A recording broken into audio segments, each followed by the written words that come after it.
I am back.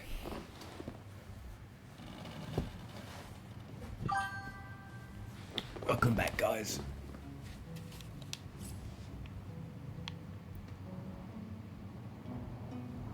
So, we had a card freeze, and it froze your stream.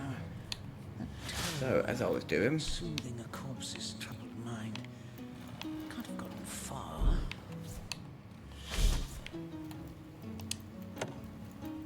If only the popular girls from the Source Academy could see how edgy and dangerous you've become. smelly coat.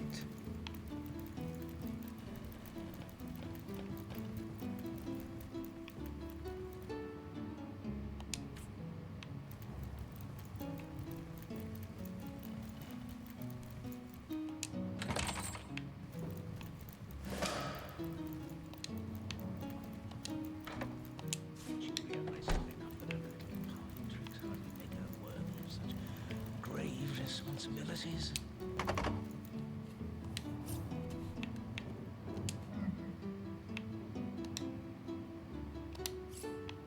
Can't do anything with that.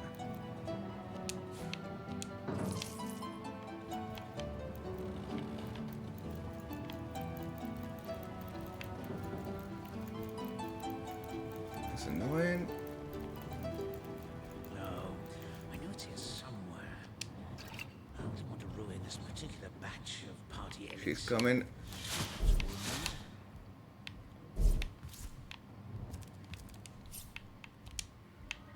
Let's give that a save.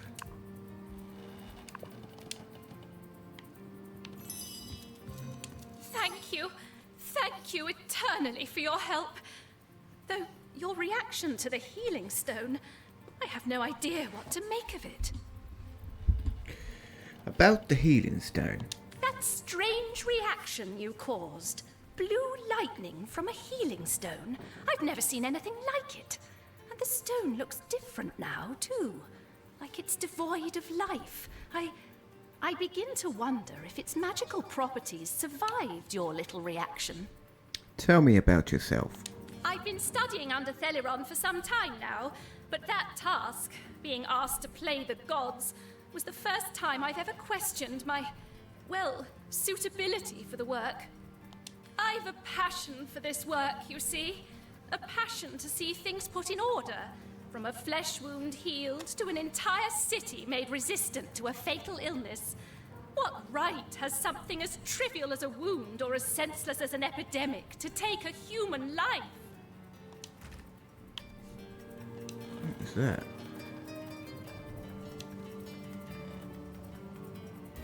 I'll buy that.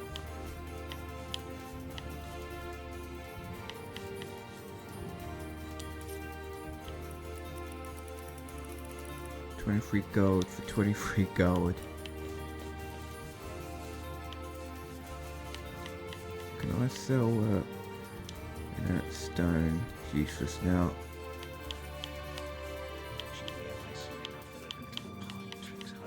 Anything to sell? Grave responsibilities. No.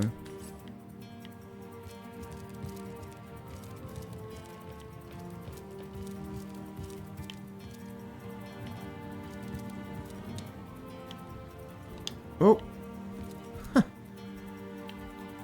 Torch rack.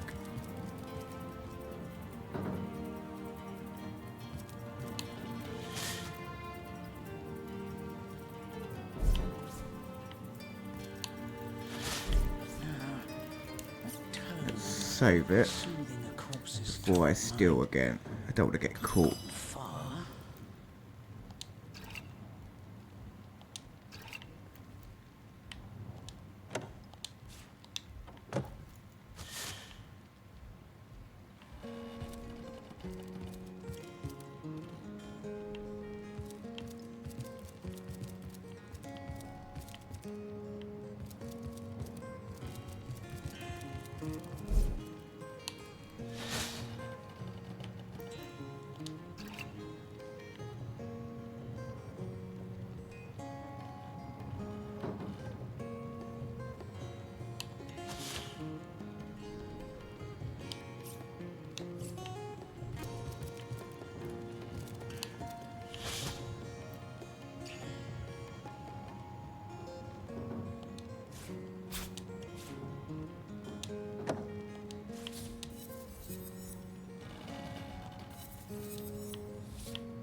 One man's trash is another man's trash.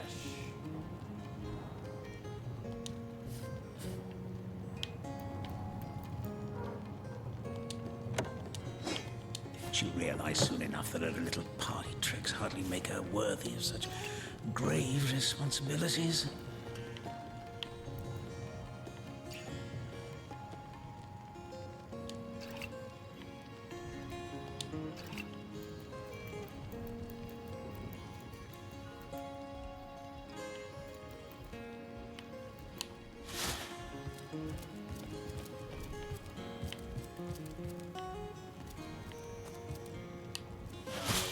I know it's here somewhere. I wouldn't want to ruin Come this on. particular I want to batch get of that party elixir. trap disarm. Much wormwood.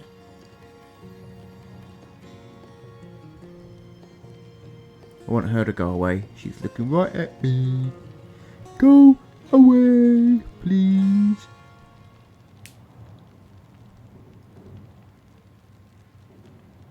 Stop looking my way. I'm gonna tell Mummy.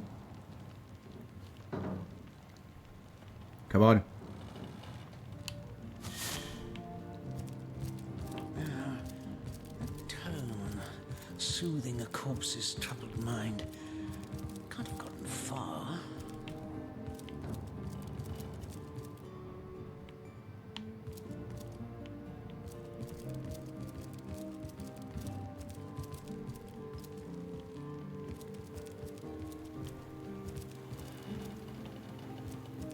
Oh, I know it's here somewhere. I wouldn't want to ruin this particular batch of party elixir with too much wormwood.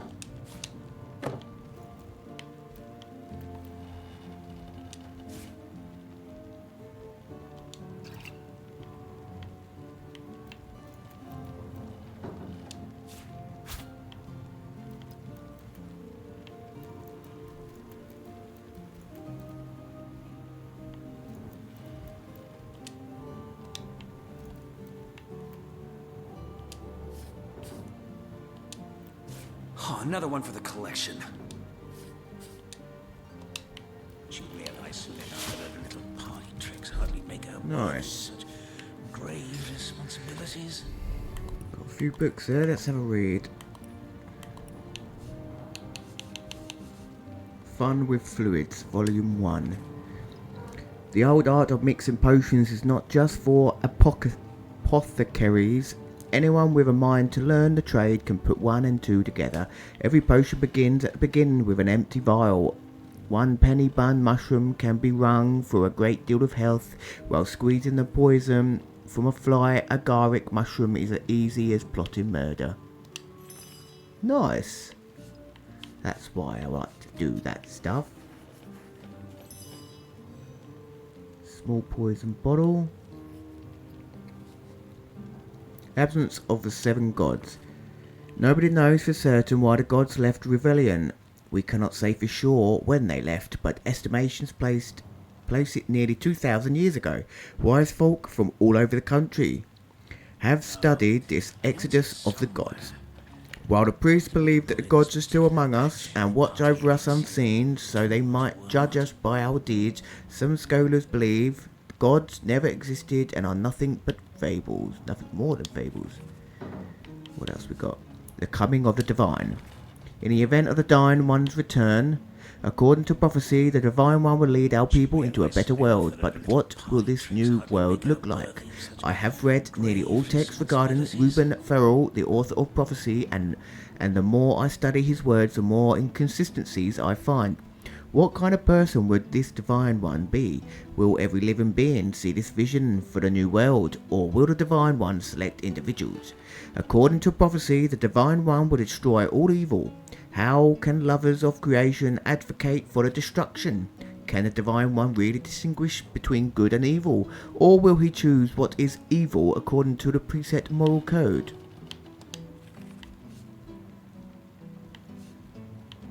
Anything else? Traveller's Journal. You've smelt it. Patty cake. I've done all of them. All of the source hunters. Read that one as well. Nice. Tone soothing. So, that was all process stealing successful. could have gotten far. Let's talk to him. To what do I owe the repeated pleasure, Source Hunter?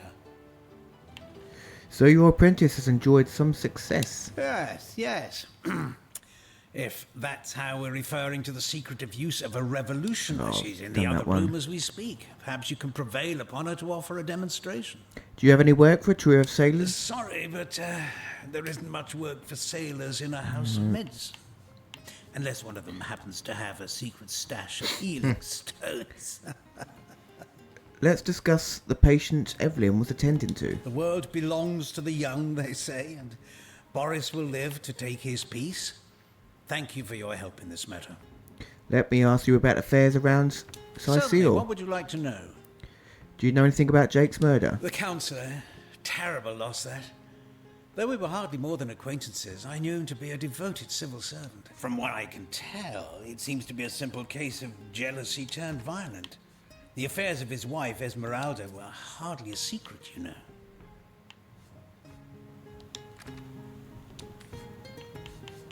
I'll take my lead.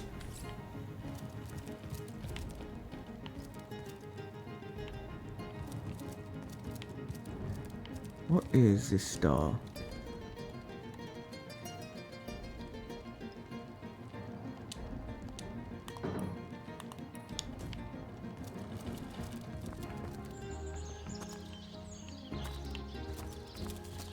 Moo! Don't disturb Master Theliron now. He's been so busy with his research, the poor dear hasn't had a proper night's sleep in months. Stand still, I'm going to milk you.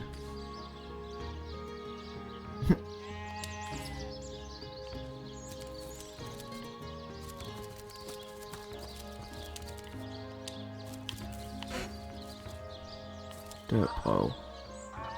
Do I want to dig that dirt pile? Who is it?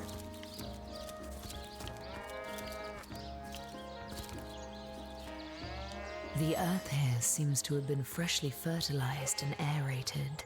Obviously, someone has taken great care. No, that would be an insult to the dead.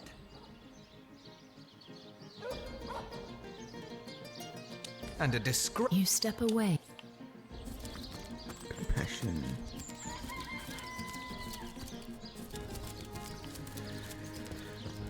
Can I talk to him?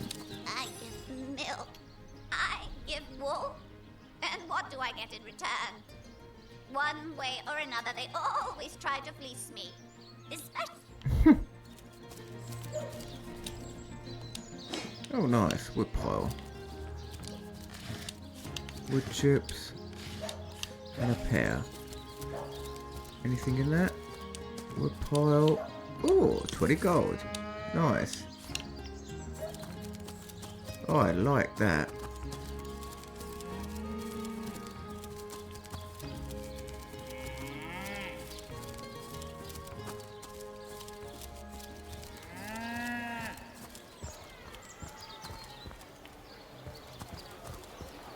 Well, what's... Nope. Well, hello there. Captain Jack. Any Nope. takers? Come on, No. you chickens. Citizen. Nope. Pressure. Enchantress. Oh, no, noble friend. Your upper chakras are in desperate need of a good scrubbing. Fortunately for you, my homebrewed tinctures will do the job. Or if you're in the mood for something a bit more electrifying, one of my inner scrolls might give your system just the shock it needs.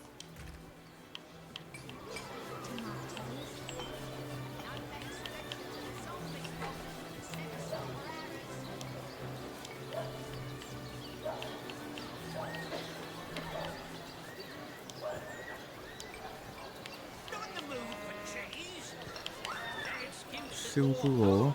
Iron ore. Steel bar. Needle. Have I got a morsel and pestle? Did I buy that? Pay the big cheese on your blood for the will of the good stuff. I did get milk. Didn't tell me if I had that or not. Do not have a morsel and pestle. I didn't buy it. Is that an eyeball? Jesus. Let us see if you can choose the finest greens.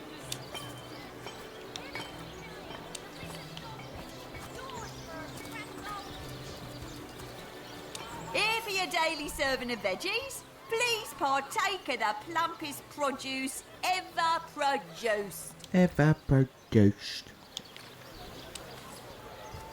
What about that guy who's that Not in the citizen? mood for cheese. That excuse is more holes than a slice of this fine Cornbread. Town hall. Oh, golly gosh. One who flaunts the highways and byways of silly old Sicile with the easy elegance of a puss with her tail in the air. I do declare such a sight is rather rare around here. But where are my manners? I am Maxine, and you must be one of those hunters one hears so much about. Charmed, I'm sure. Tell me a bit about yourself. I'm the mayor's cat, don't you know?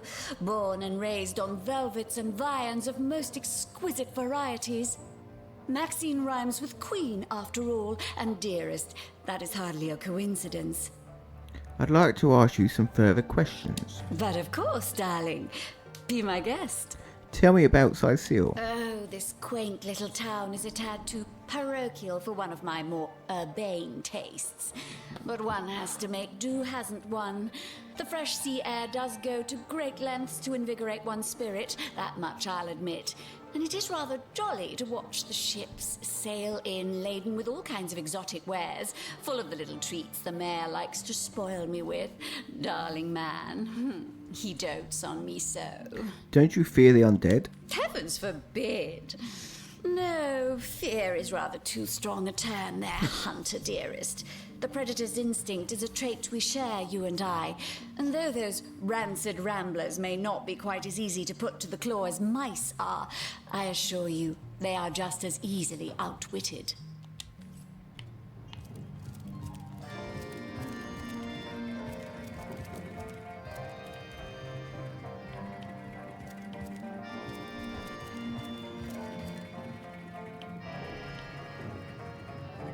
A sauce hunter! Oh, what a sight for sore Sicilian eyes! Tell me about yourself. Me? I live alone here in town. Used to be that my younger brother Tom and I were practically joined at the hip, but that's all changed now. What happened to your brother Tom? Oh, he's always been something of a rascal, calling his petty hooliganism adventuring and endlessly worrying my poor mind. Oh, but of course, I've always loved that scamp to bits. Scamp. For my part, I encouraged him to join the Legion. Even got him sparring with Captain Orius now and then. But then those blasted Fabulous Five came into town. That band of... I don't even know what to call them. Well, they're his heroes, and I simply couldn't prevent him from going to see them. That one meeting was all it took for Tom to run off with them on some mission to God knows where.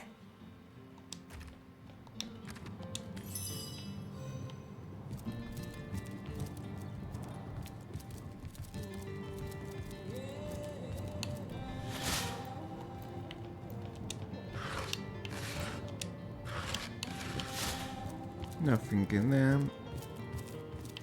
Ooh, there's a chest there.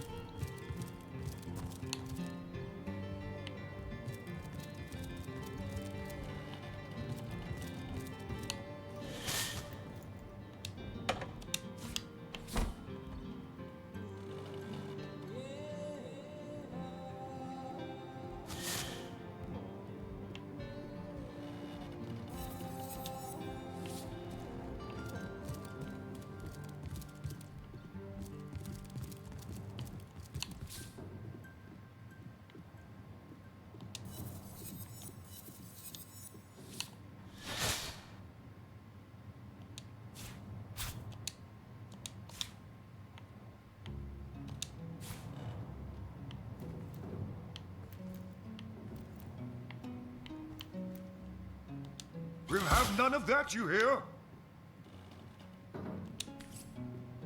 How did he know? He weren't even looking at me. God, this bloody game.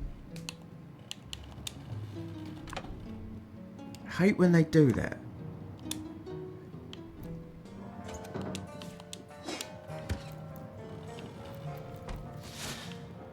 So annoying.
Painting of a man.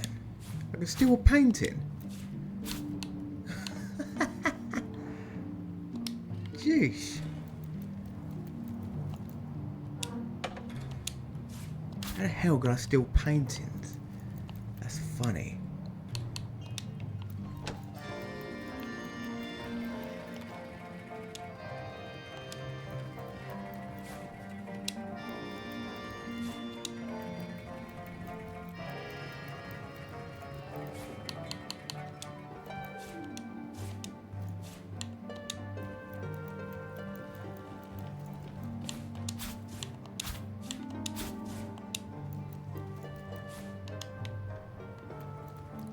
Nice.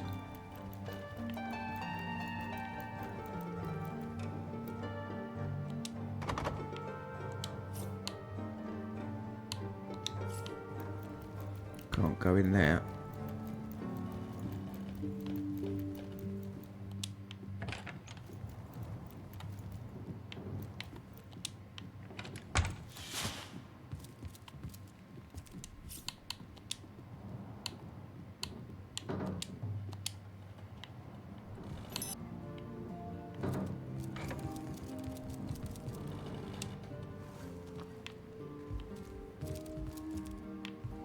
No, this isn't the grimoire I'm looking for.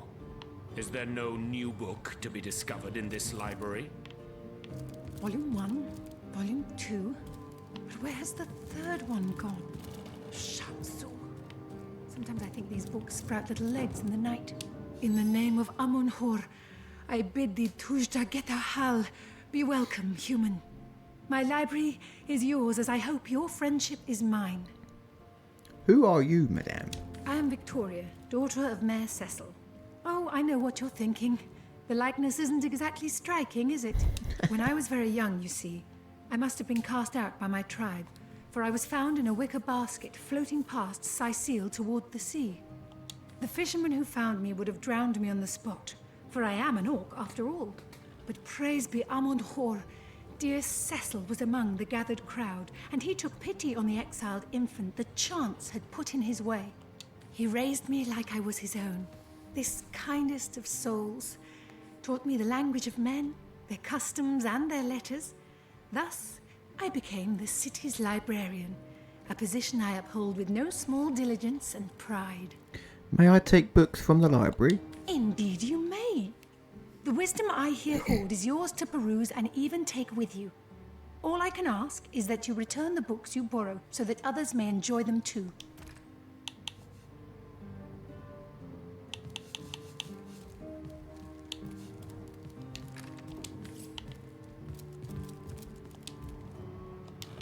The Lesser Key of Sadakandras. Ugh, what The knights in nonsense. see-through armor. Princess, the hello again, encyclopedia. adventurer. I hope you wipe... Esmeralda does have a propensity for all things naughty, hasn't she?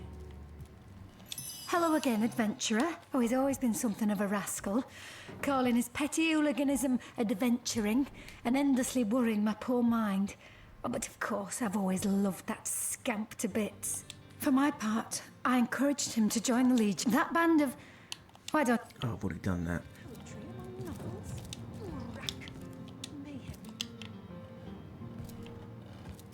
No. This is Omnis Autem Mali Daemonis. What? What is this?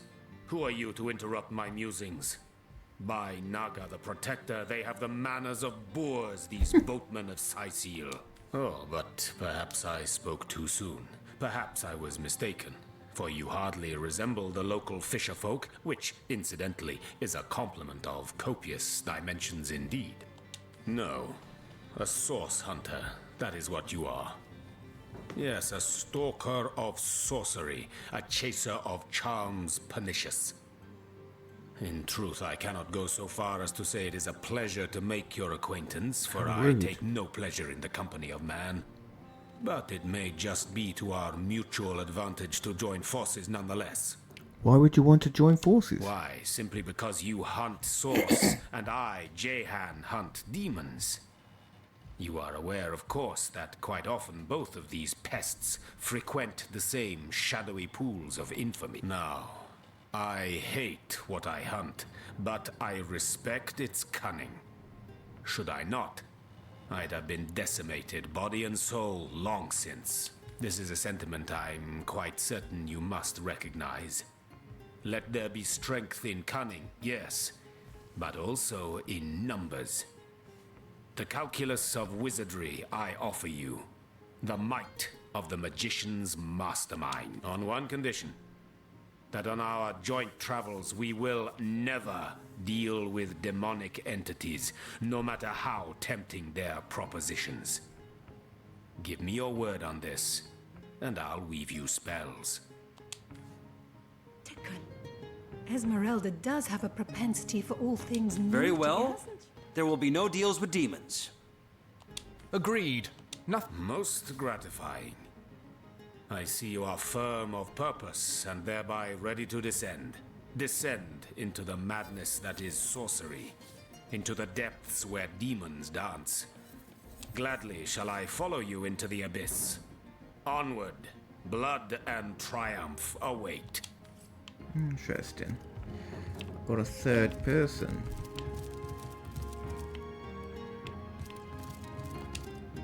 Who placed this book here? A volume of poetry among novels? Urak! Mayhem.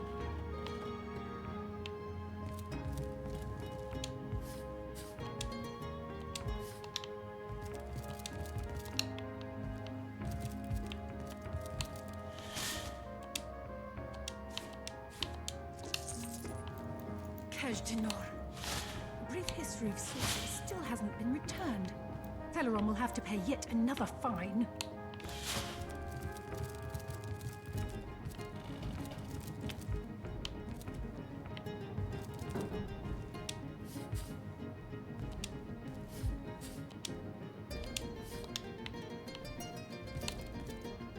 The knight in see-through armor, Princess Buttercup with the blushing bottom, Stentiken. Esmeralda does have a propensity for all things naughty, hasn't she?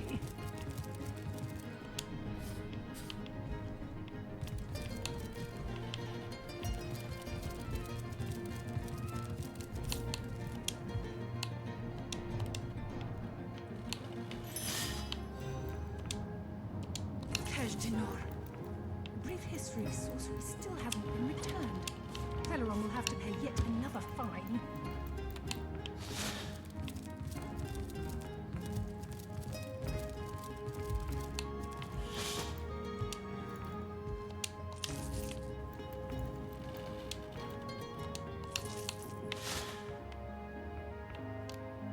Kaj'Dinor. A brief history of sorcery still hasn't been returned.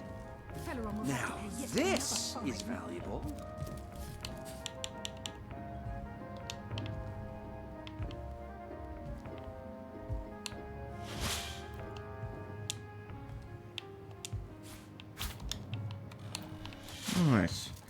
Loads of more books.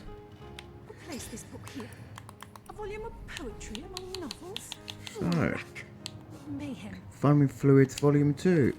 If you've ever tried consuming a goopenia mushroom, you know full well that manner of effects it will have. Most Revelian mushrooms have some sort of effect on a human body, and their essence can be squeezed into potions to enhance their effects. Combining mushroom-based potions have similar effects.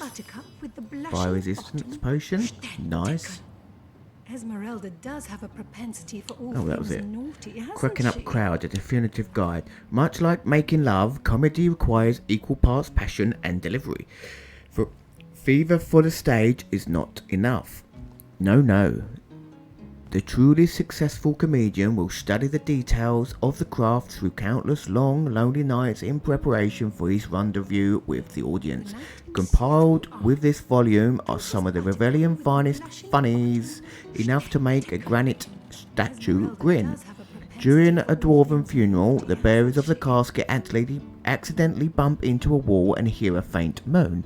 They open a casket and find out the dwarven woman inside is actually alive. The entire funeral party rejoices, and a joyful tear springs into her husband's eyes. The dwarven lady lives for 10 more years and then dies. There is another funeral for her. At the end of the service, the bearers carry out the casket. As they are walking out, the husband cries out, "Watch out for the wall!" An elf and an orc show up in Hall of Echoes at the same time. The orc says he froze to death, and the elf says he died of a heart attack. "How did that happen?" asked the orc. The elf replied, "Well, I came home and thought I heard my wife in bed with someone else, but when I searched the house I couldn't find anybody. I was so stricken with remorse for wrongly accusing my wife of infidelity, I had a heart attack and died on the spot." "Jeez," said the orc, "if you'd open the icebox, we'd both be alive right now." Hasn't she? Every 10 years, the Elvenwood priests in the high monasteries are allowed to break their vow of silence to speak 2 words. 10 years go by, and it's one priest's first chance. He thinks for a second before saying, "Food bad." 10 years later, he says, "Bed hard."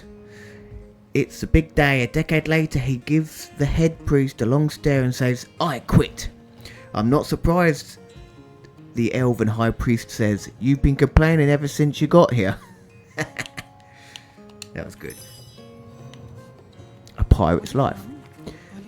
The book's tight bindings belies its age. Bits of crumbling pages stick to your fingers as you turn each page.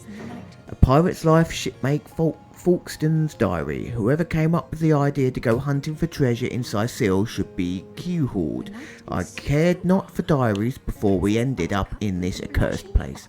As I fear the end is nigh, I feel obliged to warn my fellow pirates, avoid Sicil. As sunny as its beaches are, as golden as the sun shines, its cobblestone roads equally corrupt is this hellhole. There are laws for everything in Sicil, and every law contradicts the other. The beginning we tried to work alongside a system for some time better to ease down the local suspicions, you see, but I fear every trader that sets foot in Sicil must become a pirate or an outlaw, whether they realise it or not. There are taxes on docking a ship, there are taxes on owning a ship, there are taxes on docking without a ship, there are taxes on boarding and unboarding the ship, but one cannot unboard without having boarded in Sicil first. Oi! What's it even mean? There are taxes on entering a tavern if you're not a Sicilian, and there's a law against entering the tavern if you ain't a Sicilian. Unaware you enter, pay the tax, and then get thrown into jail when locals realise your anchor's set elsewhere. But that's not the worst part. We came here looking for treasure. There is a skull-shaped cave on the beach, and the captain is certain there's a pirate bounty within. We have sent out a dozen of our best men a fortnight ago, but they've yet to return. The rumour amongst our men is that the cave is haunted. Hogwash! The rest of us will investigate tomorrow. If our crew has not returned, then it's goodbye Sicil. Fun with Fluids, Volume 4. Drudana's qualities are many and well documented. For an adventurer, it isn't wise to consume in the thick of battle. battle, though recreational use is widely accepted among liberal circles. Knowledge significantly less widely spread, however, is that Drudani is best consumed from a flask, as the bottling process often brings out its finest features. Poison resistance potion. Volume 1, Volume 2. Sicil's Genesis, a play. This, exempt from the traditional drama Genesis of Sicil, is commonly performed in the local theatre. Most Sicilians, and even a few foreigners, are amply familiar with the tale and refuse to tolerate deviations from the script most known by heart. The story goes that two adventurers, lovers too, Cyrus and Celia, sailed west from Ferrol, knowing not whether they would find land on the other side. They took with them sufficient provisions for 5 months of travel, but only during the last week of 6 months did they land upon the land they would come to call Sicil. Celia: enough, Cyrus. I can't take another moment aboard this death barge. I'm starving and I'm sick. Will we find no safe refuge from our travails, I think. Cyrus: my God, could it be? There, look. Celia: what is it? Are we out of fresh water? Is there a leak in the hull? Cyrus: look, Sil, there, beyond the mist, it's land, said Celia. Cyrus: land, my sweet, land at last, and we shall call it Sicil. Esmeralda does have a propensity for all things naughty, hasn't she? Ventures Field Guide, Volume 5. Now, I'm not a lumberjack, but I can get a good strong stick out of any log with my trusty axe, whenever I'm in need of one. Some weird geezers have been asking for a wood chips on the floor after I've chopped up some logs, and I just let them. I have no idea what to do with those. The Adventurer's Field Guide, Volume 4. Any old kitchen knife can be carved into a deadly dagger after the right amount of time on my anvil. Was that really worth a book? Patty Cake, Volume 5. It takes more than just throwing a pumpkin in a pot to make my grand's famed pumpkin soup. Well, perhaps that's exactly what it takes. But still, you'll find some way to muck it up, no doubt. The Adventurer's Field Guide, Volume 3. Some smiths haven't the faintest idea how to mould a fine metal shield. After I buy one, my first order of business is to find the nearest anvil and hammer the kinks out of it. The shield, I mean, not the anvil.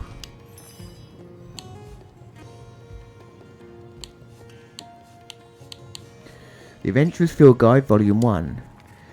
A true survivor can create weapons from what he finds in the wild. A tree branch deals damage, sure, but a few nails lodged into the end will really drive the point home. If you prefer stabbing from a safe distance, drive a dagger into the end of the thing. Nail fortified branch. The History of Sicil by D.R. Gallant. Though Sicil's borders have shrunk considerably in modern times, ours was once an expansive kingdom of economic and strategic importance in the region of Andevale. Unembroiled in external politics, Sicil was free to expand from sea to sea and to the borders of Lucula Forest, where legendary and mysterious magicians are said to reside. Why did Sicil fall? First, trade. As the old kingdoms grew, Sicil's ports became less central to trading route, but most importantly, Sicil's history of a small and homogeneous population meant that its cultural importance faded as more diverse nations grew. Capitals that featured elvish musicians and dwarvish mead thrived, while Sicil's trade stagnated. Still, Sicil is a seat of significant cultural importance, home of the last source king. The catacombs of Sicil are famed for their beauty and their supposed preternatural activity. I don't know what that means. In recent times, the leaders of Sicil are seeking to reinvigorate her economy.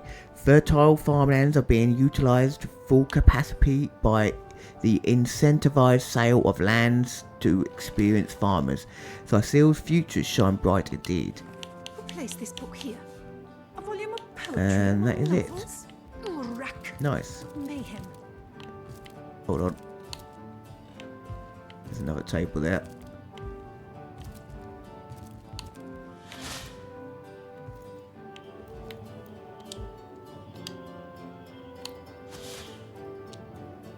Stairs. History of Thyseal.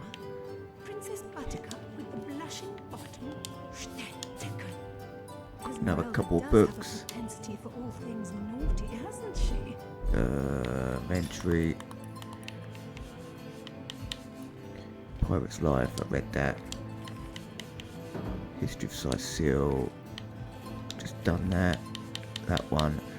He Who Smelt It, Volume 1. The quality of a proper sword has quite declined in recent decades. Some blame a change in climate, others a change in the type of an original iron reserves. Have I read this already? I myself craft my own supplies from an iron bar and an anvil. I have read that one.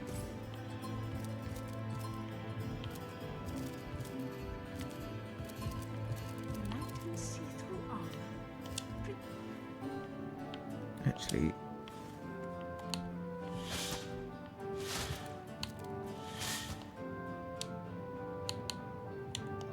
painting of a man. Because I might be able to sell them for money.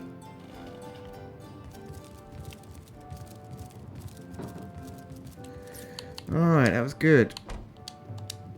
Save that and let's talk to this dude. What? Oh, it's you. Come closer then. Closer, huh?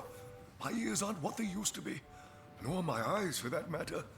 Yes, hello, Source Hunter. Our city welcomes you. Tell me about yourself. My elf? What elf?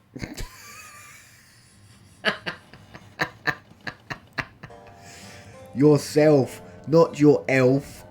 Oh, myself. I am Cecil, Mayor of Thyseal, and husband of the stately Cecilia. I've been the mayor here for decades, and I'm quite eager to see Thyseal through these difficult times. Yes, very difficult times indeed. Tell me about the issues of Thyseal. What? Oh, you mean Thyseal? Very difficult times indeed. As though the death of Jacon by source magic no less weren't enough. We're also facing all sorts of brutish intruders. The undead have overrun all but one northern trade route, while the orcs are making a habit of savaging our beaches. That's not to mention that at the top of this whole caboodle, there's rumors of some new religious sect or cult or some such sticking its tendrils into the innocent, seven-fearing folks of Thyseal. And, while we're on the subject of troubles, I myself have a private matter I'd like to bring to your attention. It involves a magic relic I rather foolishly sought. A weapon called the Staff of Pergamon. Tell me about the undead in Thyseal. What? The undead? Yes, for the past 2 years, those blasted skeletons have all but suffocated this city.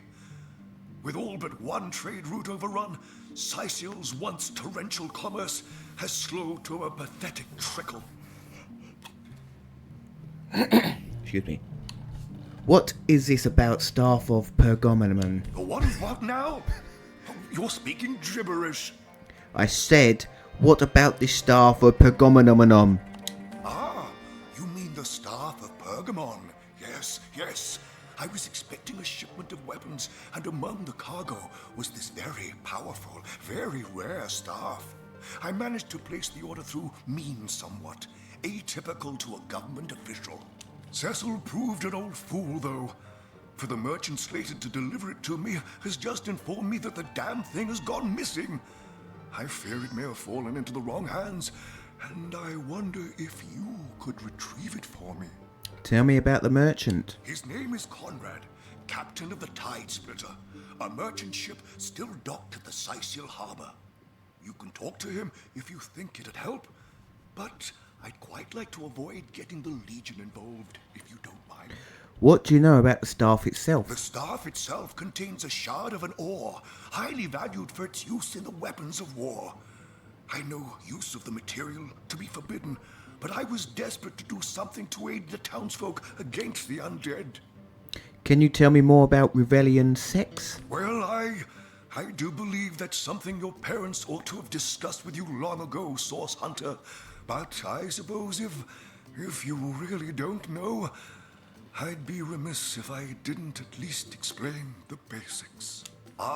You see, when a lady and a fellow find each other rather nice, no. well, rather more than nice, they occasionally, well, they... Not sex. You're taking the mick out of my lisp. He thinks I said sex. No. Sect. Sex. I can't say the words, but they sound both similar. Oh, this is nonsense. I'm the mayor for the 7th sake. I can't be bothered to chat all day about the birds and the bees when Sicil's under siege by orcs, undead, and cultists. About Jake's murder. Jake? Murdered? Oh, yes. Yes, now I recall. Indeed. I could hardly believe it myself. The Council and I have certainly had our differences over the years, but old squabbles evaporate under such circumstances. Most of the townsfolk are certain Jake's wife Esmeralda is responsible. In fact, the Legion have taken her into protective custody to keep her safe from the mob. As you can imagine, I've known Esmeralda for years. That business between her and the Duke of Ferrol was always a bit suggestive. But I've never had cause to suspect her of violence. Still, one never knows for sure.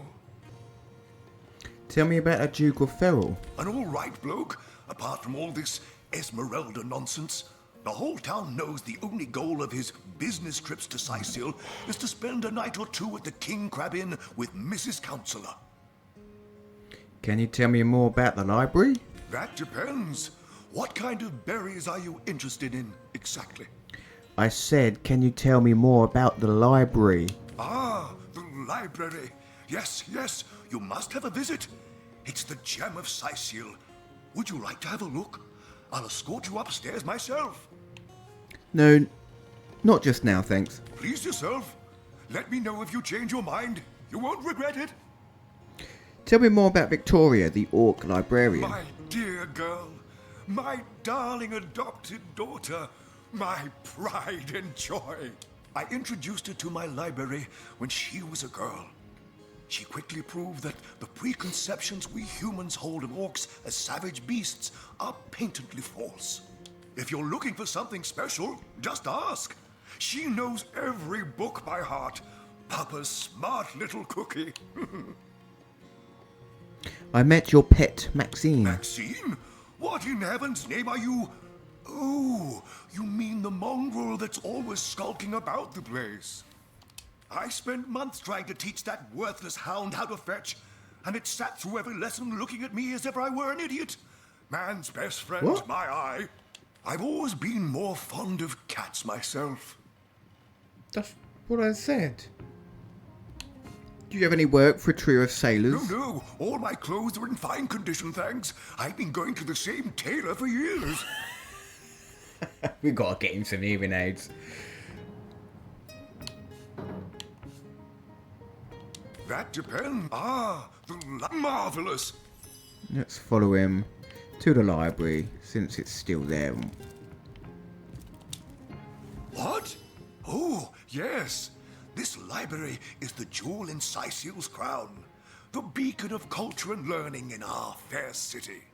My Victoria has every volume you could possibly imagine, and she's got every speck of information about this place packed into her brilliant brain. Yes, Victoria's come a long way from that little bundle of claws and teeth I adopted so long ago. It brings a tear to my eye just seeing her here among her beloved books. What? Oh, yes, yes. I'll be on my way back downstairs now. Please introduce yourself. I know Victoria will be happy to make your acquaintance. Has he got anything to sell? Teak robe. Rat's tail.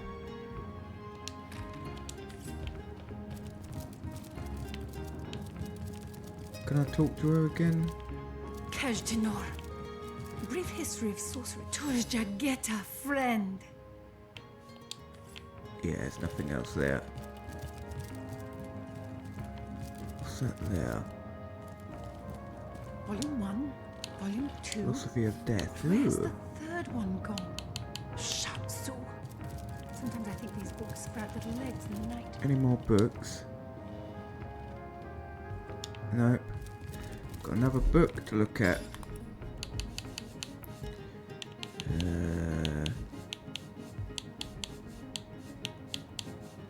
Where is it?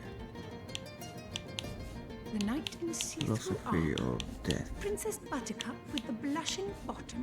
Stecken. Esmeralda does have a propensity for all things naughty, hasn't she? Where is it?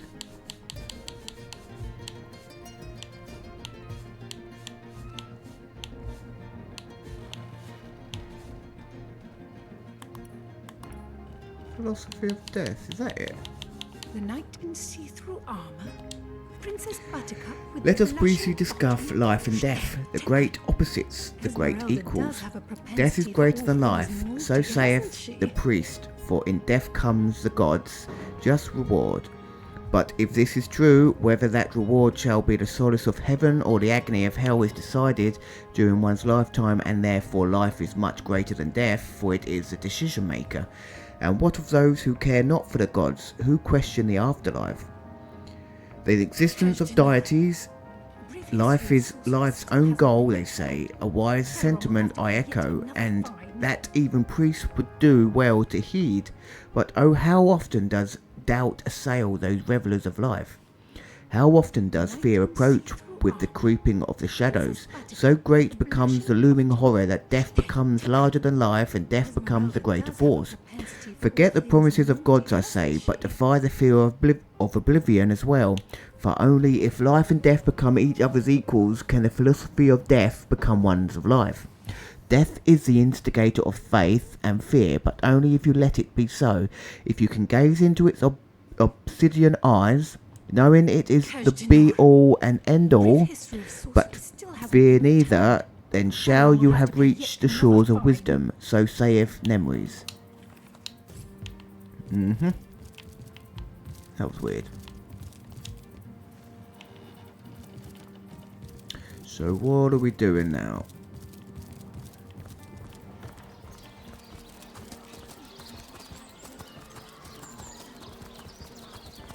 What is this? You there! A moment of your indulgence, if you please. You are the source hunter, are you not? The hero the whole of Sightseal is abuzz about. The talk of the town. The juiciest grape on the grapevine. Yeah, we get it. Such a pleasure to meet you. No, scratch that. It is so much more than a delight. It is an intervention of fate. Yes, that's it. Fate has put me on this very spot, so I may tell you all about a most intriguing opportunity indeed. And you are? Mendius, at your service. What is my profession? Well, I'll tell you what it used to be, and that is a man of medicine. But what does a man of medicine do but mend what has first been broken? I saved lives, to be sure, but today I change them.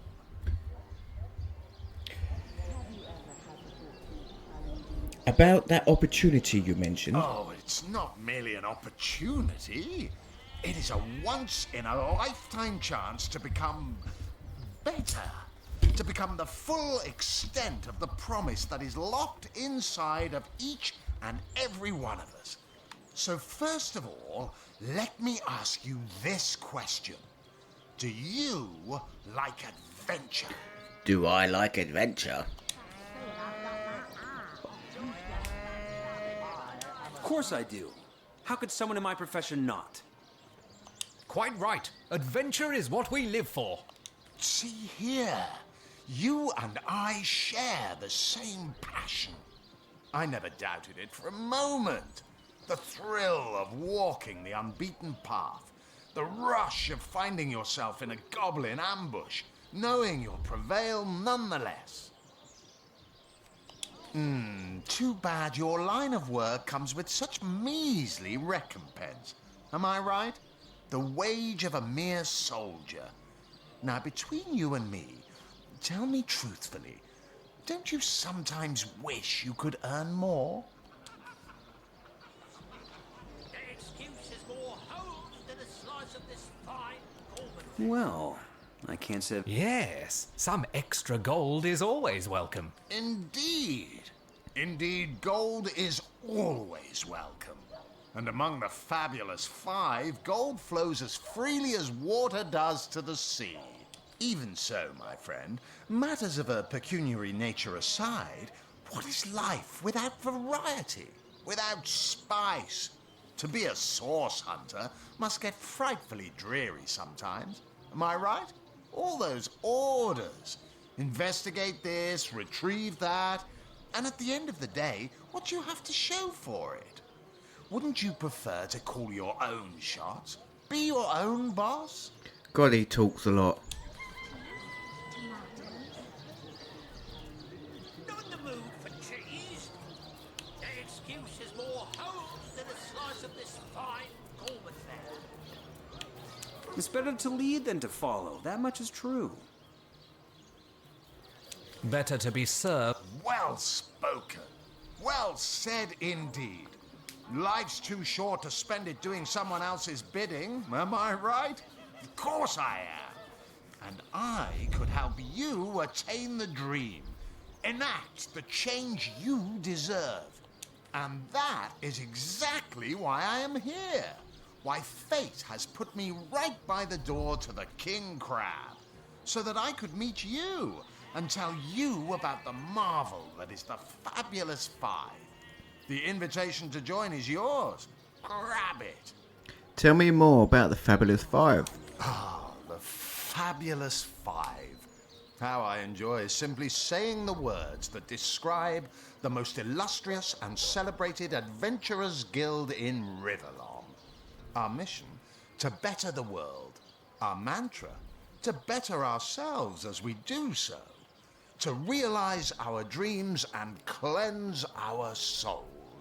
You'd like nothing more than to enlist, wouldn't you? No. Of course you would. No. And you can. Of course, if you still have questions, I shall answer them to the best of my abilities. But if not, how about we get started?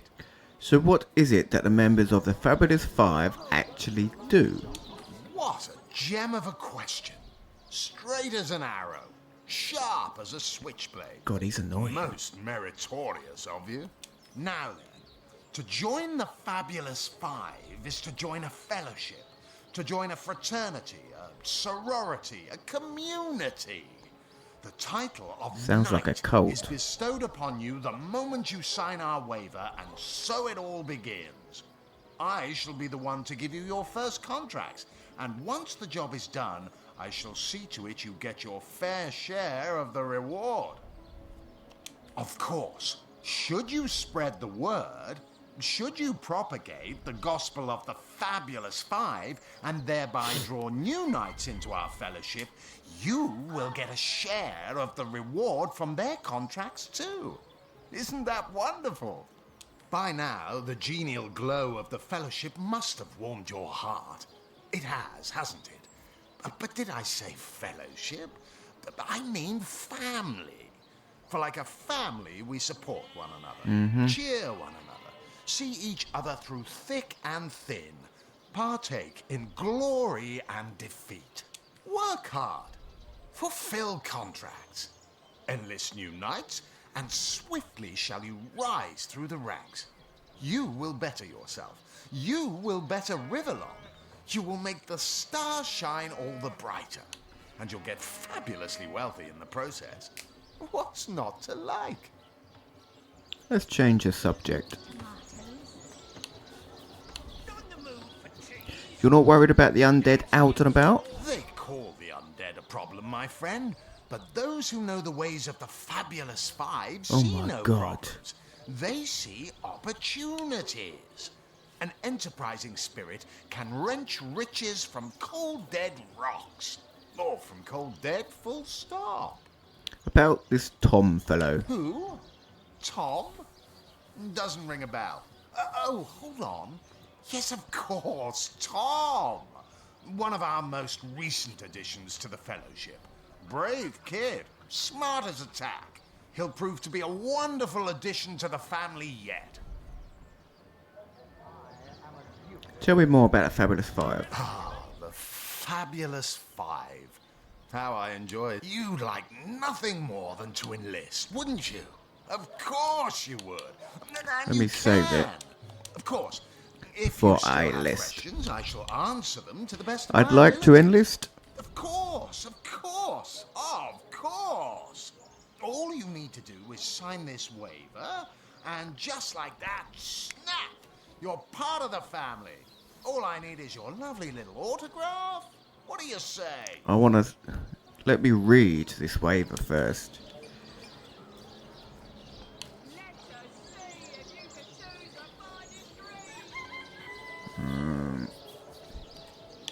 Join a guild, better the world, earn a lot of gold. Yes, count me in. And me? May all the riches in the world be ours. Marvelous. Magnificent. Oh, but what am I saying? Fabulous is the word. You may not realize it yet, but your fortunes, your very life is about to change for the better. So let us not dilly-dally. To business. Your first assignment is ready and waiting if you're ready and willing. I met some sailors looking for a job. Perhaps they could join the Fellowship. You found new recruits already? Efficient. Proactive. Oh, I like that. Send them to me and I'll sign them up. And of course, since they're your recruits, you'll get a share of every assignment they complete. Isn't that just fabulous? About my assignment. Oh, it's a pretty straightforward task, this one. Now, in this town dwells a wizard. Ahu is his name, and he's a frightful eccentric. Scientific type, you know the kind. Favors reason over faith and all that. Not Fabulous Five material, him. His experimental weapons may keep a couple of skeletons away from the city, but many of his other researches failed. Malfunctioned with tragic consequences. One of them was a big lumbering apparatus. A frightful automaton shaped like a giant made of steel. It was supposed to crush the undead by the dozens, piloted as it was by a trained legionnaire. But you can guess what happened.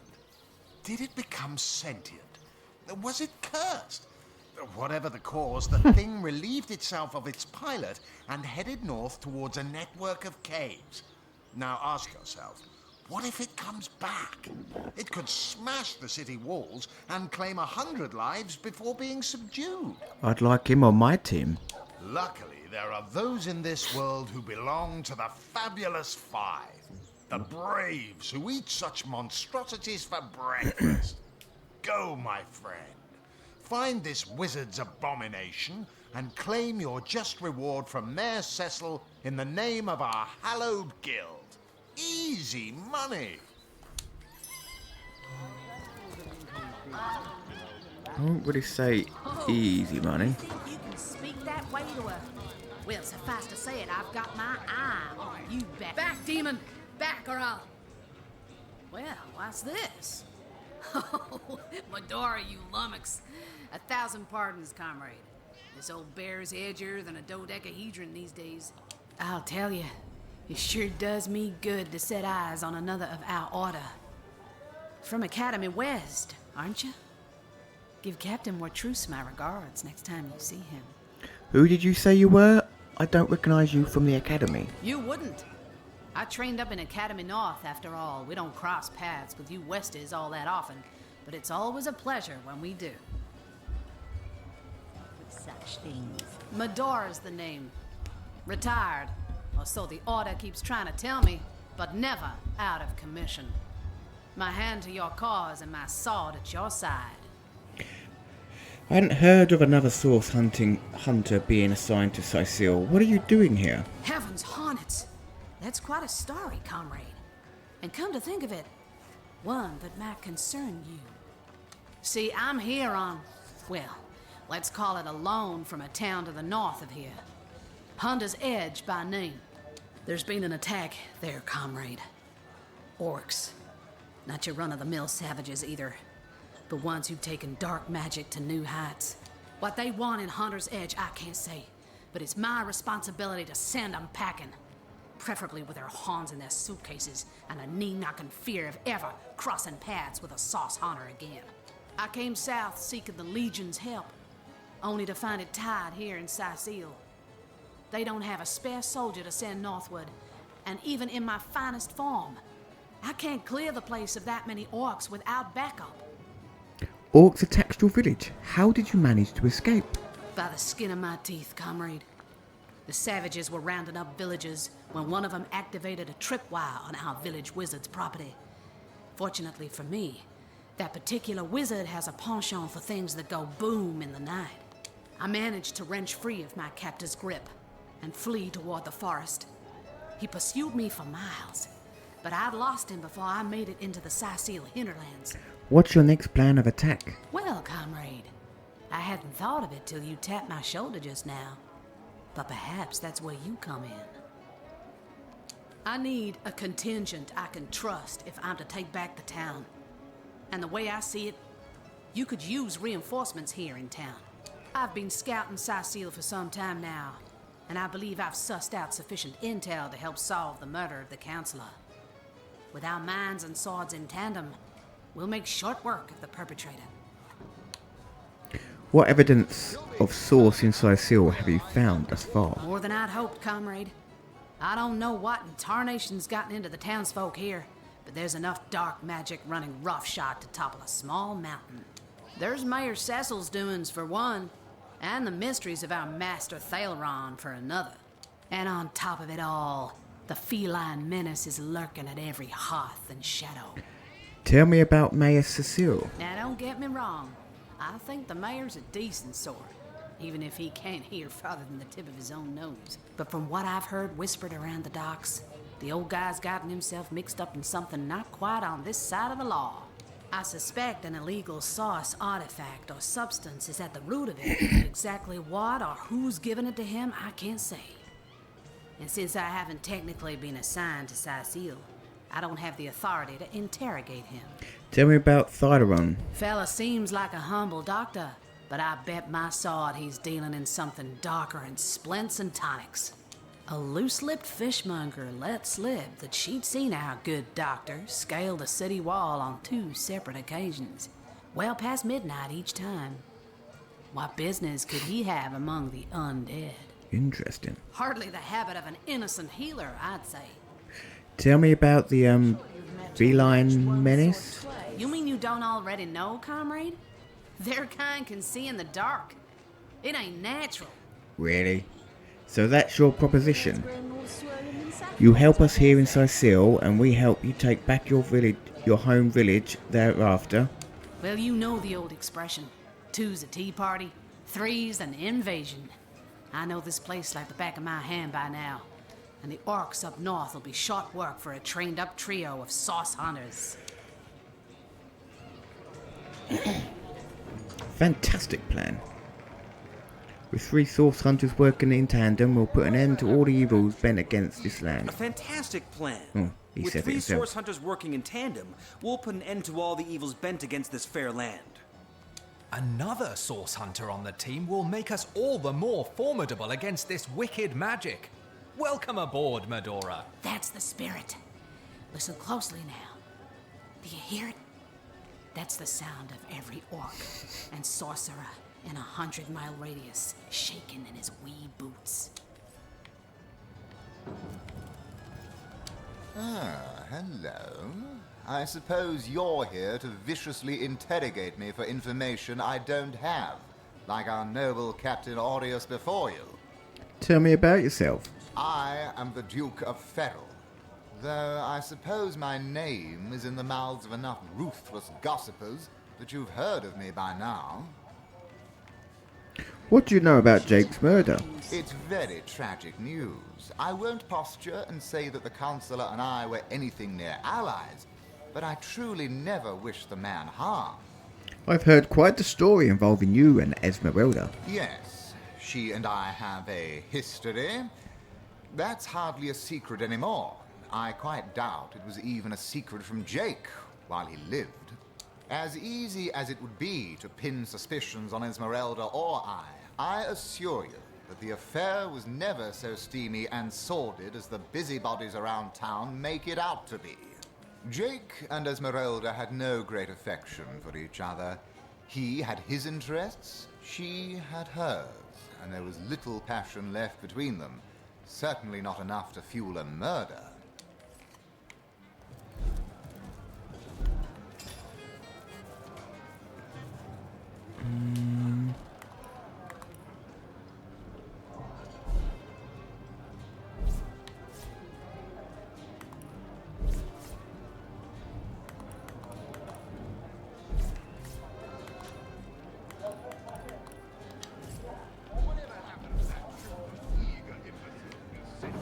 Crafting. What have we got? Weapons. I need a branch, arrows, nothing. Objects, wood chips.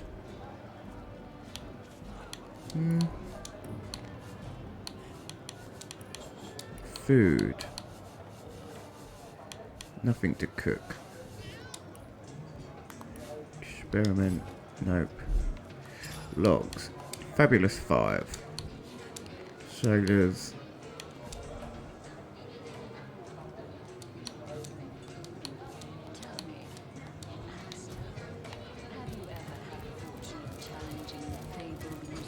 Unsinkable Sam. Never saw you in the king crab before. You're welcome to scratch me behind the ears if you like. I won't scratch back. Who are you? I am Unsinkable Sam. At least that's what they call me around here. Used to be a ship's cat, but the clipper I was on sank when I was the only one to wrestle himself free from the waves. The people here were kind and took me in. Been the king crab's foremost patron ever since. Tell me about the ship you were on. A magnificent ship she was. Used to belong to a pirate, I was told. Unlike me, she didn't prove to be unsinkable, though. We hit the cliffs right neath the lighthouse. Not very apt a name for that building, I must say, for no light was shining from it. The moment I hit the water, I writhed around like I would on a hot tin roof. By some miracle, I managed to reach the beach, covered in kelp and smelling worse than a fish's funeral parlor. But I was alive, and that was more than anybody else could say. You were the only survivor? So I was. What friends I had. They drowned alongside the rats I used to hunt in the galley. And there I was, all alone. Not that I have it bad here, mind you. I've milk and fish aplenty. Most folks will pet me kindly, and when one of the village girls holds me tight against her ample bosom, I purr up a storm. But I do long for a companion of my own kind, and in that regard, there is no one like Maxine. About Maxine? Maxine, the mayor's darling pet.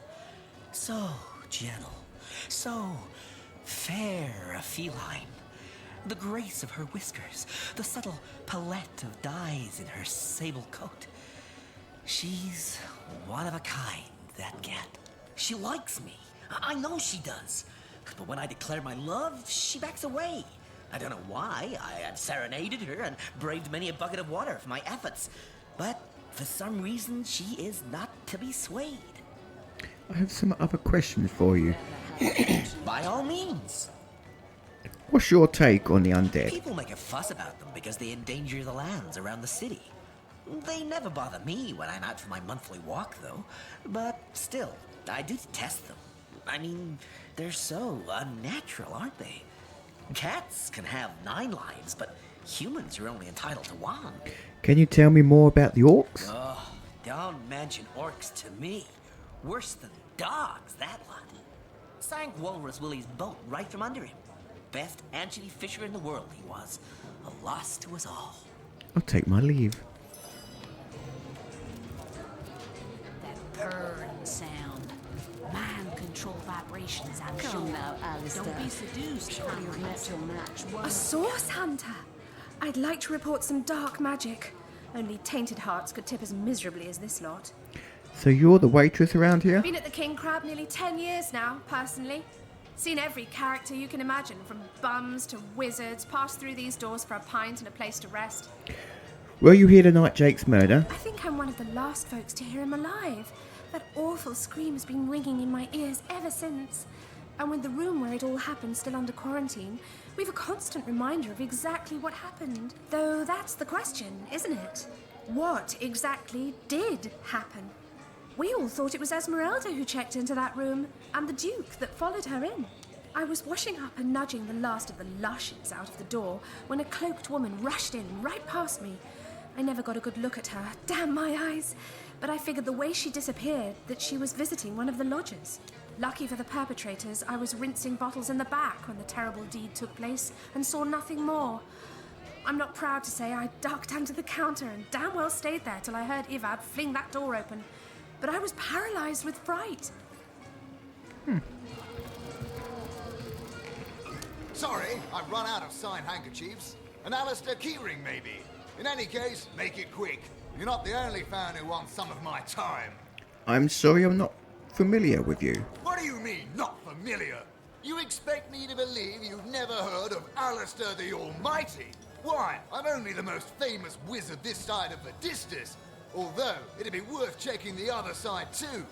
And don't forget, I'm the most eminent member of the Fabulous Five to boot. Surely you already know we've been voted the most influential adventurers guild by SideQuest Monthly. 3 years running. Tell me about this Fabulous Five. Well, you're far from my caliber, but who isn't? It's good you're eager, but let me give you a word of warning.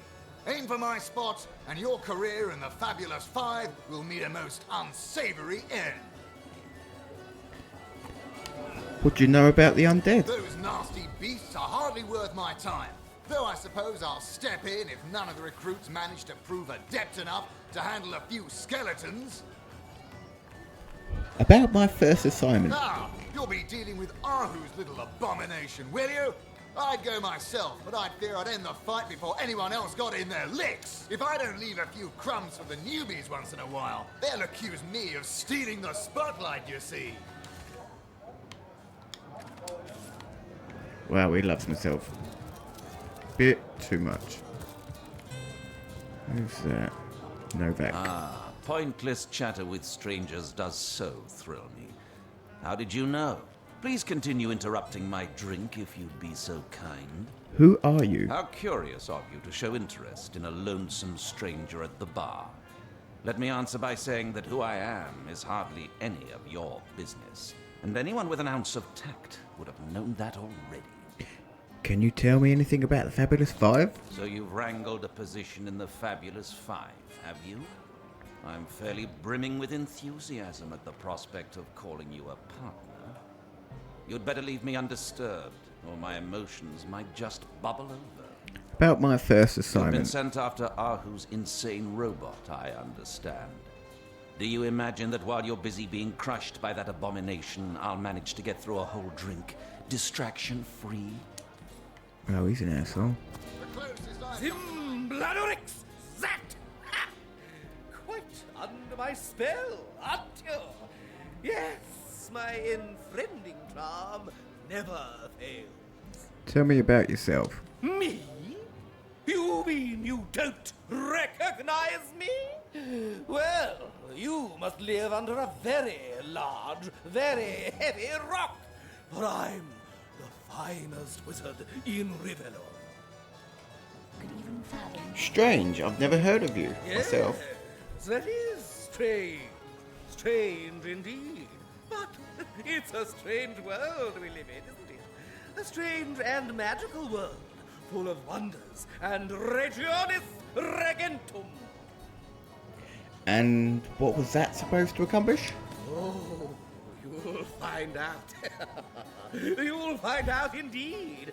If I'm as good as they say I am, you'll have sprouted a pair of long purple ears in the next hour.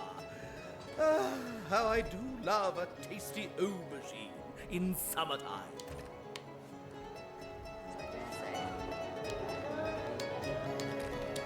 What a weirdo.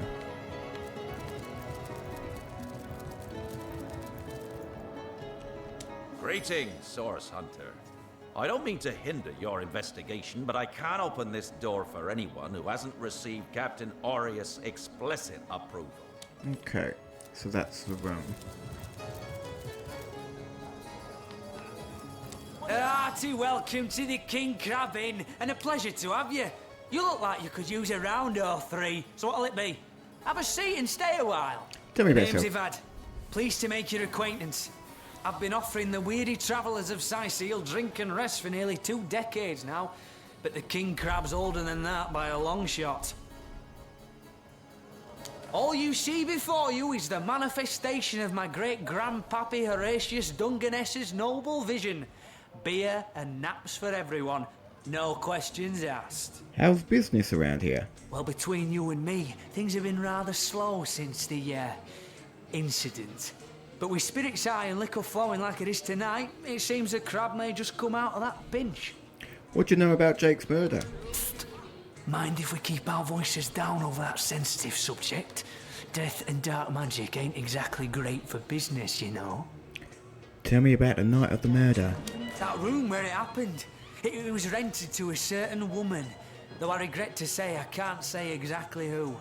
This inn isn't in the business of asking many questions, if you know what I mean. She came heavily cloaked, but paid the full sum in advance. I was used to such transactions after many similar concerning a certain Esmeralda. Figured this were just more at same. I saw one other figure go into the room that night. Someone tall, built broad like a man, but shrouded the same as she. Again, standard practice for Mrs. Counsellor and her visitors. I was startled awake by a horrendous hubbub shortly after midnight. I jumped up and grabbed me grandpappy's machete, bleary-eyed and awash in fright. By the time I burst into that room, it was horribly silent. There was only Jake on the floor, dead, surrounded by what may as well have been a battlefield. Whoever done it has escaped through the window, but I saw nary a soul when I looked out. You can bet I hightailed it to the Legion barracks faster than a jackrabbit after that. Do you suspect anyone? Counsellor Jake, that poor man. I knew too much about his affairs, you know. Never figured it my business to say anything, but after all that's happened, I wonder if that weren't a grave mistake. Esmeralda's longest-standing lover has the audacity to remain lodged at this very inn, you know. He's called the Duke of Ferrell, a high title for a low man. If you haven't yet asked him about Esmeralda, I'd recommend it. Do you have any work for a trio of sailors? 3 hopeless sailors? Truly wish I could help you, but I'm barely keeping afloat as it is.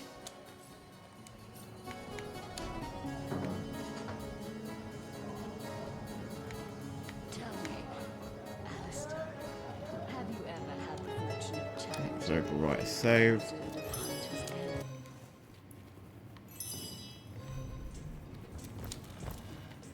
No, want the rat. This will is disgusting.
I'm stealing everything.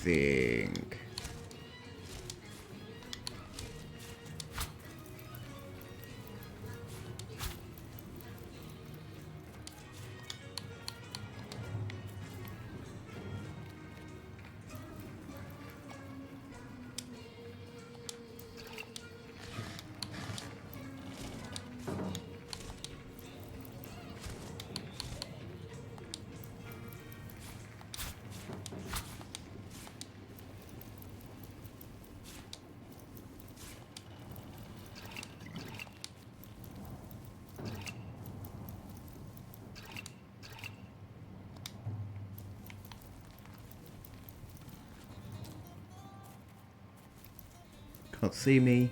I'm just a rock.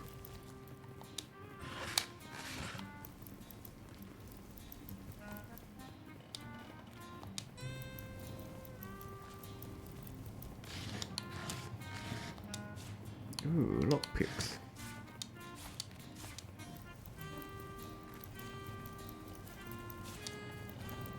Not even worth the rummaging.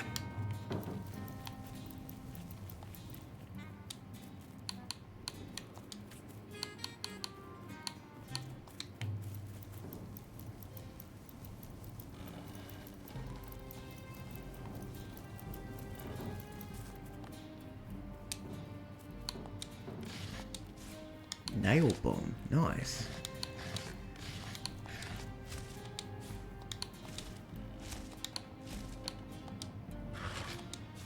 Chips.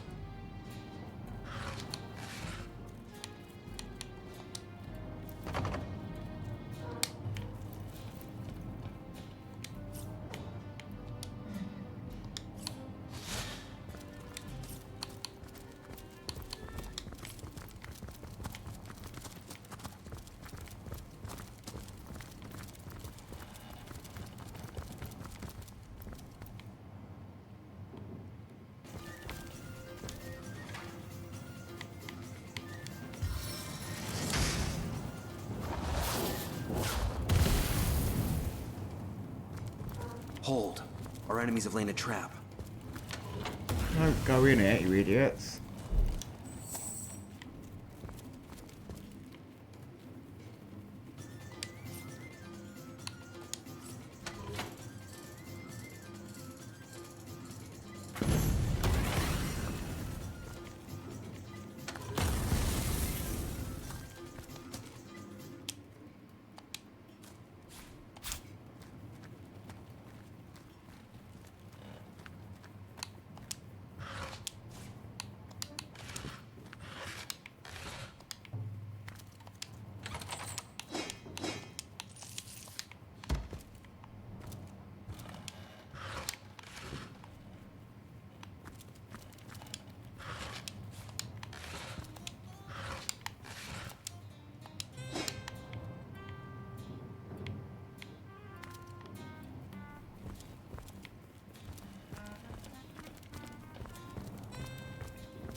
Hang on. Shocking bit of cold regeneration. Oh, he's got rain. Nice.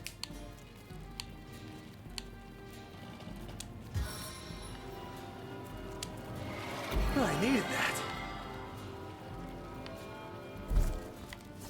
Oh shit, got battering ram, crushing fist, helping hand, help will knock down ally back up, or put out to burning one. Ooh, whirlwind. Oh, that's good.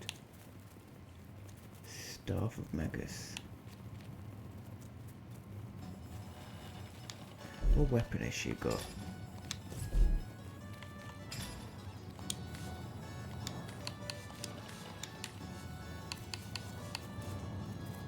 Two-handed sword, 44 to 56.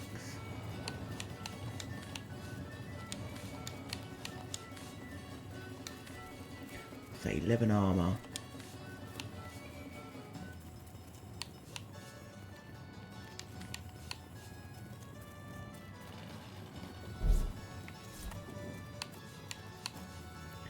Armor, 14 armor, 1 initiative.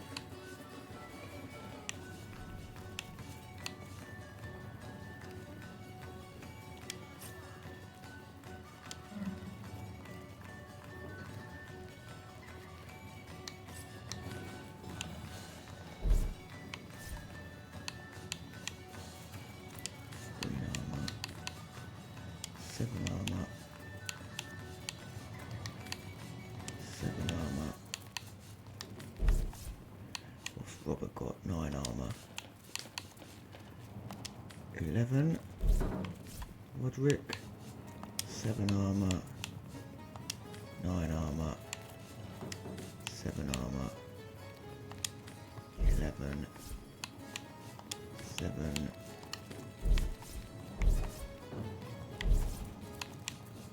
11. 342.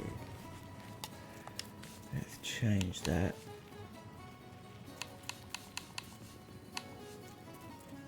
Water wand.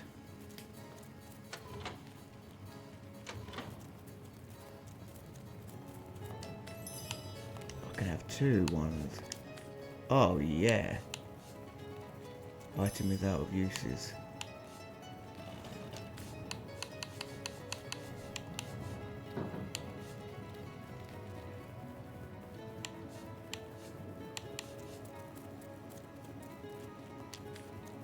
Nice. Right, so I need not that inventory.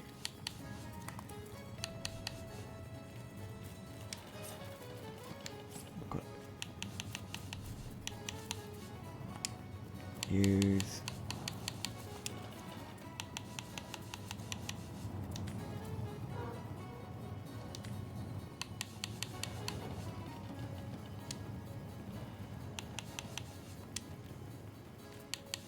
really? Why can't I identify them?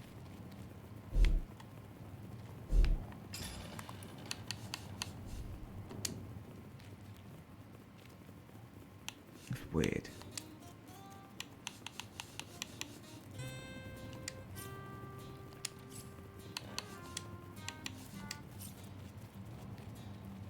Don't get it. Need level 1 Lawmaster and an identifying glass. Oh, I don't have Lawmaster. Who has Lawmaster? Character.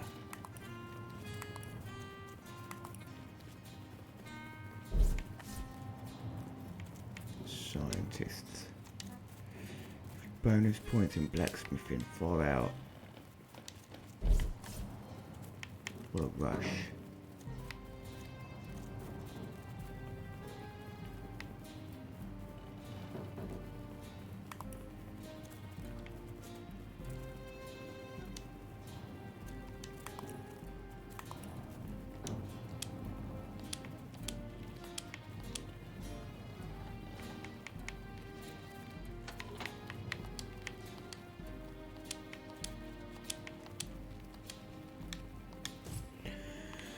Okay, so I can't identify any of that, annoyingly.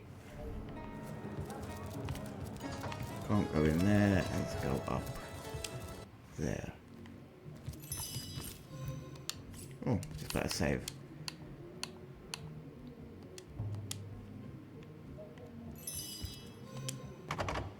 That's locked. Who's that? This town has seen Citizen. Stalking in the night by the needles of the Shimmy. Move along. Bodyguard. Greetings, greetings. Oh, you are most welcome in my chamber.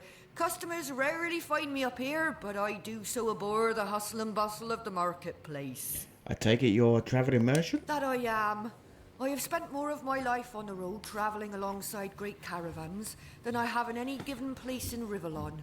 All of this earth is my home, for a few days or even but a few hours at a time, that is. You wouldn't believe some of the things I have seen. Oh yes, a city besieged by the dead isn't even remotely special to me. All the better that it isn't, for you and for me, because outlandish events lead to outlandish wares. Let's discuss your wares. Oh, but let us not discuss. Let us browse and barter.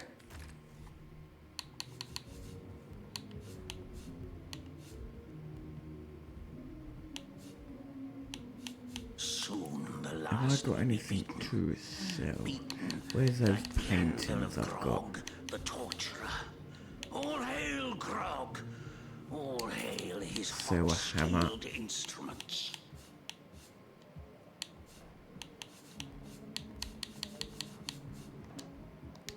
Sell a broom. Sell some of these golden things.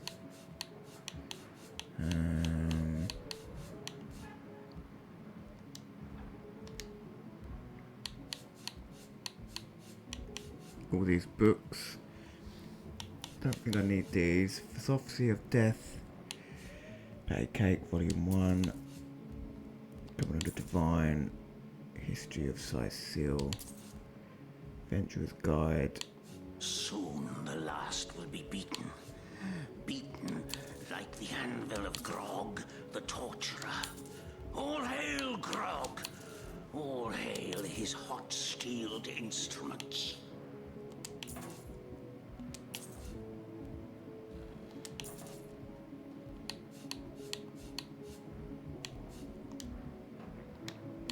I think I need all of these.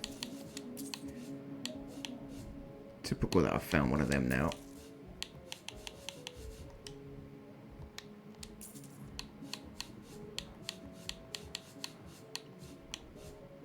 Oh yeah, that was great.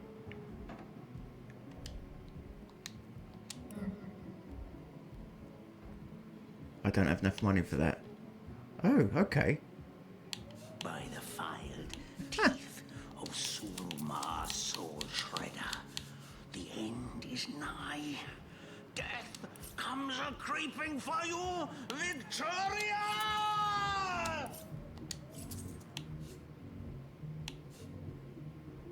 Globe. Nice, nice, nice.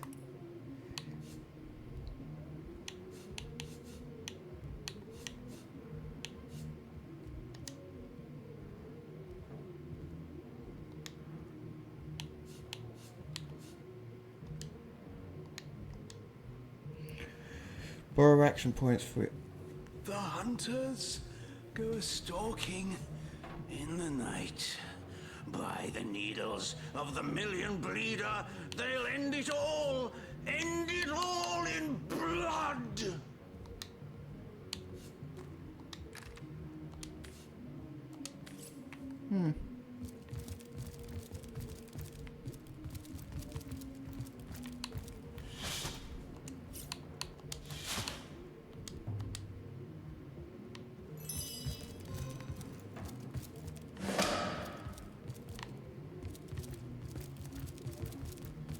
Ah, you have come. Yes, that is most satisfactory. Begone, brittle mask of age. Hear me now repeat the words of Brittletooth, the child snatcher of Carador. Come, play with me, for I'm hungry. Come, play, play, play. The game, yes! A game of blood and brutality, of death and dexterity. Fun as herring the horror harlequin. You fucking doolally. But, like the serpentine stalker hisses before the stab, hush now. Darkness, darling. Hush, hush, and listen to my tale. The elves of Gandavum, they lived in peace. Oh, yes. But one night, when the moon had hid her face, the orcs of the tribe of Kazuldagar beset our city. They cooked and ate and burned every last one of us. The light of dawn never saw an elf of Gandavum no more. All undone. Every last one of us. Except for me, the midnight rambler, away from the city. I was very old back then already, though indeed I whisper of many years hence. But death shall not find me, Oh no, not until every beast of Kazaldagar has been bled. I may be frail, a withered grey, but the wealth of kings is mine. Countless assassins have ministered to the vengeance that is my want, and now is almost over.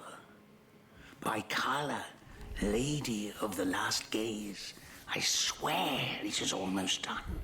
Only the very last one of the Kazaldagar still eludes me. The crowning kill that would seal its fate and mine alike. I have tracked her down by the curse of the spine spear I have. She does not know her ill-shapen son is setting fast. Color the dusk red, O sword of youth.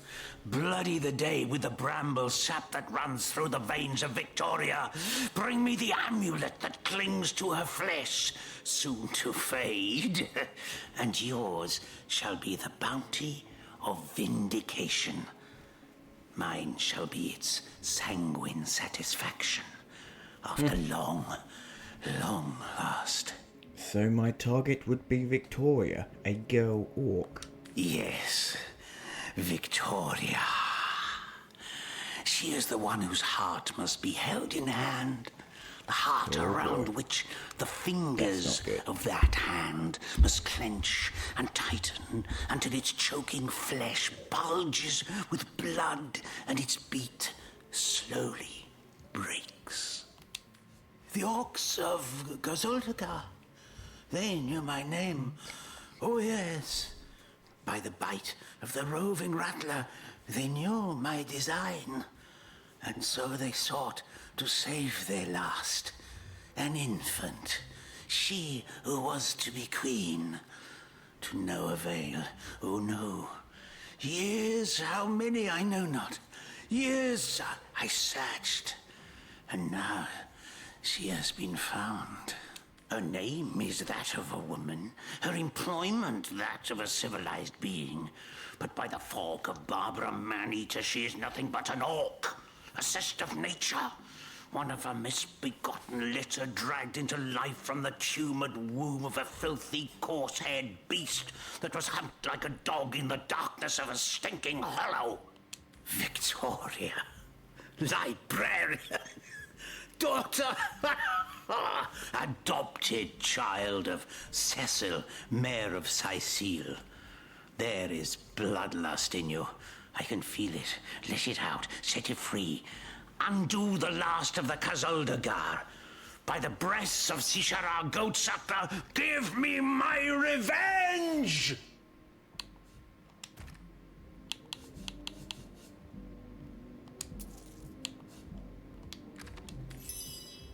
Here I wait for thee in the...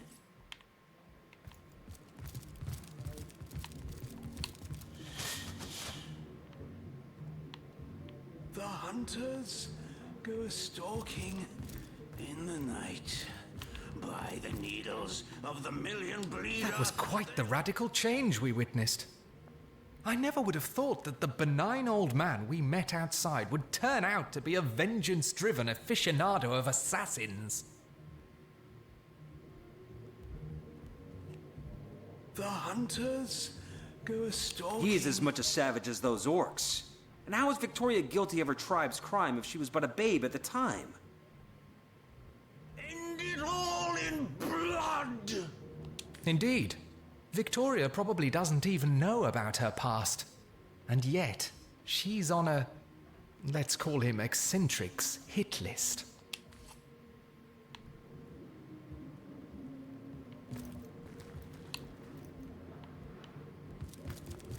By the fire teeth of Suruma, soul shredder, the end is nigh.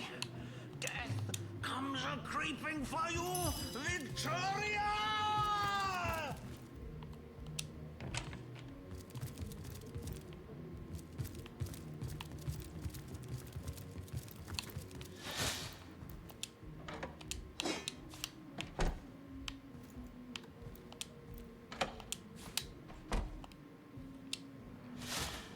That's enough of that now!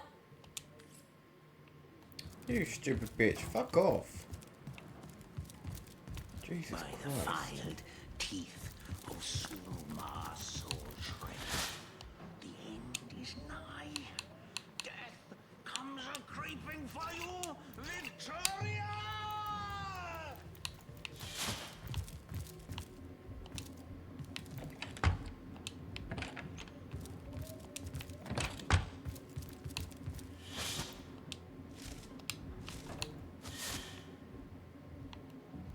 By the filed teeth of Sulma Soul Shredder, the end is nigh. Death comes a-creeping for you, Victoria! Looking good.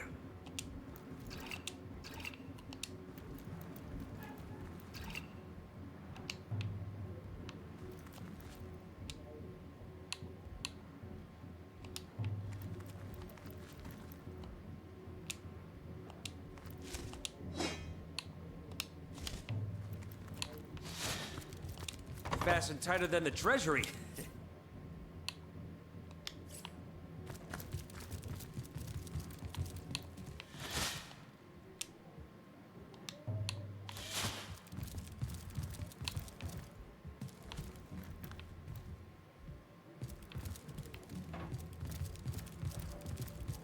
Soon the last will be beaten. Beaten like the anvil of Grog, the torturer. All hail, Grog!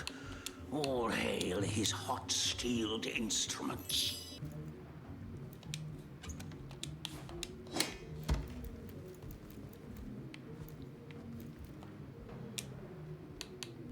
Soon the last will be beaten. Beaten like the anvil of Grog, the torturer. All hail, Grog! All hail his hot-steeled instruments. I've done those.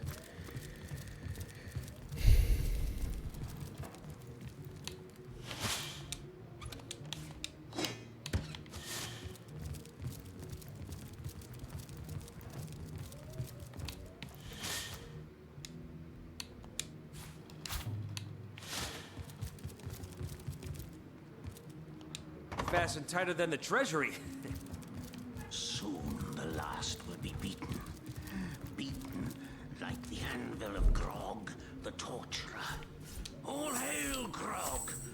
All hail his hot-steeled instruments.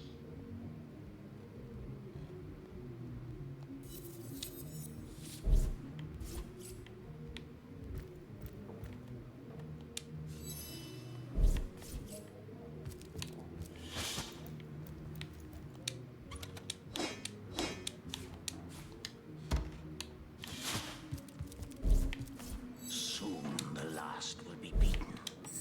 Beaten like the anvil of Grog, the torturer. All Nice. hail, Grog! All hail his hot-steeled instruments.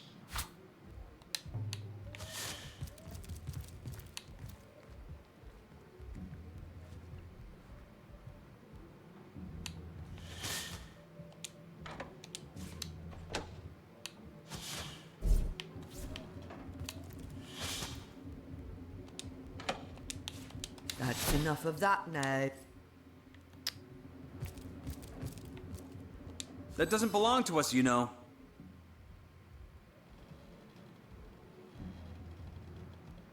The Well put. hunters go stalking Oh, In that the wasn't good. night, by the needles of the million bleeder, they'll end it all in blood. God, he sounds annoying.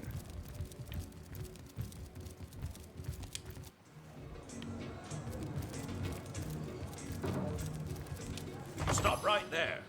Until you... That was one person. This guy.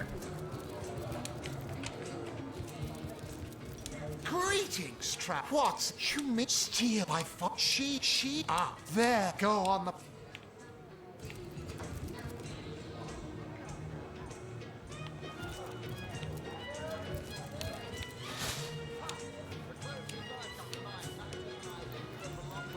Another piece of trash!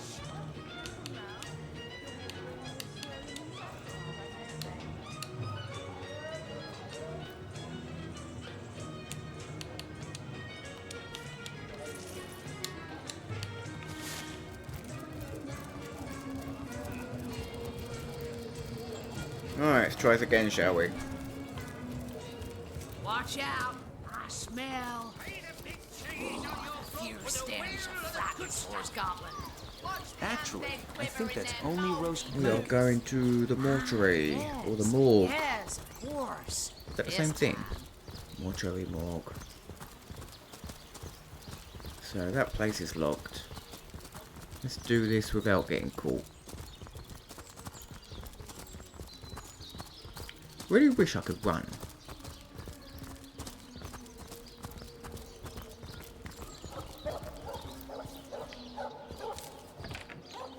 Oh, there's someone there this time. So, what's the bad news? More orcs rampaging through the docks? Or have those infernal statues sent another soul flying to his death? Tell me about yourself. This here's my family business.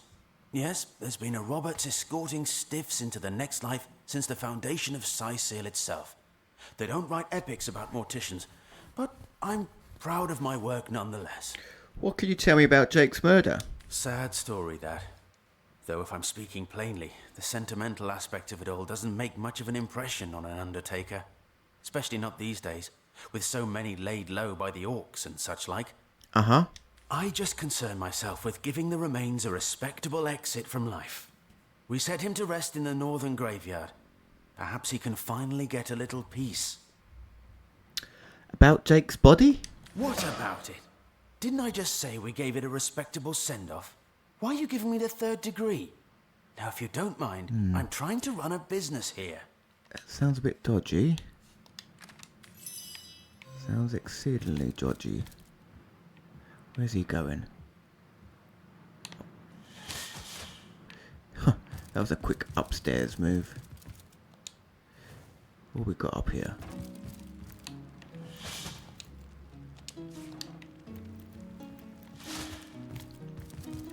Go away, please. I'm trying to steal from you.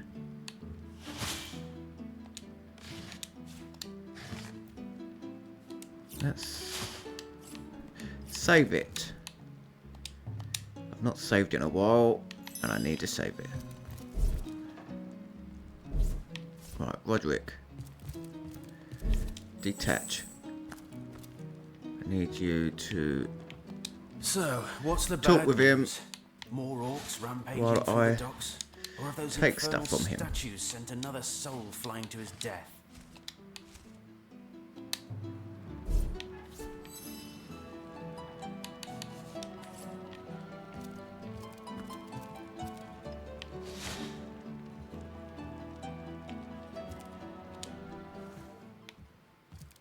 So, what's...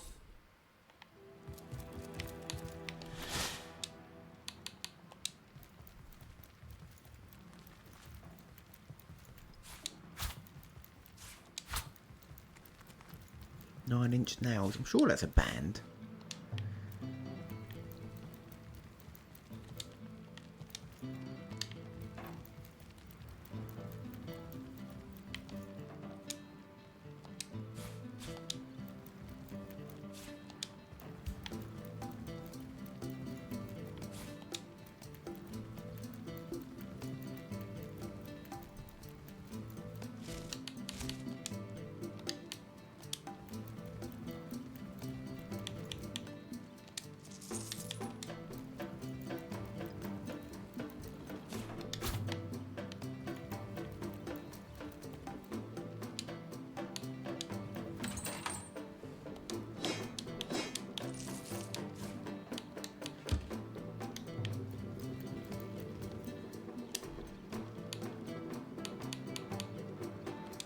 Take the trophy.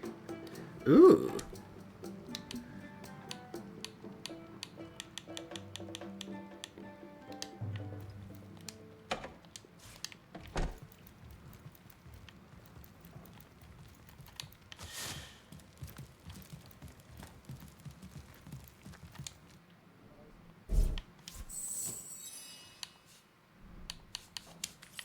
Nicely done. Now I need you.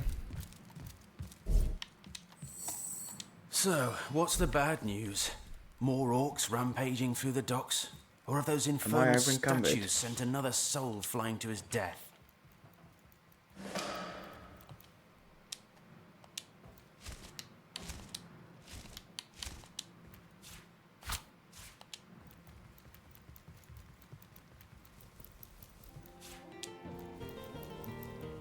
Oh, what's that gleam?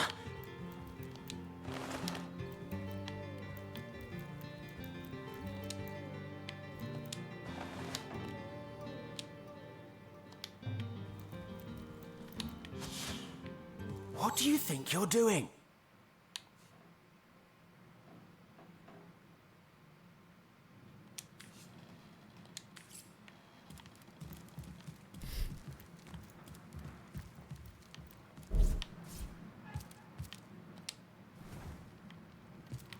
So, what's the bad... Talk to him while I have a look in there.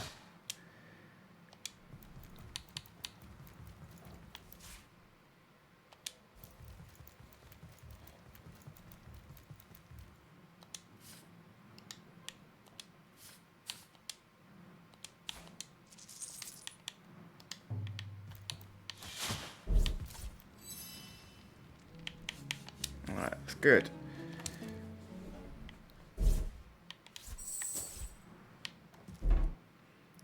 Have a look at the log. Seems nervous and generally out of sorts. Let's have a look at inventory with the books.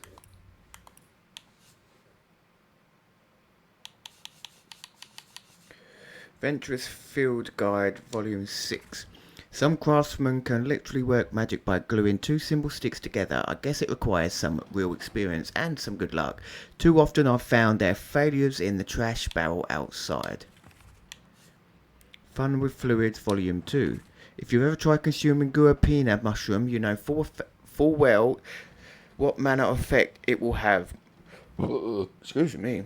Most Revelia mushrooms have some sort of effect on a human body, and their essence can be squeezed into potions to enhance their effects. Combining mushroom-based projects has similar effects. I think I've read that one. Cracking up the crowd. Fun with Fluids, Volume 4. Read that one. Cecile's Genesis. I've read that one. Read that. First trick my dad taught me was how to use a whetstone. I suppose that was his way of making sure he always had a knife sharpened on hand. Nice. Improved axe. The Adventurous Field Guide, Volume 1. True Fiver can create a weapon from what he finds in the wild. I've read that one. The Corpse Companion. The Second Life. Death, Rites and Rituals Among the Seven Races, Volume 1. Imps and Orcs. Chapter 1. Imps. In all cases, the disposal or preservation of imp corpses is left to the discretion of their masters.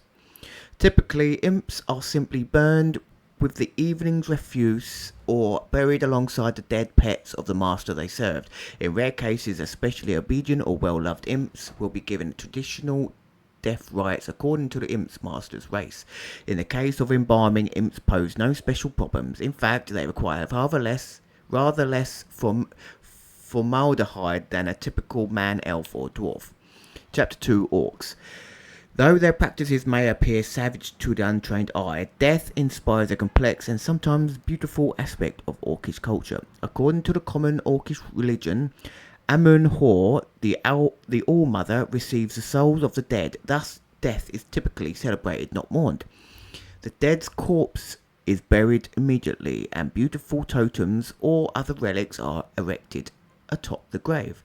These are meant to please the All-Mother when she comes for the print of the dead, spirit of the dead. Next, tribe members from toddlers to elders, the Queen included, form a great ring, and each by each related a cherished memory of the deceased. Thus the life and passing of the deceased are recalled with joy and excitement. However, if any are caught mourning the dead, in word or by tears, a punishment is death. For surely any who would mourn the passing of a soul to the All-Mother is a traitor and a disbeliever. Robert's Ledger. Furthermore, I find it impossible that any but Mayor Cecil, Captain Aurelius, Ilian and Esmeralda would have been able to gain access to the body without my noticing. A corpse can't just vanish into thin air, and even if it could, it's not as though a strong wind could blow a sack of gold onto the empty slab. No, one of them must have been involved, but as long as no one goes digging up Jake's coffin, I don't see how the crime could ever be traced back. Looks like the mortician is rather suspicious about Jake. What could Mayor Cecil, Captain Aureus, or Evelyn have to do with it? Interesting. I need to do something with my inventory.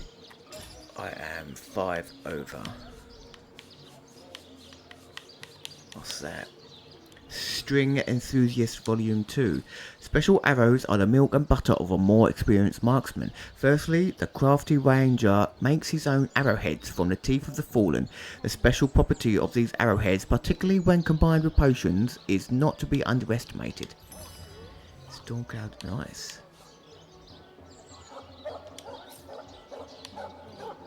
Send to Roderick. Traveller's Journal. Rejoice, for the statues have granted my wish. The whimsical nature. Send to Roderick. I'll send any books I've read to Roderick. Short History of the Seven Gods. I think I've read that. No, I have not. The seven gods were still young when they decided that each of them should have their own race to guide through the eternal flow of time. And thus it happened that Ralik, the most powerful of all gods, became a patron of the humans. The Barley Duna created the dwarves in his own likeness and even lived alongside them in the mountainous caverns. Tersendelius, the poet, went into the woods and created the elves. He blessed them with near immortality and wisdom. The reptile goddess Zalstissa wished to command a proud warrior race, and thus she created the lizard people, fierce fighters from the wastelands.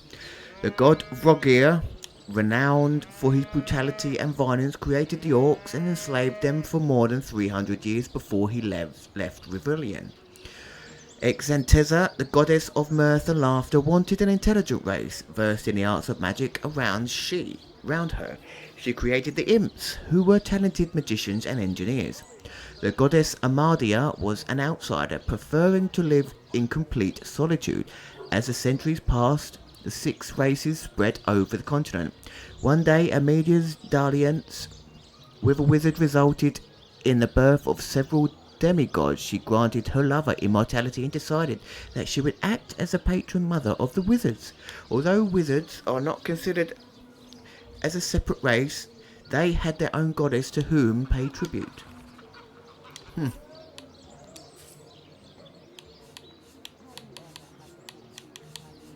From with Fluids Volume 4. Read that. Sicilian Delicis. Read that. Venturous Field Guide. Read that. Read that. Read that. Read that. Read that. Oh, I can combine that, so that's an item. Robert's Ledger. Venturous Guide. The first trick my dad taught us how to use whetstone. Read that. Volume 6. Some craftsmen can literally work magic by gluing to... Oh, read that one. Corpse Compendium. Read that. 110. Got so many items. Venturous Field. Some smiths haven't the faintest idea how to mould a fine metal shield. I've read that one. Venturous Guild Volume 1. A true cyber can create weapons from what he... Read that.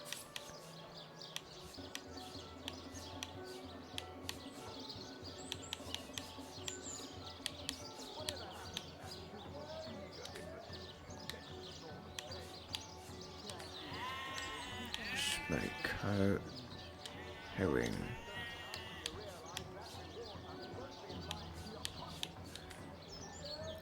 item is out of uses. So I need to sell that. I send that to Roderick. Actually,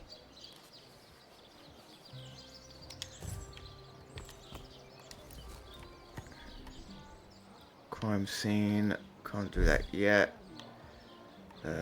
Graveyard.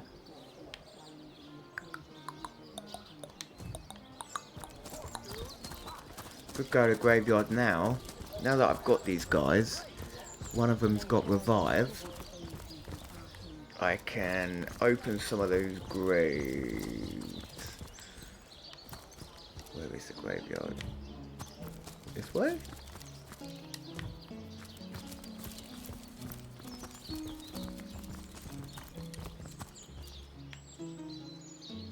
It's behind me.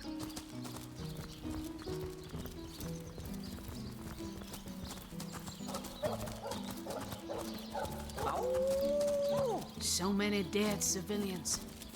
It's an honor to visit the fallen. The fallen have no use for honors or visits. Their days have passed, ours have not.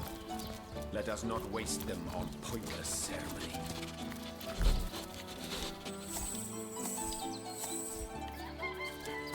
Let's save it before I do this.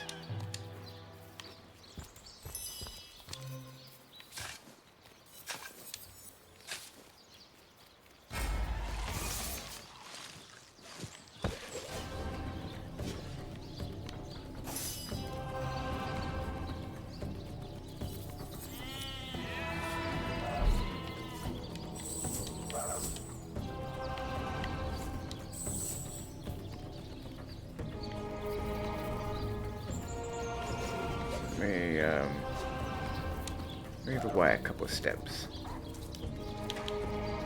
Empire touch.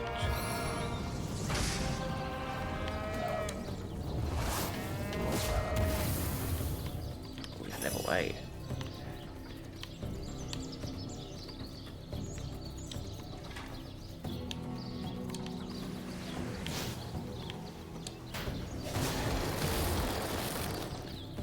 Oil failed, burning failed.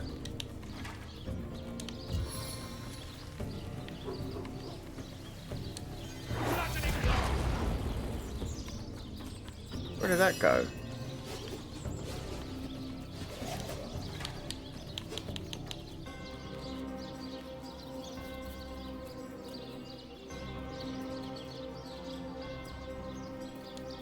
Take no prisoners!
Stay away, dog.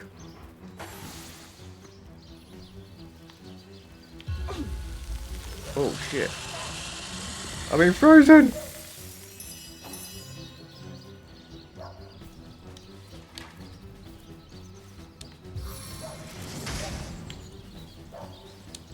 Burn for me.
damning. Burning. Fire resistant -30. Oh, will you stop it? Knocked down. Cannot leave. So burning. Don't want water. Water damage. Nope.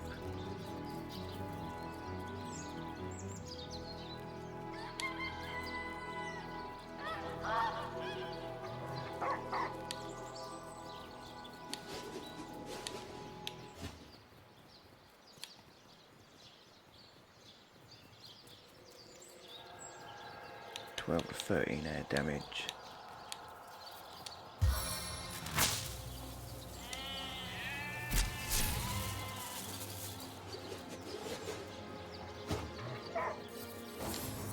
Don't do it, dog.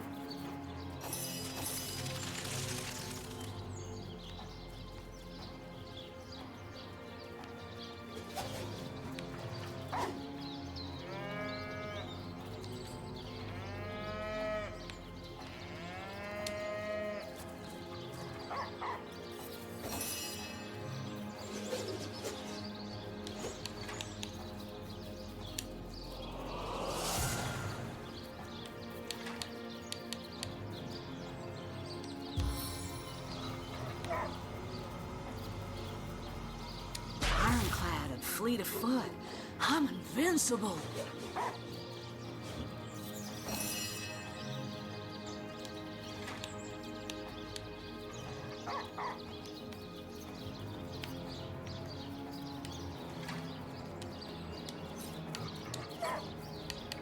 Flanked. Knocked down 1 turn. Burning. Fire. Freeze him.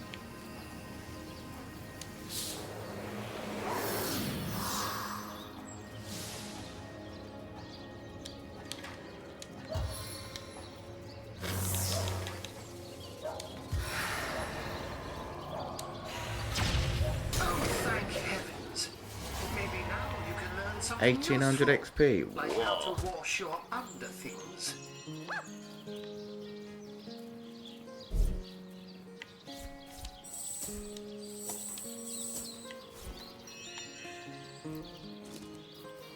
Did he fall up? Why did he fall over?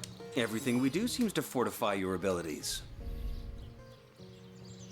Have no fear, my friend.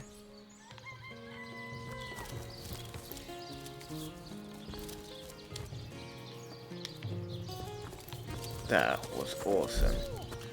Got a level up. Let's have a look at the logs. Crafting. Arrows. Objects. Wood chips.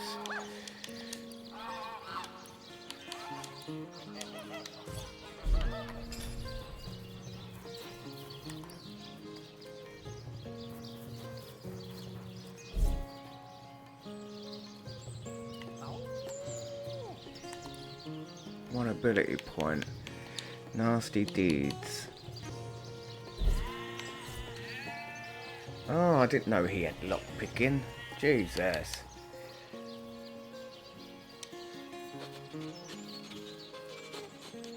All that freaking time.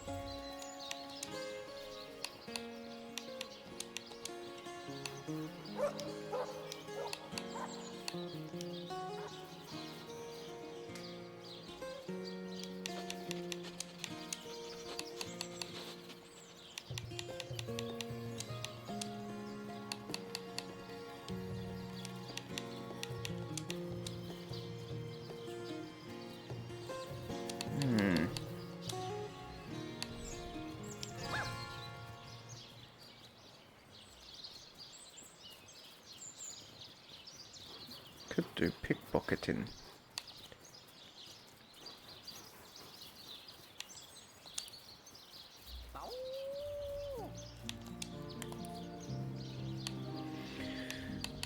All skilled up. All skilled up gives you 2 extra ability points to spend. Ooh.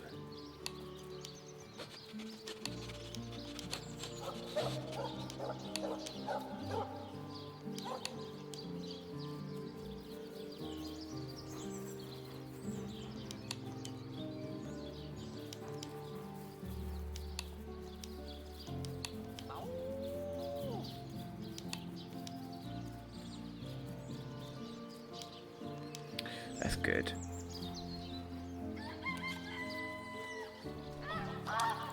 Right step for sure.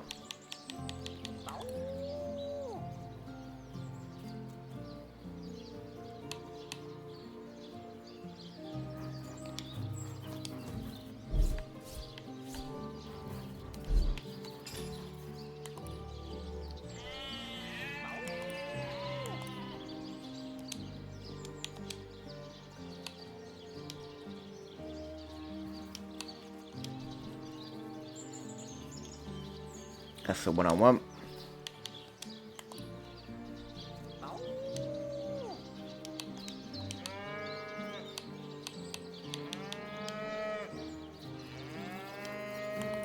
Ability points.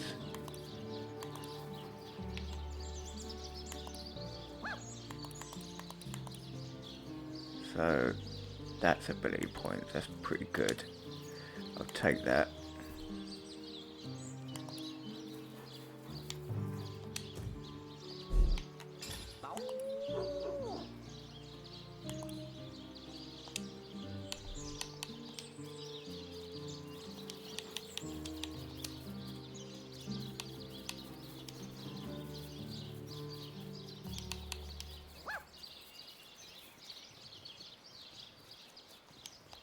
Lucky charm.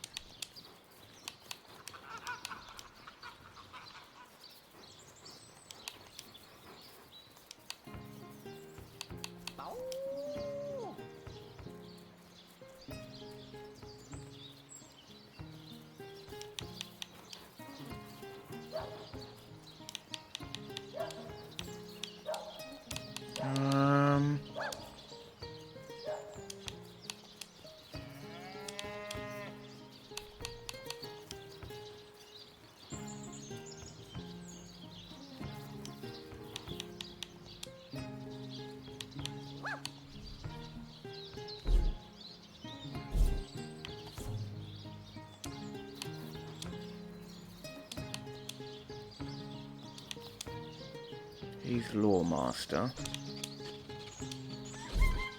That's all he's got.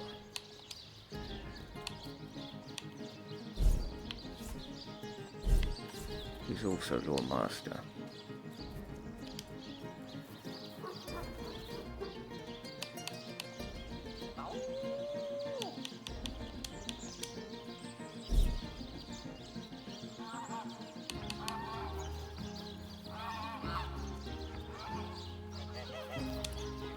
Another one at leadership. Why not? What about these guys?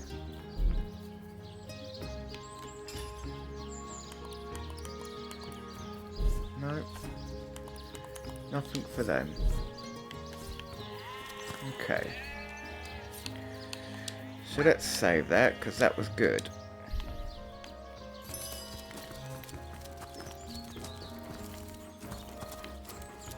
Here lies James, as usual, the filthy fibber.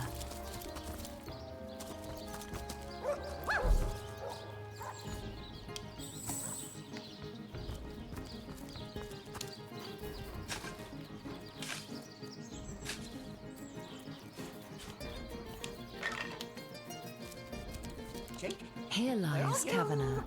Will they have Sicil pie in the afterlife?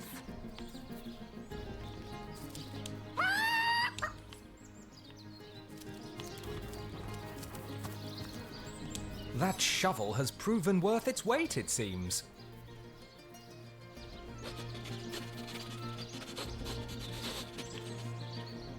Indeed. And who knows what manner of riches we'll unearth together with this tried and... Enough to...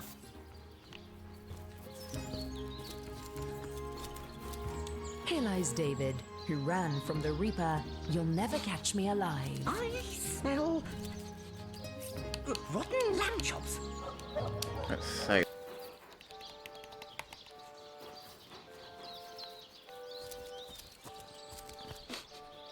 Here lies Jake. Please do not disturb. Rotten lamb chops.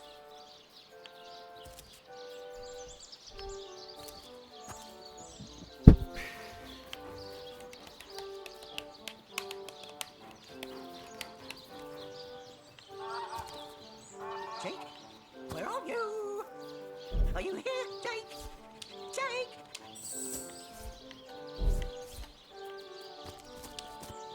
Let's go down here again.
Spirits of Rivalon, I call you home to the earth.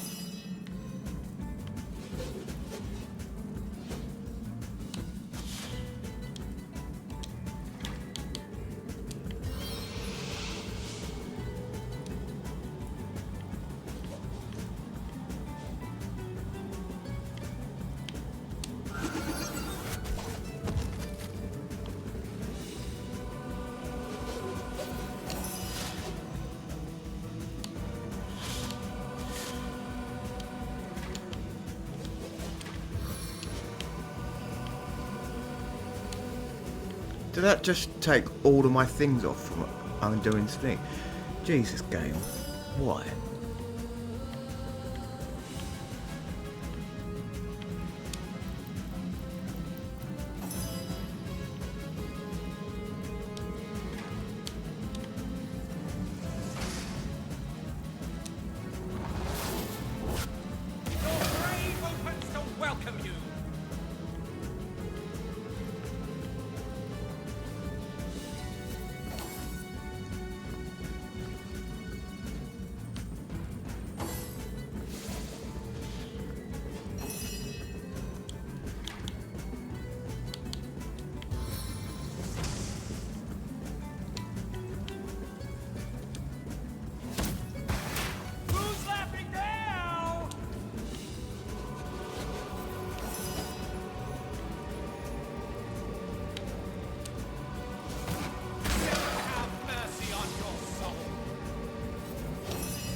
Frozen.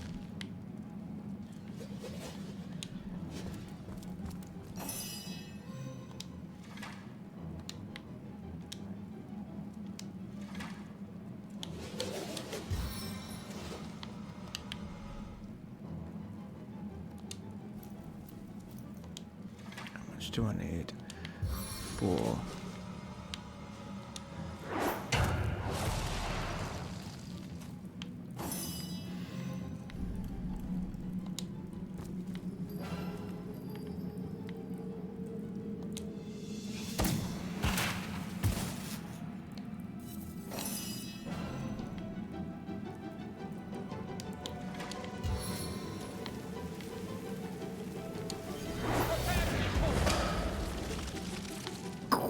That did a lot of damage. Hell yeah. Let's save that because they didn't even come close.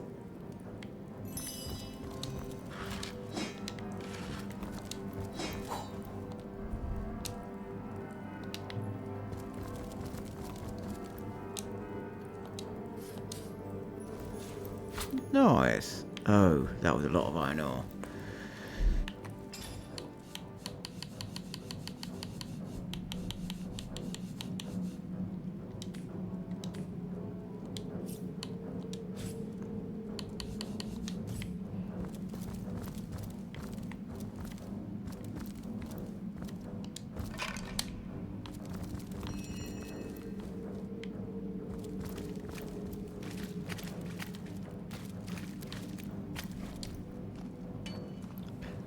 Dude.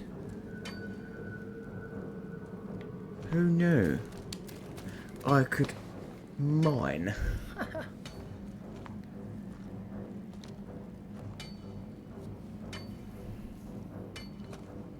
How much can I take?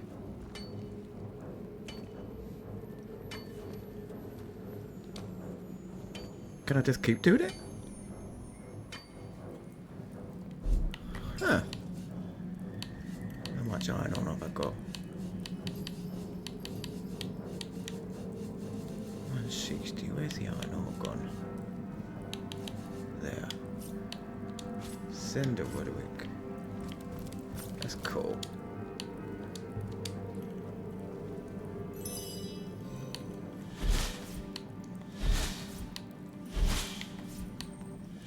Right, I've got to go toilet quick, guys. I'll be back.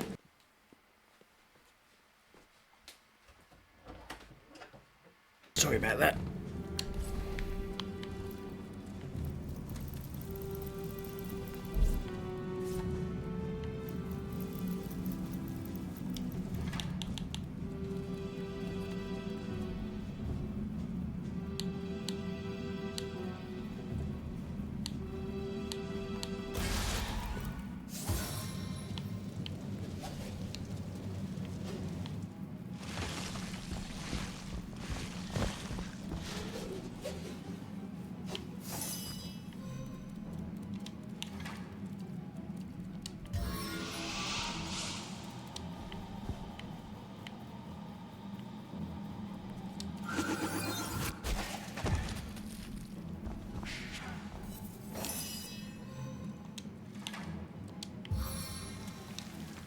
Don't want to do that.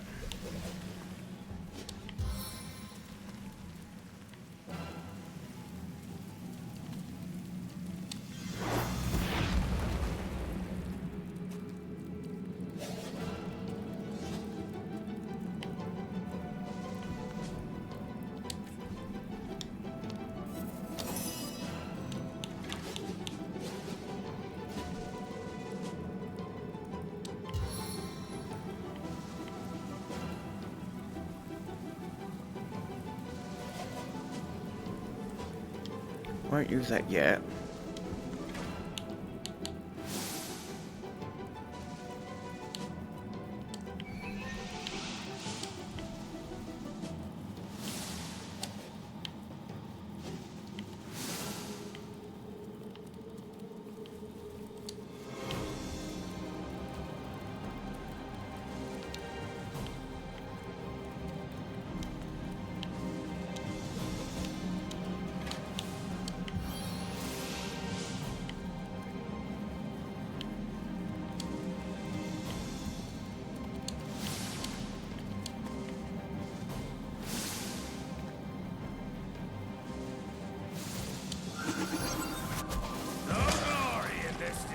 Oh, I killed the rat. Didn't mean to do that.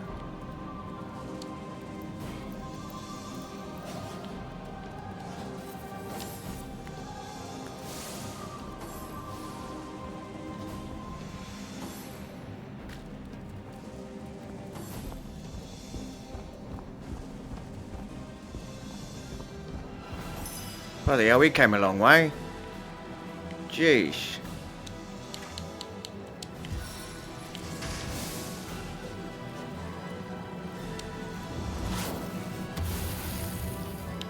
The fuck are you? Why are you hitting him, you dickhead? Are you fucking kidding me? Oh, Jesus Christ.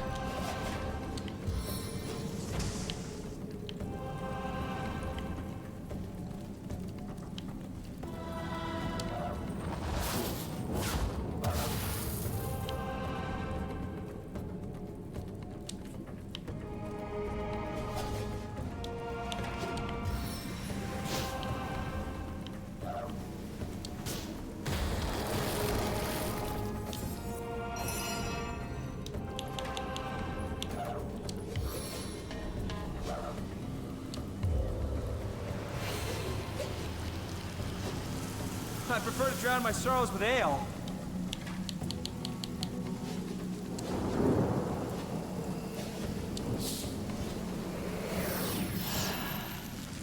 explosion. Stand strong, strike harder.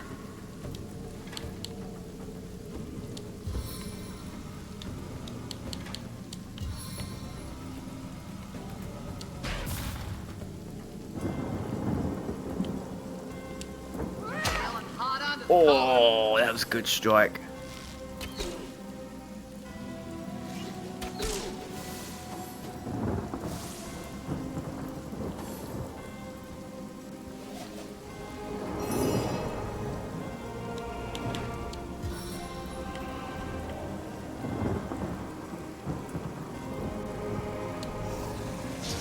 Into the fray once more.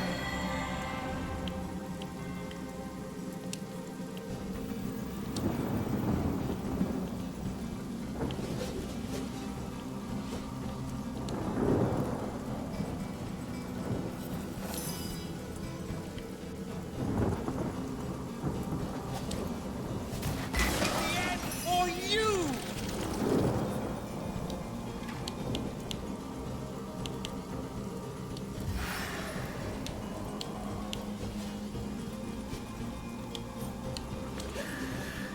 Wet. Fire resistance, air resistance, -10, so air.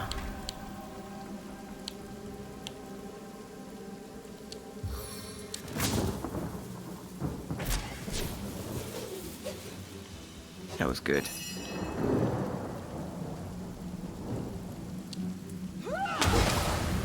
Ow! That hurt.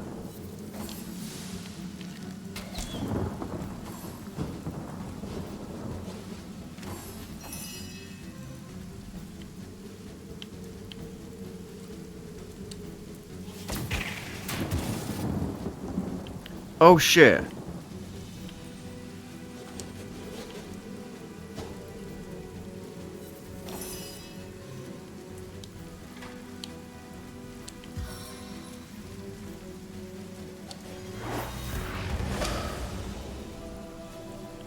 Nice.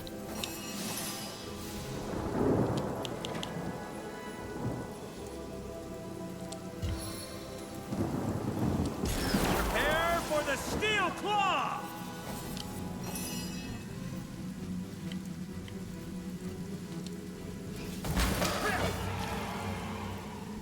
Nice.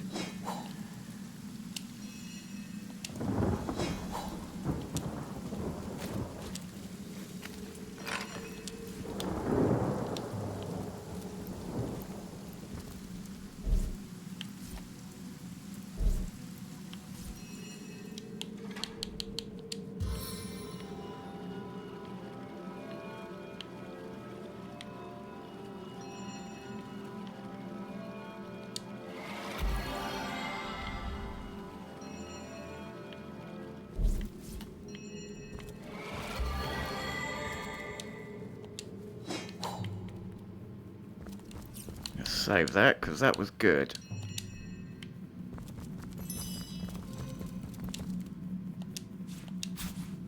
I killed a rat.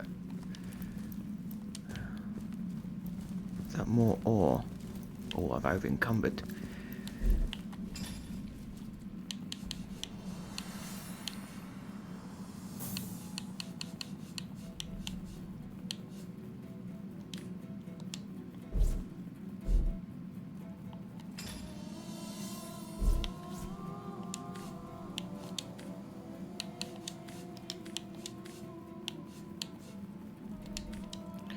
So he's got 14 armor, 1 initiative. 18 armor.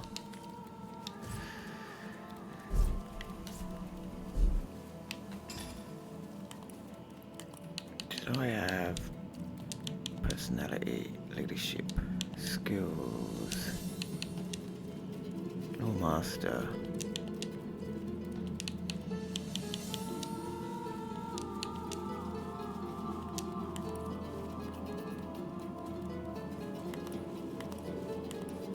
What was that one that I can identify things?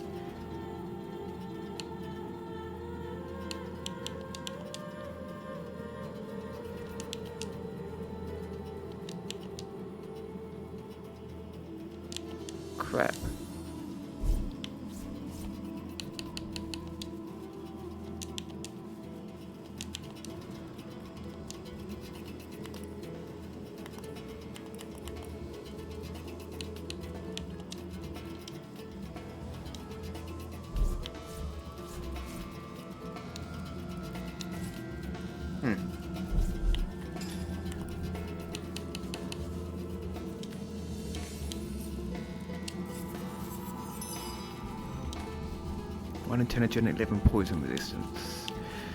Identify 11 cloth armor. Identify 9 water resistance, 1 initiative, 14 health. That's nice. That's a nice armor. 58 armor. Requires 7 strength. 1 movement for 23 health. That's nice.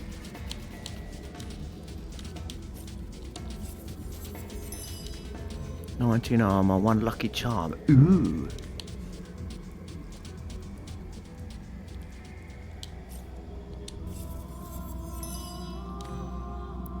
Nine water resistance, plus 3/5 movement. That's nice. 1 telekinesis.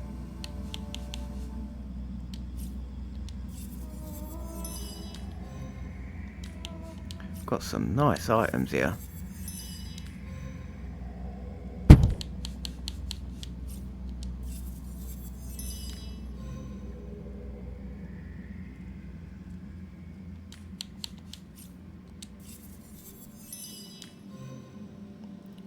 Oh, look at that. Let's have a look. So, 24 armor, 1 initiative. That's pretty good.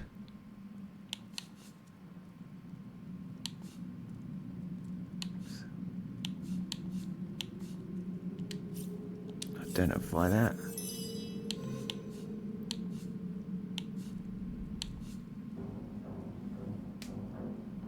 Compare. Movements. Plus 25 movement, 1 initiative. That's good.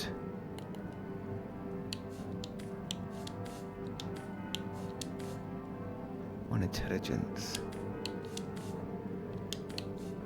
11 warm resistance, 9 HP. 5 resistance.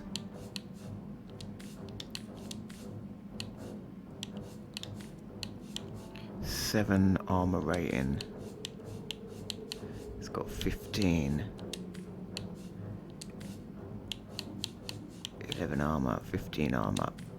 Actually, got that one. Lucky charm. Nice. Put Roderick next. 14 armor, let's change that. Resistance, initiative. Let's put that on. 11 armor.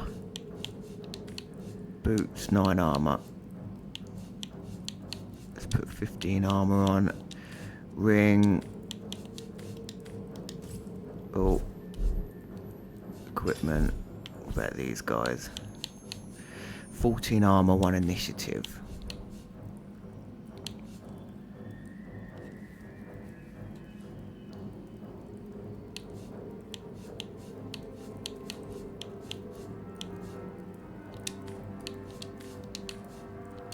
Armor. 11 armor.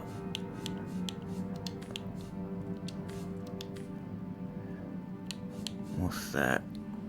Quarter staff. 17 to 33 water.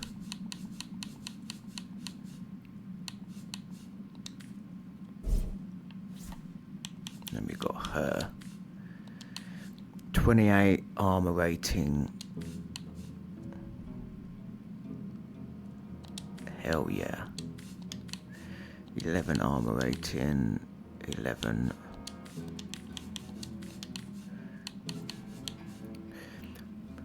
So what we got? 240% damage. 44, 56 slashing. Oh yeah. Oh yeah. 8 to 16 air damage, 59 to 105 slashing. That is sexual. Let's save that. I need to give some inventory. Actually, he's doing alright now.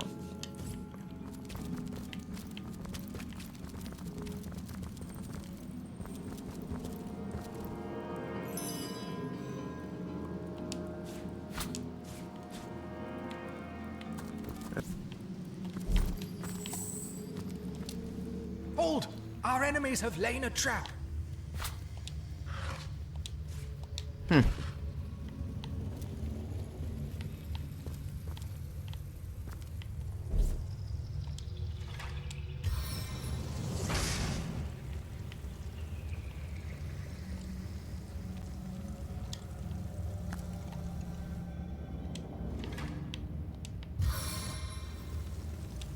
I invoke the fervor of flame!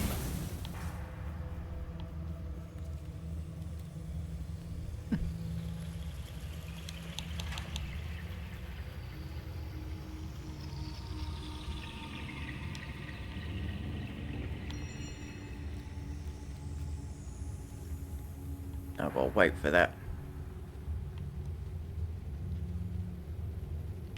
In your own time.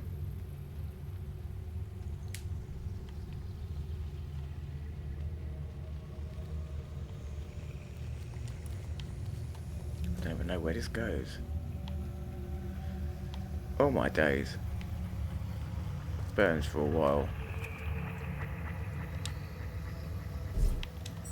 That's the case. Let's carry on a little bit. Let's go back this way.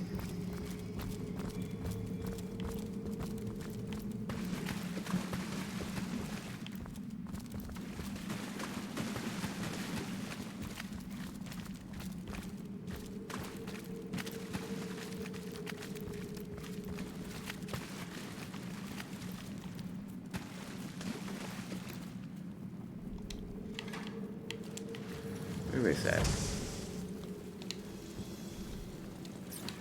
Don't know who that is. Let's chat with him. You see a shady-looking figure fishing coins of gold out of the muddy water that pools beneath the well overhead. His movements are quick and nervous, but nevertheless, he seems to enjoy stuffing what cash he can find into the many pockets of his shabby garb. So absorbed is he in his coin hoarding that at first he doesn't notice your presence. Suddenly, though, he pauses, looks up, and quick as a cat its talons, readies 2 daggers.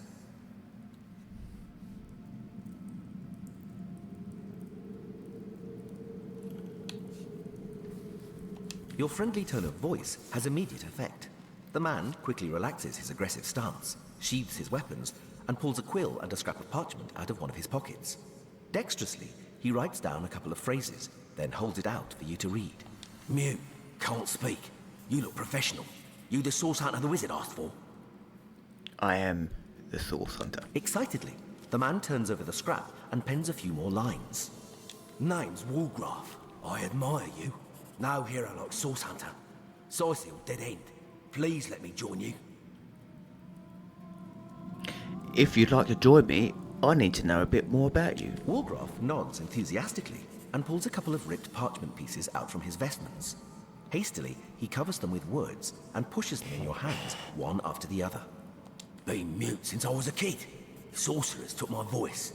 People think I'm stupid. I'm not. If you're mute, how are you talking? Get money, food where I can. Steal if I must. Not from poor folks. I'm a good sneak, good fighter, good with locks. See things you don't. Want to help you. I'm useful. Want to catch sorcerers. Make 'em pay. Please. About you joining me. Walgraf notices there's no room left in your party and shrugs his shoulders. Nothing he can do about that. That's a shame.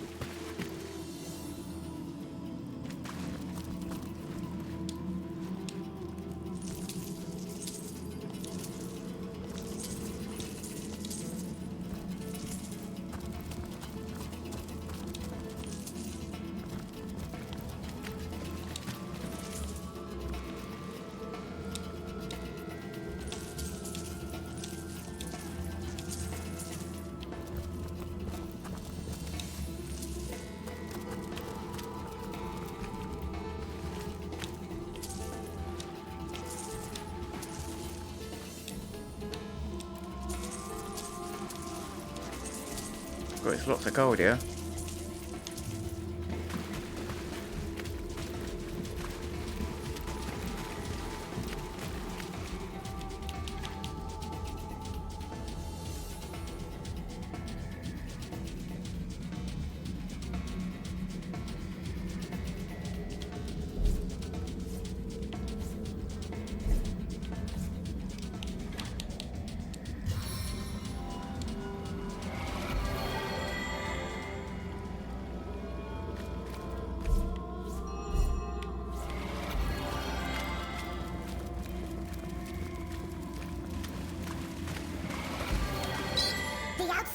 my seal are infested with a...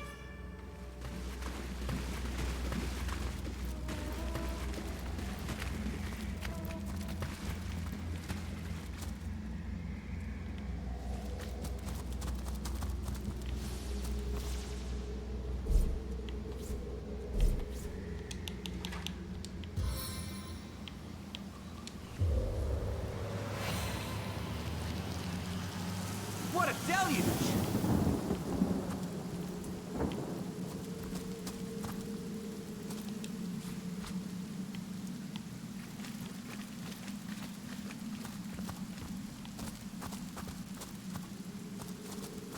Careful, I've spotted a trap.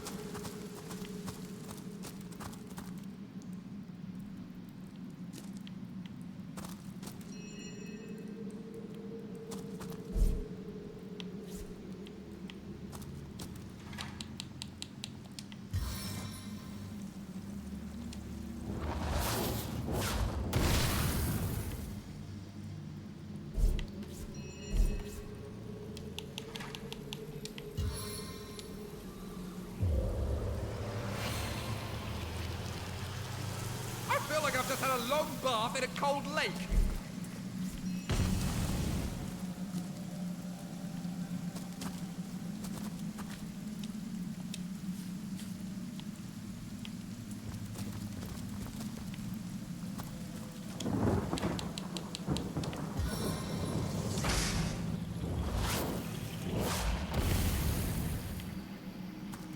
Yes.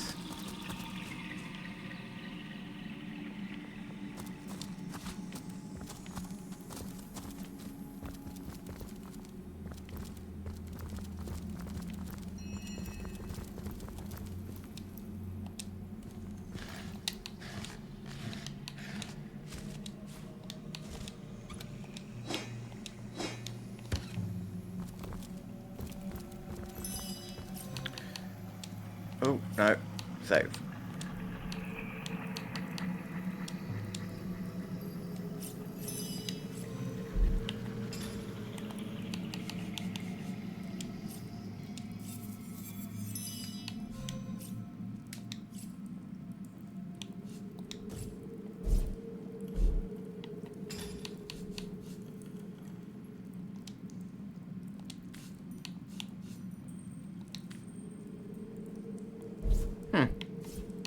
Roderick. +1 lockpicking. Beautiful.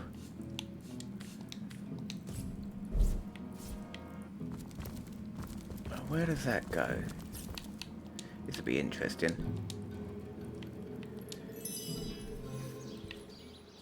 Ah, that's the chest.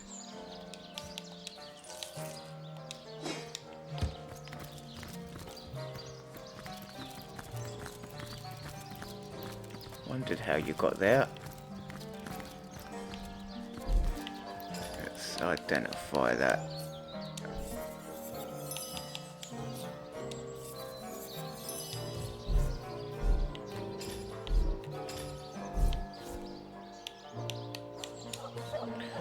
Poison essence telekinesis.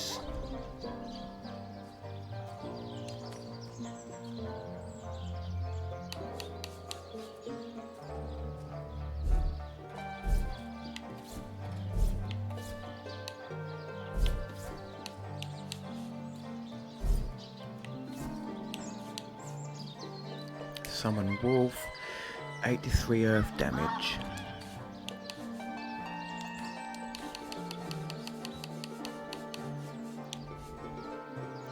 Fireball, all in 23 fire damage.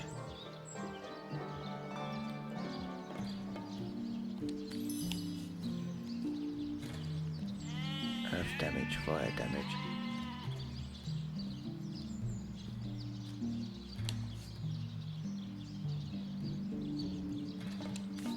Do I want fireball?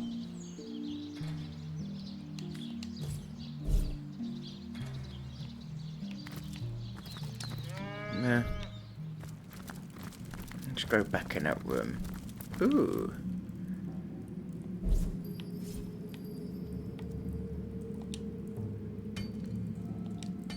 Nice.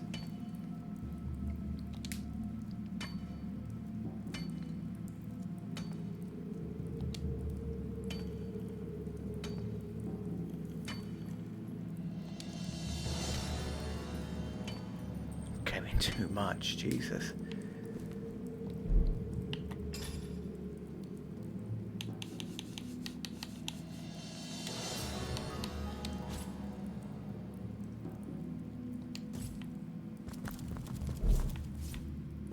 Oh, that son of a bitch, back again.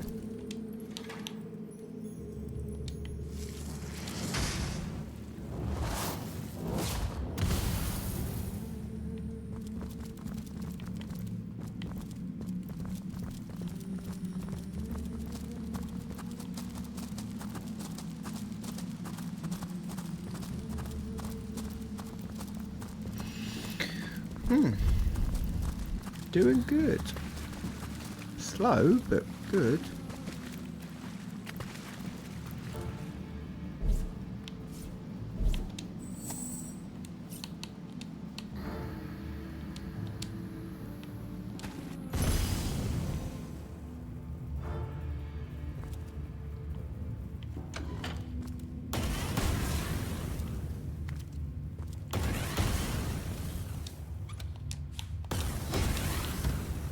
Started it off.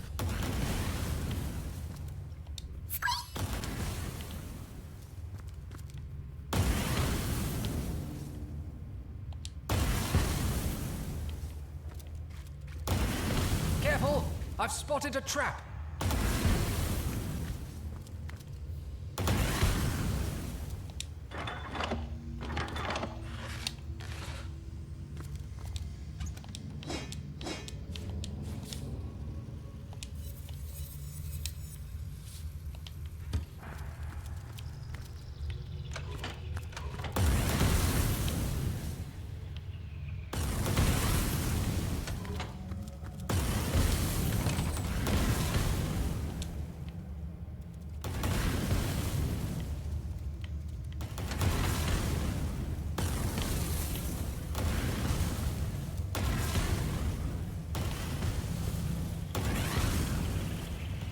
Look out! I see a trap nearby.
One at a time.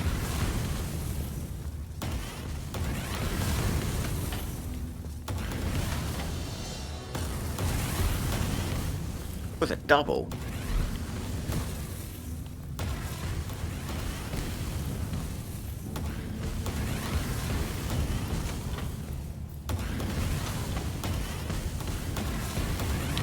Whoa.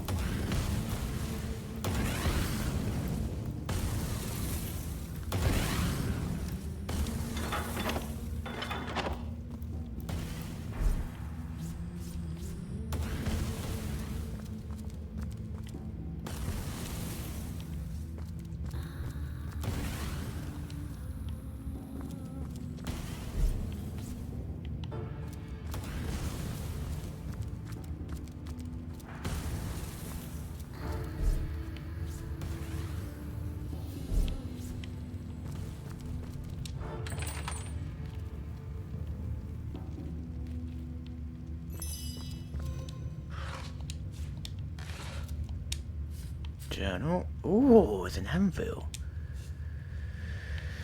What can I do with the anvil? What is that? Tiny pearl.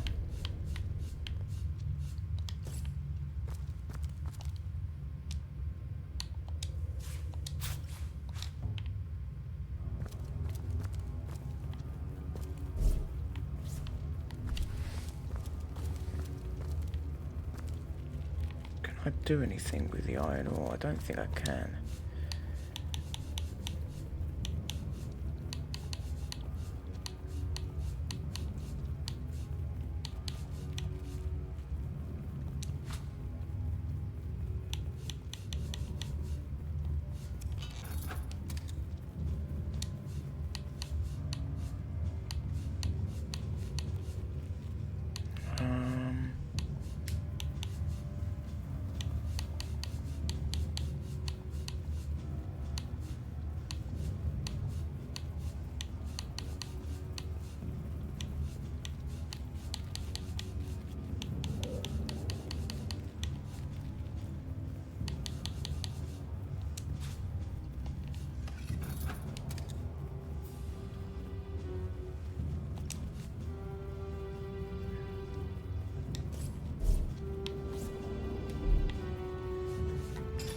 Has anyone got blacksmithing?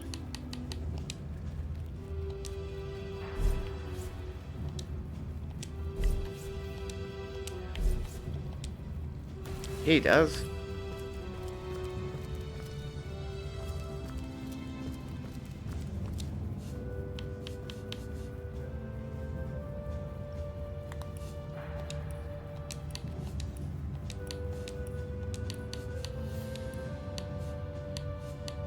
Anvil, any metal shield. Oh god. Whetstone. Don't have any whetstones. Any water poison. Branch.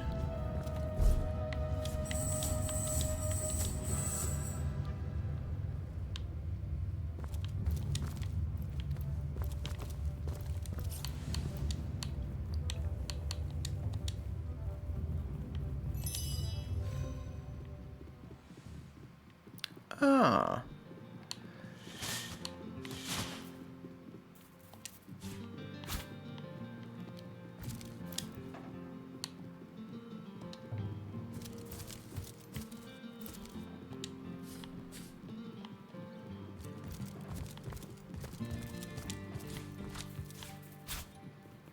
I'm in the house that I couldn't access.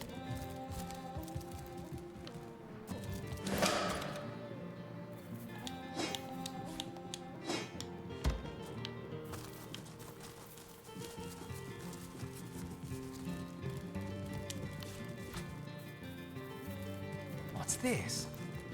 I found something.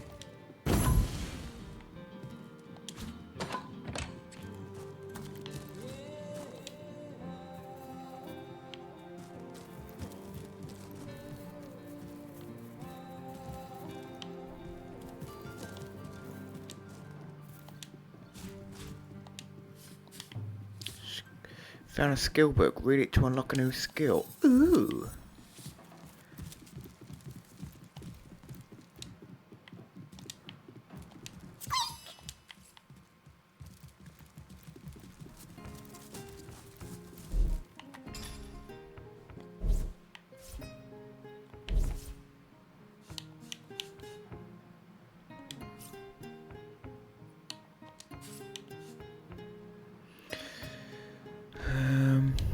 Send that to Robert. Send that to Robert. That to Robert. That to Robert. Identify. Send that to Rob. Nope. That to Robert.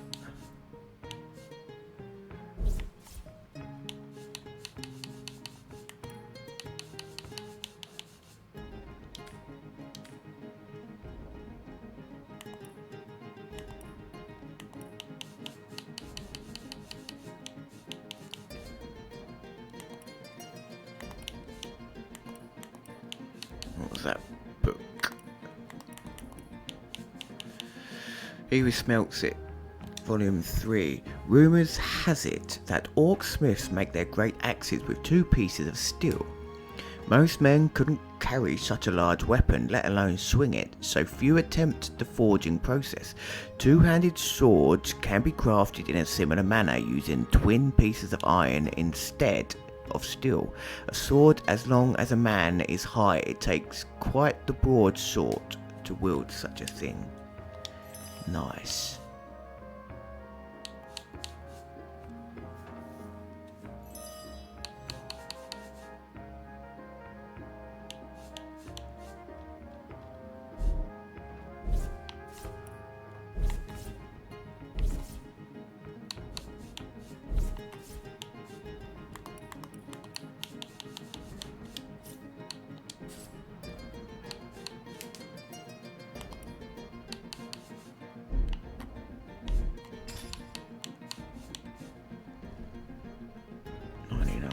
Roderick, 15 armor,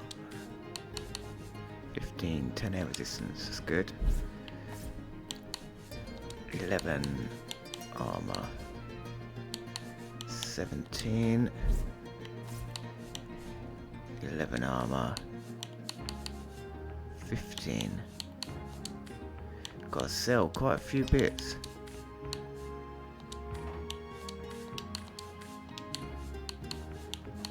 What is that? Sarong.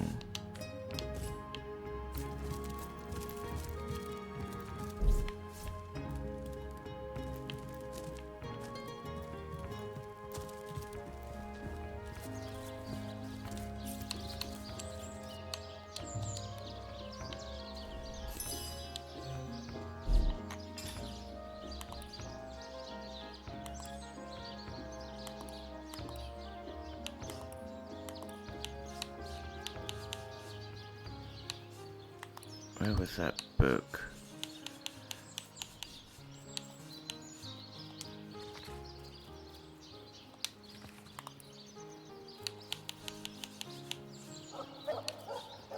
Divine Light skill book, what's that? Sets the warm status and decreases target's willpower. Sets the warm status and decreases target's willpower and bodybuilding within the spell's area of effect.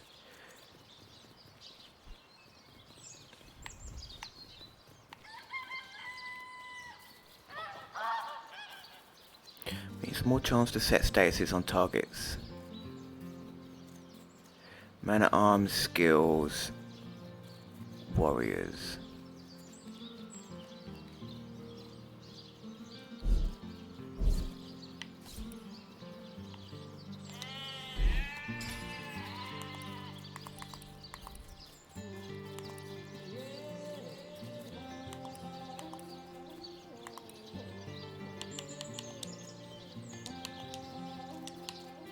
Bodybuilding 1.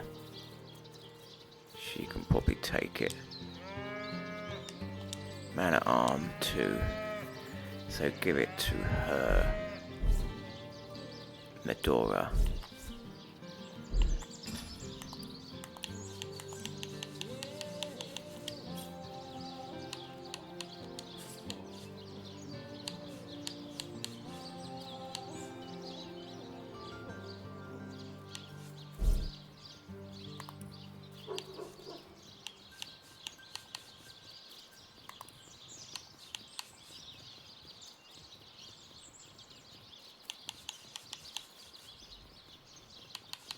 Just sell most of these.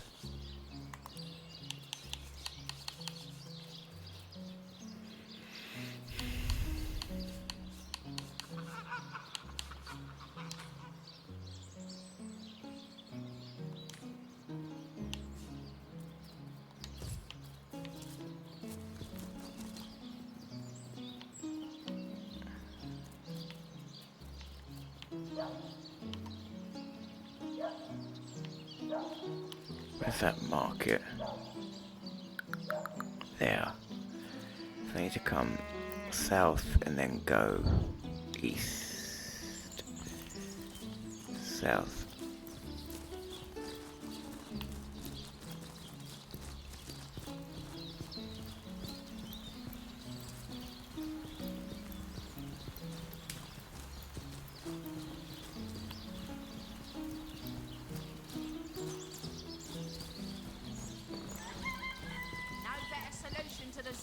problem than a set of silver Need to arrows. sell a bunch of my stuff.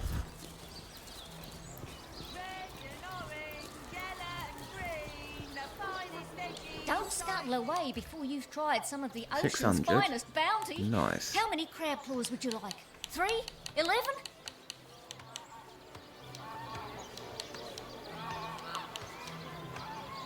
Watch the undead quiver in their mouldy boots.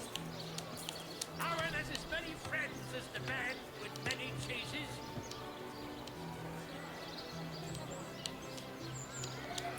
Sell some of these. I'm straight. I'm true. Arrows by the dozen.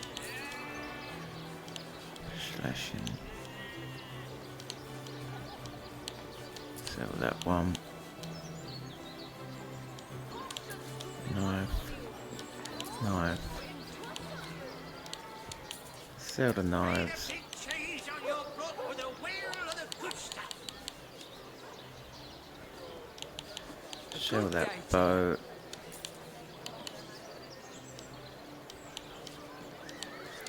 Sell that. Eat a big cheese on your blood with a wheel of the good stuff. Sell those. Medora's chest. What's that worth? 105. She's got something. I'll keep that just in case. 14. Sell that. 9. 9. Sell. Sell. Let us see if you can choose the finest greens. Let's see. Halibut, sheep's cheese, tomatoes.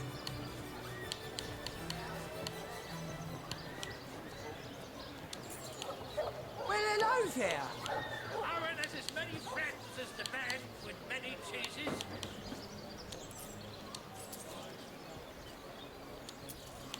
No better solution to the zombie problem than a set of silver arrows.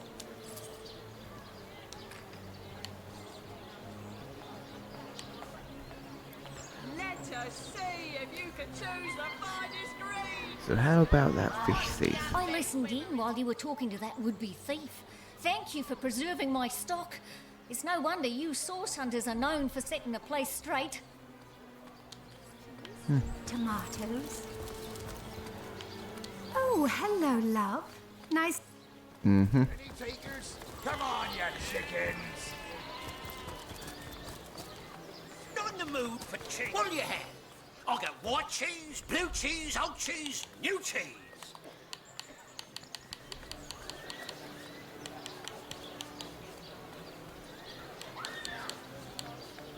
Quiet day on the market, it seems.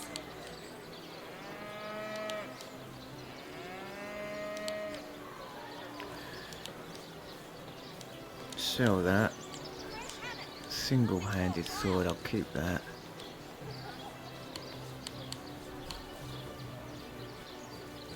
Let's see. Halibut, sheep's cheese, tomatoes. Sell those. Let us see Sell if you that. can choose the finest greens.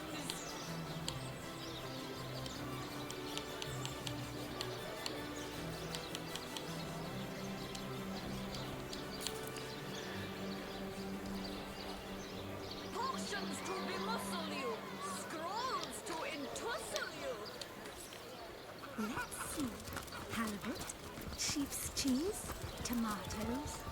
Aaron has as many friends as Here for your daily serving of veggies. Please partake of the plumpest produce ever produced. These paintings are coming in very handy. Beautiful.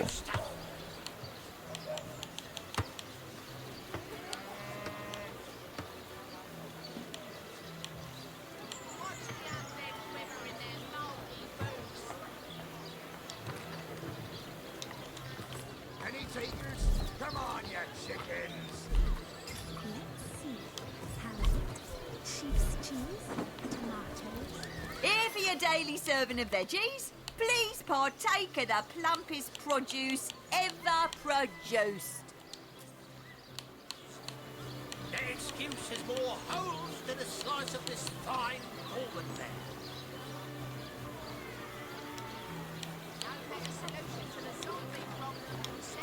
That's done alright.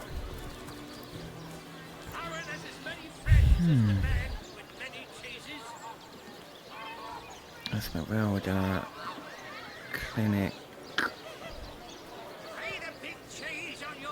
I need to go back to the harbour and tell Snake, wing of worm, Jack brew guys. and spice 'em, stir and churn. So, where are we here? We need to go west. This way.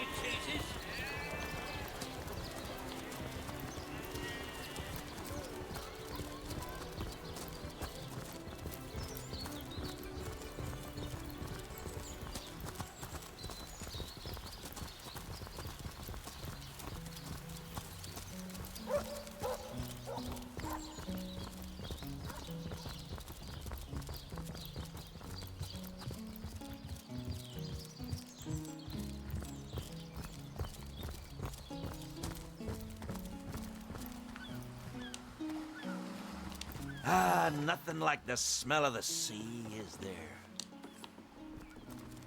I want to find that thief, so I can give him some fish. Plenty of fish in the sea, but I've got the foulest of the lot on my hands. Steady, boys, steady. We'll be leaving as soon as we're packed up.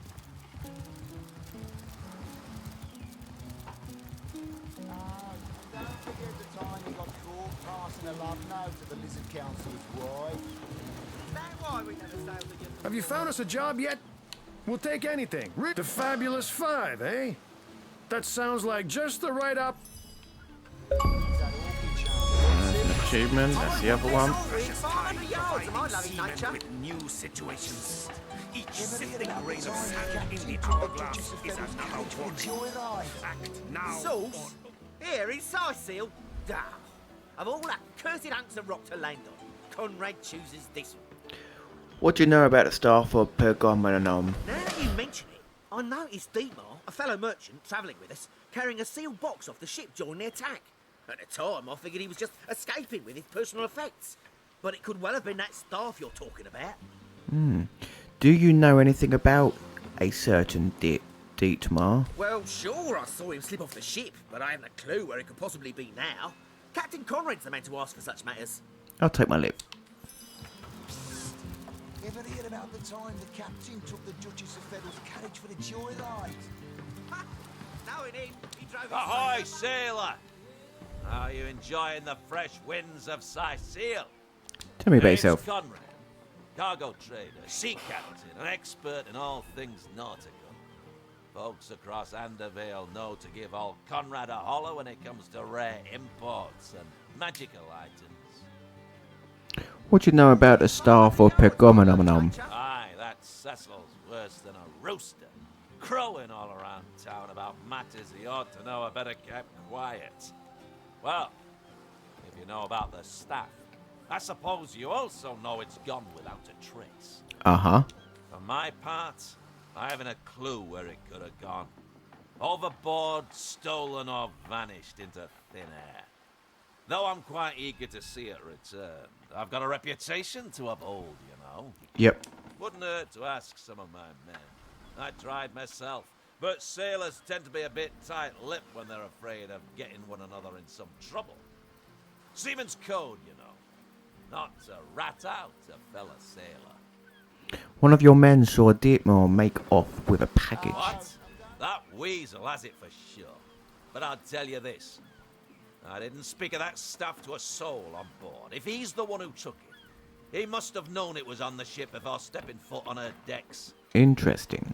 I'm sure he'll make a run for it, probably by boat. I'd look for him on an out-of-sight beach somewhere. He's probably there now, trying to launch a vessel in private. If he hasn't already escaped, that is. He drove it straight to the pub and back. Oh, and don't forget the time he got caught passing a love note to the Lizard Councilor's wife. Is that why we never sailed to Yundle Gore anymore? Speaking of youthful gore, that loopy Monosaurus. really thinks that orchid charm loves him. I wouldn't let it all win 500 yards of my loving nature. Psst. Ever hear about the time the captain took the Duchess of Federal's carriage for the joyride? No, it is. He drove it straight to the pub and back. According to Comrade Ditman is probably trying to launch from one of the secluded beaches in the area. Okay. Shipless sailors. Accepted. Speaking of youthful gore, that loopy legionnaire really thinks that orchid charm loves him. Nice.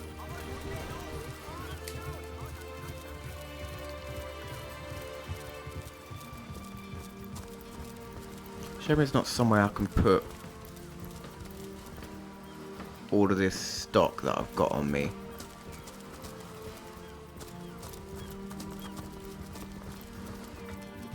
Otherwise, Nothing to report, sir. You'll never have anything to report. Isn't that a good thing?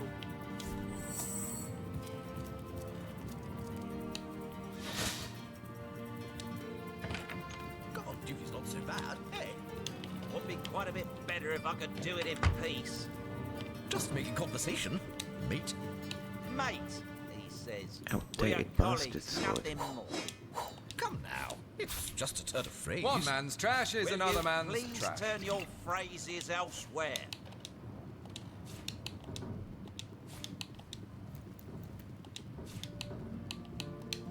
Report? Still nothing, sir. Suppose there just aren't any thieves around. It's the worst. Why would we be guarded? Think. Makes sense, sir.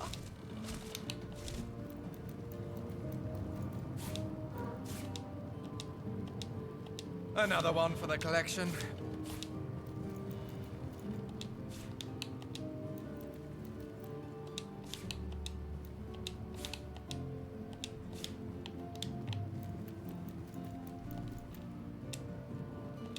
I've spotted something interesting.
They're dead.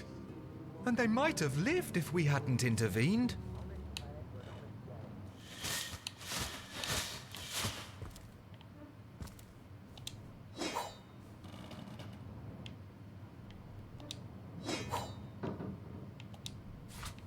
Damn it.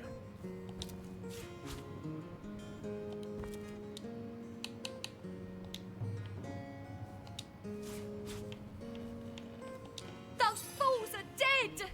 I knew that she-beast would bring disaster. What happened to the soldiers who were standing outside the warehouse? It was that orc. She snapped, grabbed them, popped their necks, and then ran out of here like a wild beast. I'm only grateful she didn't notice me standing here. Can you... Damn it.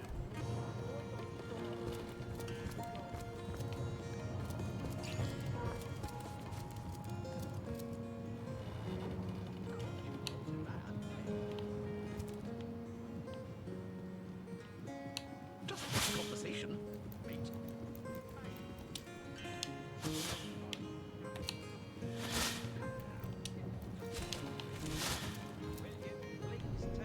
That was close.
report?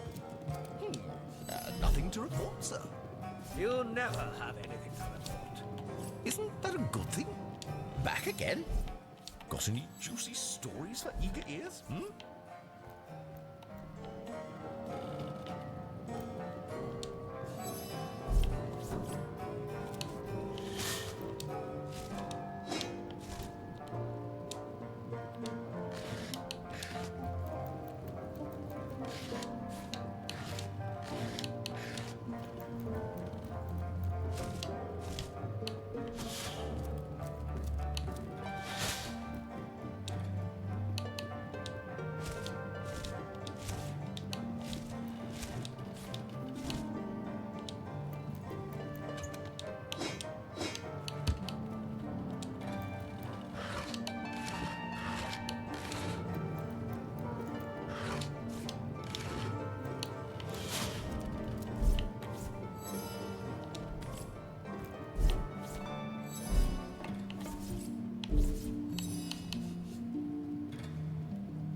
God, duty's not so bad, hey? Would be quite a bit better if I could do it in peace. Just make Salutations! Source hunters, I see. I'm Sergeant Curtius, proud protector of this house of Legion goods. What's in that room This is exactly? a storing house for Legion supplies. Perhaps the most important building in the realm. But report? Still nothing, sir. Suppose there just aren't any thieves around. If there were thieves, why would we be guarding this place? Think! Makes sense, sir.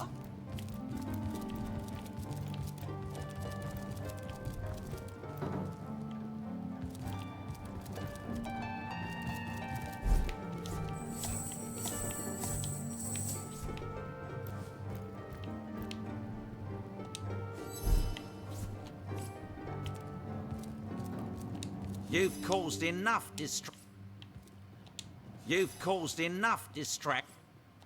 You've caused enough distractions, I think.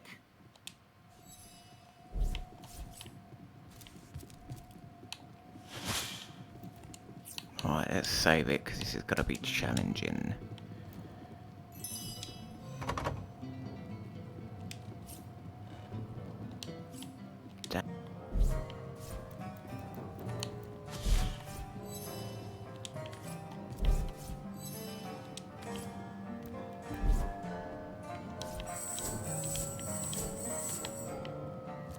You've caused it. Back again? Got any juicy stories for eager ears? Horatius just called you Loose Lip McGee. What's that all about? That fusspot said what? Well, old Loose Lips will let that lowly backbiter know what he thinks about that. So, something you'd like to say to my face? I haven't a thing to say to you. I'm on duty. Duty, indeed. Put up your fists. Are you mad? We're guards, not drunks on the street. Enough! Both of you! What is this, barbers? Back to your post at once! Sir, this is an important matter.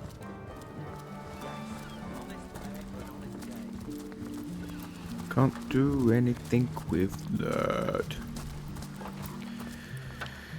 So,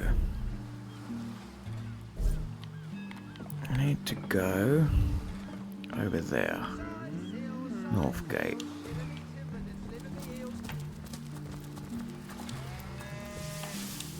Let's quickly go there.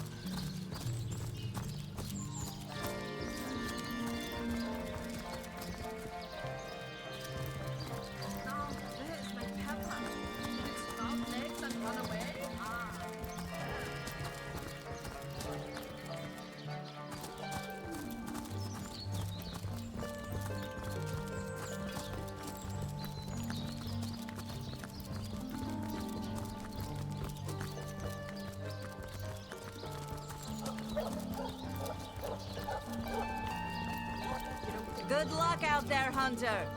Evil lurks beyond Syceel's ramparts. Damn joking. I've been mauled. I'll be disfigured for life. Ah, come on with the dramatics. It's not as bad as all that. The face, Virius! She bit me in the face! Look on the bright side. Everyone knows the ugly soldiers are the most ferocious. Ugly'll be the least of it. The beast looks rabid. In that case, you'll have the pleasure of putting her down yourself. Source Hunter. A sight for sore eyes, if ever there was one. I know you're probably knee-deep in that awful murder investigation, but truth be told, the Legion could use your help as well. Okay. We've been conducting a series of expeditions into undead territory, and I'm afraid I must admit they've met with very little success. With whom do I have the honour of speaking? Lieutenant Selenia, at your service. I'm Captain Aureus' second in command, but rest assured I am a lot more kindly inclined towards source hunters than he is. Okay. Now, I certainly don't mind a bit of healthy competition, and even rivalry between our orders, but I, for one, have no intention of looking a gift horse in the mouth. I don't know what that means, but carry on. And that is exactly what your presence in Sicil is, Source Hunter. A gift and a blessing. Only heroes such as yourself can make a true difference in this troubled part of the world. Such is my honest conviction. Let's discuss the undead. The undead. I pitied them at first. Many among them were once kind and innocent civilians of Sicil after all. No longer do I feel that way, though. Too many of my soldiers have fallen. The dead must be put down without mercy, if we can. Uh-huh. The bravest among my men and women tell me they are weaker in the west and stronger in the east. So I suggest you head westward if you want to flex your muscles and test the waters before blindly diving to your death. Okay. I'd like to talk about some matters concerning the Legion.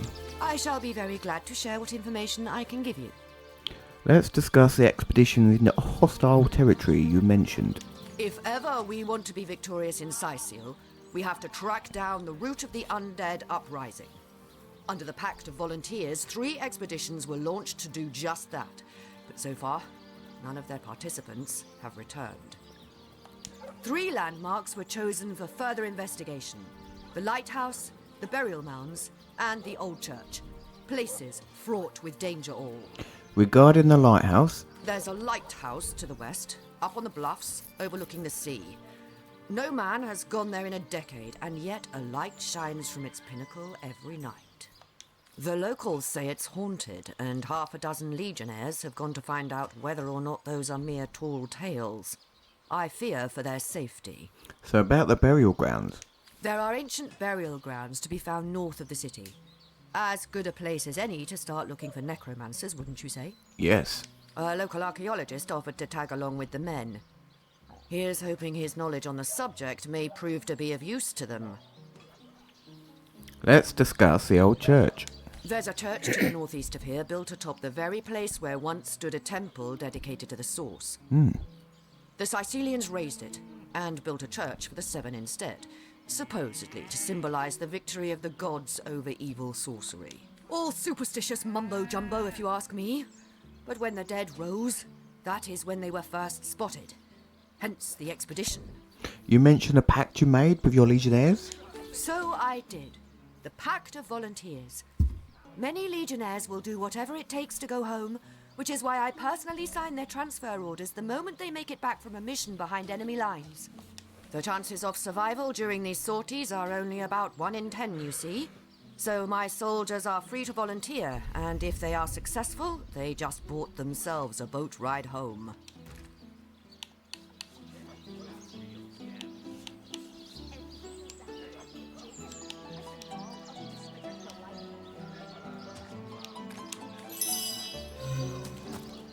The face, Virius!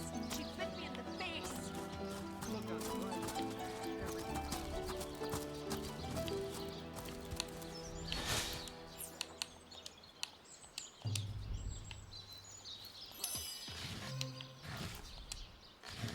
If only the popular girls from the Source Academy could see how edgy and dangerous you've become.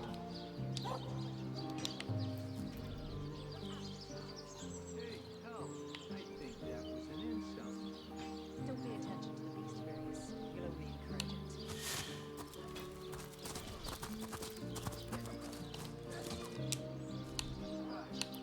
What's that book? Damn it. Oh, there's a shield there. Hmm.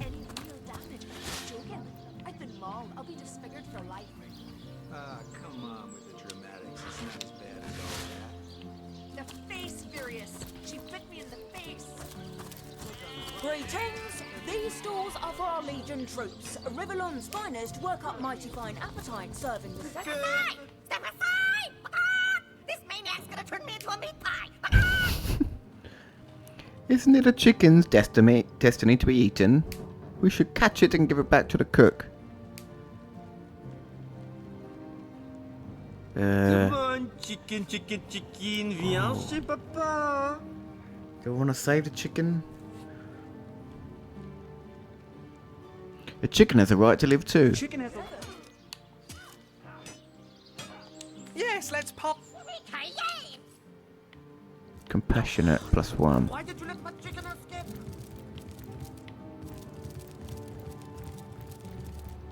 You let my chicken escape? Looks like it's your lucky day, Jack. Now to tell the troops they're getting nothing but the cornbread.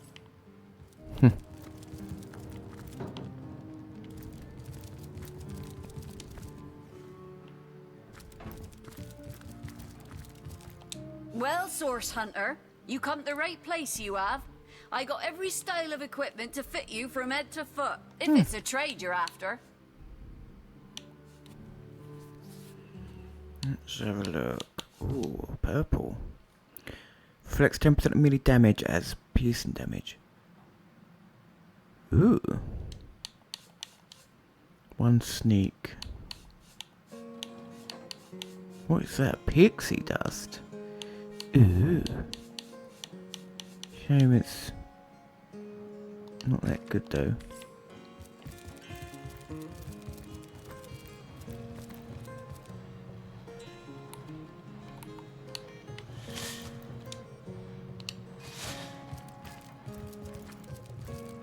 Oh, it's a chest there.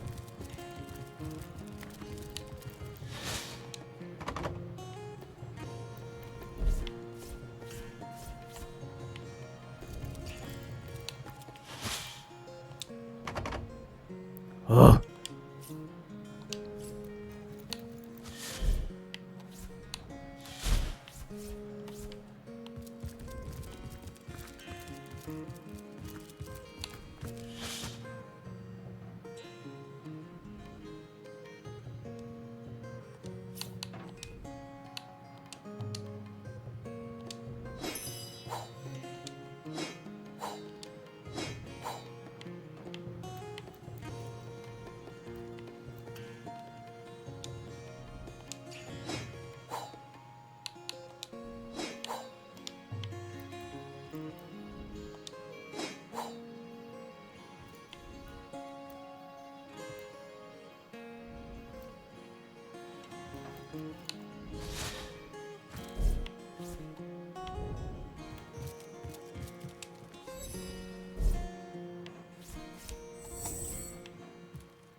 165 gold. That was sweet.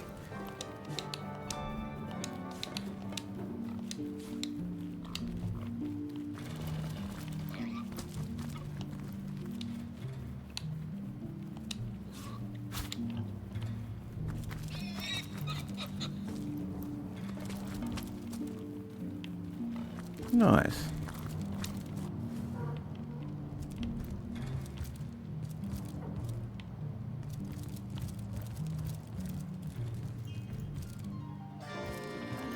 Hey, stop there. Alright. Even though you weren't fucking looking. These stores are for our Legion troops. Rivellon's finest work up Face furious. She bit me in the face. Sorry, sir. Look on the bright side. Everyone knows the ugly soldiers are the most ferocious. Ugly'll be the least of it. The beast looks rabid. In that case, you'll have the pleasure of putting her down yourself. Hey, who's that then? Come on, stand where my good eye can see you. Easy, Tull. That's the source hunter you're talking to. A curious situation you got here. Is the woman in the cage under arrest? She may have the look of a woman if you squint hard enough, but she's no more than a wild animal.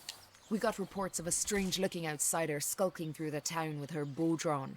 I found her crouched behind a tree, taking aim at a fat old rat trotting along the city walls.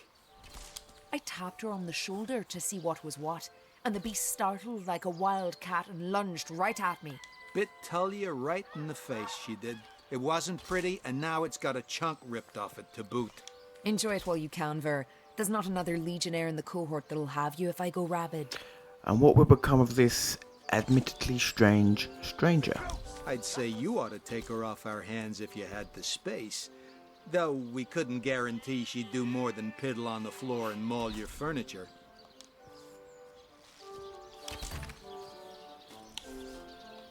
Those boots would embarrass a bridge troll. Get to shiny recruits. Sorry, sir. Ice blue eyes narrow beneath a heavy brow streaked with sweat and dust. Her hands tense into claws, held at the ready. Her brow knits together, but something in her pose relaxes. She clears her throat. I am Bear Daughter. I have not come here to find trouble with the Screech woman. She only startled me. And you are a source hunter. I have heard many tales of your order. Your history is long and honorable. How did you end up in this cage? This woman here, the one who now plots her revenge, she crept behind me while I was hunting, and I only defended myself. I would not hurt an innocent Screech woman on purpose. But soon their swords were upon me, and they forced me into this cage meant for dogs. Mother would rip the fur from her chest if she could see how they keep me. You don't think it's careful, Source Hunter? If I keep my eyes off this cage, the beast's liable to risk an escape.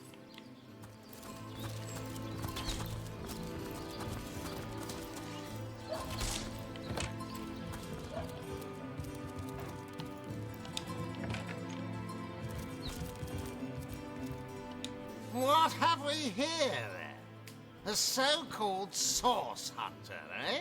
Well, look, do what you must in Sicil, but don't make waves and don't interfere with the Legion's affairs, you hear? Tell me about yourself. I'm Captain Aureus, if you must know, leader of the Legion in Sicil.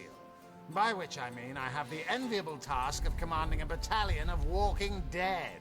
For I fear it may well be but a matter of time before the undead undo all my soldiers and turn them into drivelling hordes of their own misshapen number. Let's discuss Jake's murder. Gods above! Some politician snuffs it and everyone's in an uproar. Ridiculous! I told that wizard brat of an Ahu not to bother. But he just had to send for source hunters, didn't he? Bloody magicians. They see a pigeon poop and think sorcery's afoot. Nevertheless, I want to be kept in the loop. Understand? I am in command of this town, not Mayor Cecil, not Ahu, and definitely not some hotshot source hunter. So investigate Jake's death if you feel so inclined, but report back to me the moment you discover something out of the ordinary. The scene of the crime is over at the King Crab Inn. You can tell the guard you have my permission to enter. Now off with you! In regards to Jake's wife, Esmeralda. Esmeralda is Jake's wife. Well, widow. Everyone in town, down to the crabs on the beach, is convinced she killed him.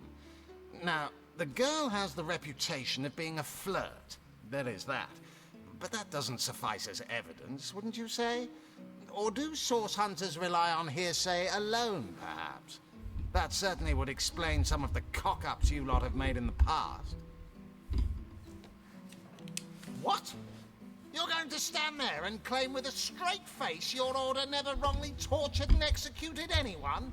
Hardly. But I won't stand for such nonsense. If you bring evidence before me, I'll evaluate it with perfect objectivity. The Legion relies on reason, see? Not idle superstition. I'd like to ask some additional questions. If you must. So your main problem is the undead. Bravo! Figured that one out, did you? I haven't been stuck here for 2 years because we're being besieged by fluffy kittens, you know. Oh, what an asshole. Those brain-feasting freaks out there keep on coming. And it takes all the sword arms and all of Ahu's half-baked contraptions to keep them at bay. Keeping them at bay, that is all we do. Were that I could break their backs once and for all. How are you enjoying Cecile? How am I enjoying it? Are you spoiling for a fight, Hunter? Are you? Cecile stinks of fish, reeks of orcs, and on a good day, the wind disperses the stench of decomposing corpses. I can't remember the last time I had a proper piece of steak, and by now, I retch at the mere sight of sardines. So in conclusion, I am not enjoying Cecile. Tell me about the Legion. We are the pride of Rivellon, to be found and to be seen everywhere. We don't hide in the dark and lurk in corners like some I could mention. No, we protect the civilized from the barbaric, and we do so impeccably. What, in your opinion, are the orcs doing on the beach? I'd say they are looking for weak spots in our defenses. They can't make an attack over land for fear of Ahu's magical machines, so they're trying their luck by sea. They won't succeed, though. Not against the Legion. Ahu tells me he suspects a sect might be at work around Cecile. Yes, and he also spends most of his time in the guise of a cat, licking God's knows which body parts. Sects, sorcerers. He'll be seeing flying carpets next. I'll take my leave.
Jesus Christ.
Source Hunter. Welcome. Welcome. I have a few questions about Cecile. And what might those be? Someone mentioned one of your failed experiments. One of them failed?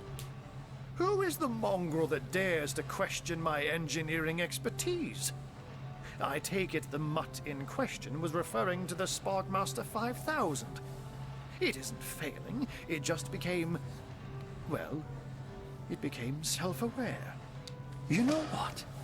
Here's the remote access device with which I used to control it. There's a manual for that somewhere around here, too. Yours, if you can find it. I really should invite Victoria one of these days, so she can help me organize my mess of a library. How did you design those magical ballistae of yours? Oh, a mere trifle for one with the intellect of a feline and the engineering skills of a human. You basically construct a classic ballista, add a 100% legally obtained self-regenerating source of destructive magic to it, and Bobcat's your uncle. You seem to have a bit of an orc problem, do you not? You have a flair for understatements, Hunter. I'm sure they are but a minor nuisance in the eyes of a born warrior. But to the Legion, they are green-skinned death incarnate. Until they conclude what mischief they intend to see through, or, less likely, they are conclusively defeated, we can but bar the gates and hole up like mice while the cats are on the prowl. What can we do about the undead that threaten Cecile? Those who are raising the dead dwell among us. They simply must be. But even though I've spent many a night leaping from tree to rooftop, watching on as citizens stagger home from the inn or simply burn the midnight oil, I haven't spied a single soul worthy of true suspicion. The enemy is wily. They know us better than we know them, and they've found ways to avoid both detection and distrust. Yet I am somehow convinced that you may succeed where the Legion and I have failed. Call it instinct. Let's talk about Source Hunter business. By all means. Is there more you can tell me about strangers that seem to be in league with the orcs? I can't say much more, but that they're madmen. All the more dangerous to us because of their alliance with what should be a natural enemy. You won't see me teaming up with a terrier in a hurry. Let's discuss Jake's murder. Of course. I hope your investigation fares well. What happened the night of the murder? I can but piece together what few morsels fell from the grapevine into a rather disappointing meal, I'm afraid. They say a woman arrived in the King Crab Inn sometime after midnight. She retired to a room on the ground floor where she was soon joined by a man who had been nursing the same cup of wine for hours. I say man and woman because both of them were cloaked and recognized by none. About an hour later, another figure arrived, headed for the same room. Soon after, a terrible commotion erupted and the thundering light of magic was witnessed by the few remaining patrons. It's the first time someone said 3 people. It's always been 2. It took a while for the landlord to pluck up the courage to enter the mystery room. When finally he did, he found Jake there, dead. How and why he came to be there, no one knows. But I had a good look around the scene of the crime before the Legion barred anyone from entering. The traces of magic I felt were vile. Source, no doubt. Who, in your opinion, are the suspects? I myself have none. Even though the rest of the town has already mentally tried and convicted Jake's wife, Esmeralda. Now, it may well be established that she is in fact the guilty party. I'm not claiming that I'm certain she's innocent, but let's just say that if I really thought this murder case would be so very easily resolved, I wouldn't have sent for source hunters. How about you tell me a bit more about yourself, Ahu? But certainly. What would you like to know? Who, or rather what, are you? Oh, I am but a wizard. A guardian of man and beast. And indeed, I am both. My body, like any other, is bound to temporal decay. but my spirit is a speck of light that shone forth from the eternal sun that is the cosmic soul. My task upon this earth is to protect the heart of nature, the very antithesis of which is the intrigue spun by demons and directors of the dead. Hence my involvement in Sicil. You see, my one desire is to witness a world in which every mother looks around her and purrs with calm contentment, for she knows that her chicks or children, her cubs or calves, will grow up without knowing the meaning of menace, the enfeeblement of fear. To my great regret, none of them purr as yet. Isn't it dangerous to polymorph like you do? What if you get stuck in another form? Oh, that'll never happen.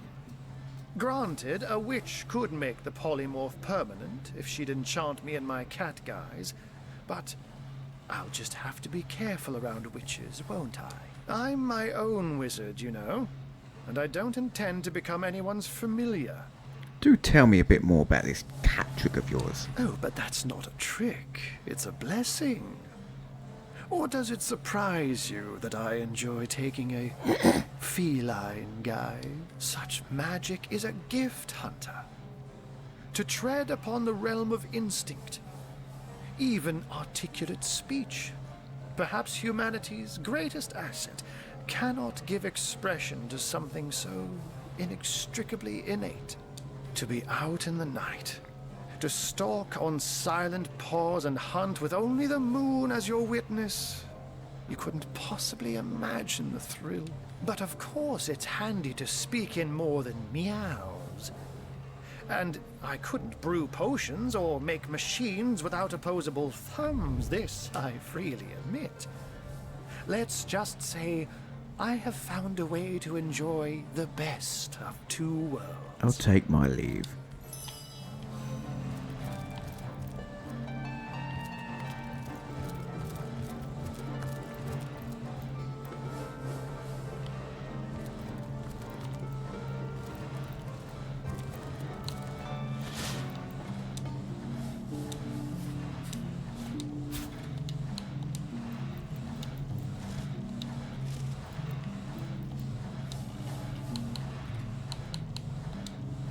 Now this is valuable.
See what he's got.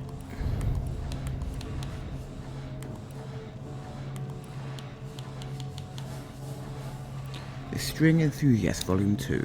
Special arrows are the milk and button of more experienced marksmen. I think I've done that one. You Smelt It Volume 2.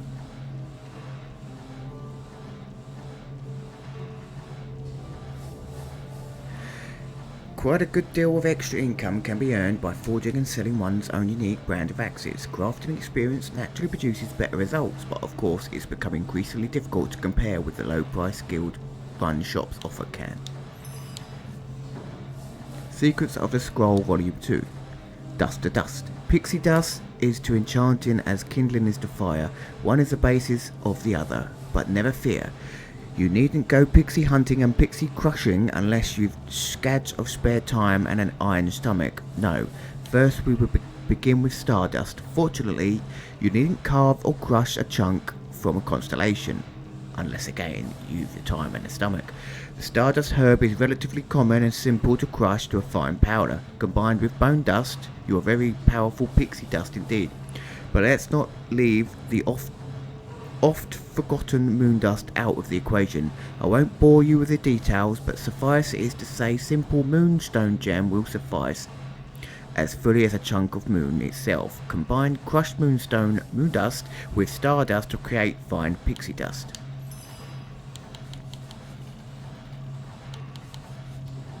He Who Smelt It Volume 5.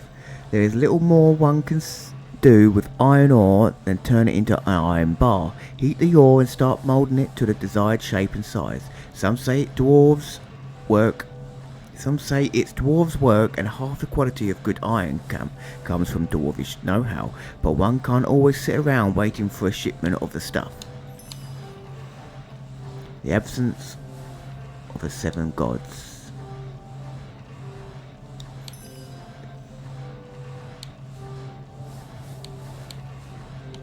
What is that? Ah, the controller.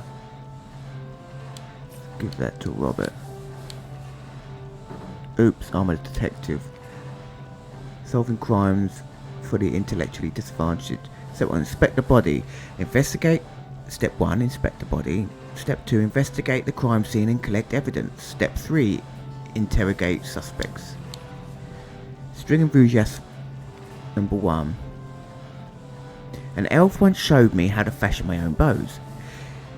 She was using a tree branch and a couple sinews she found, and that was that. She even crafted her own crossbows, but I never did get the hang of working with iron. But I have found her method of restringing broken bows quite useful, and I always keep a few spare sinews in my pack just in case.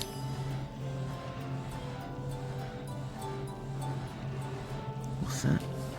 Auroria's Diary. Troops settling in, sufficient rations, sufficient equipment. Should be a quick enough job to rout these blasted skeletons. Saw a large Papilio Machian specimen perched on a trunk of a tree near the barracks. Day 2. Bolorio Ephesarian spotted upon my window this morning. Very satisfactory. Undead, rather more vicious than previously believed. Source unknown. Day 3. Borders completely secured. Ahu, a mad fool, assures me he's working on some other magnificent invention to stay the tide of undead. I'll rely on swords, not magic. No sightings today, shame. Day 4. Undead encroachment worsening, but hard to remain upset with a Chartius Brutus Natalensis perched on a wood post outside one's door.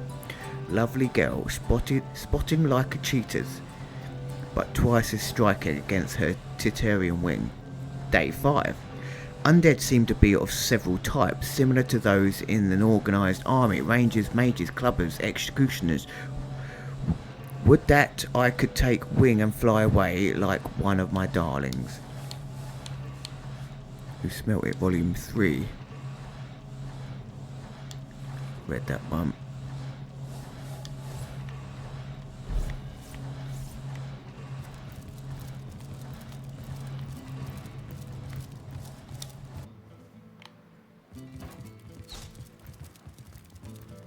Let's go down.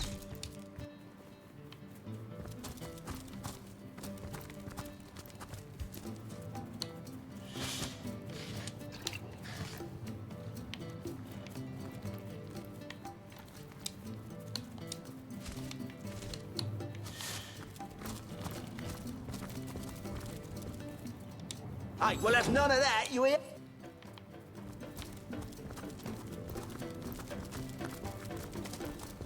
Quiet! No talking to these scoundrels, criminal scum.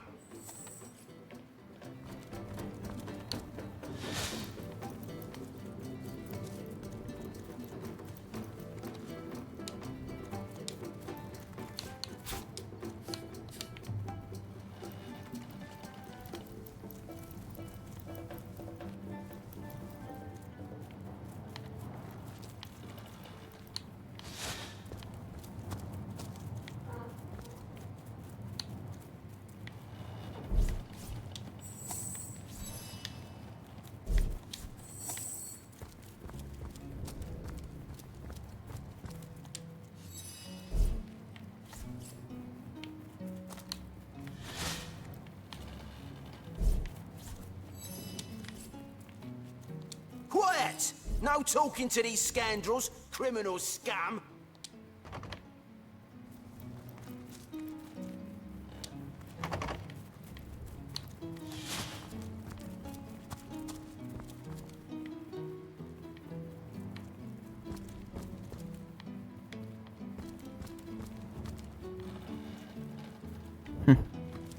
Could do with that bloody lockpick.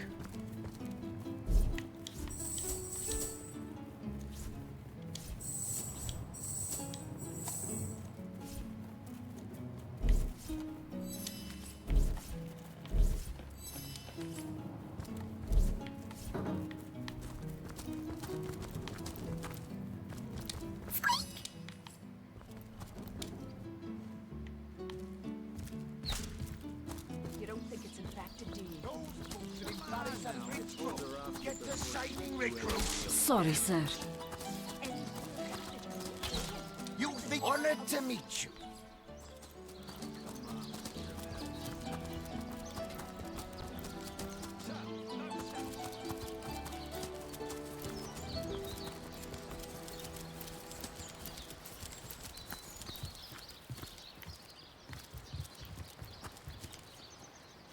One coin or two, noble spirit?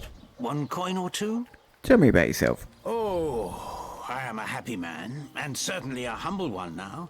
It turns out losing it all has its own share of benefits. How did you lose it all? A fool once was I, and ever seeking greater satisfaction than that which I already enjoyed. In my folly, I sought the counsel of those notorious Watcher statues on the western cliffs. Their guidance ruined any small fortune I might have had, but certainly granted me humility. Tell me more about these Watcher statues. I'd heard they were not to be trusted, that they gave fools advice to the fools who sought them, but somehow I believed that I was the exception. They told me that I would find fame and renown if I renounced my worldly possessions, all my worldly possessions, and became a great figure of piety and humility. Fire, the most thorough cleanser, was my method. But as my house burned in front of me, I felt no elevation, no piety, only the sudden weight of my own idiocy upon my very soul. Here, take 10 gold pieces. May the soul of Astarte smile upon you, kind stranger. Take a gold piece. Thank you, kind one.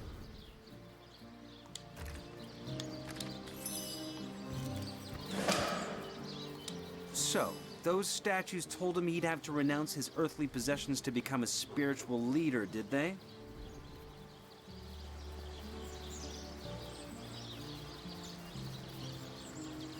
Have some pity.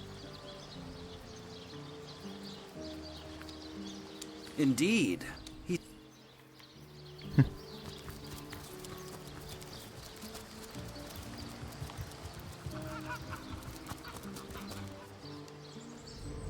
there? You look like an actor just waiting for his big debut. You there?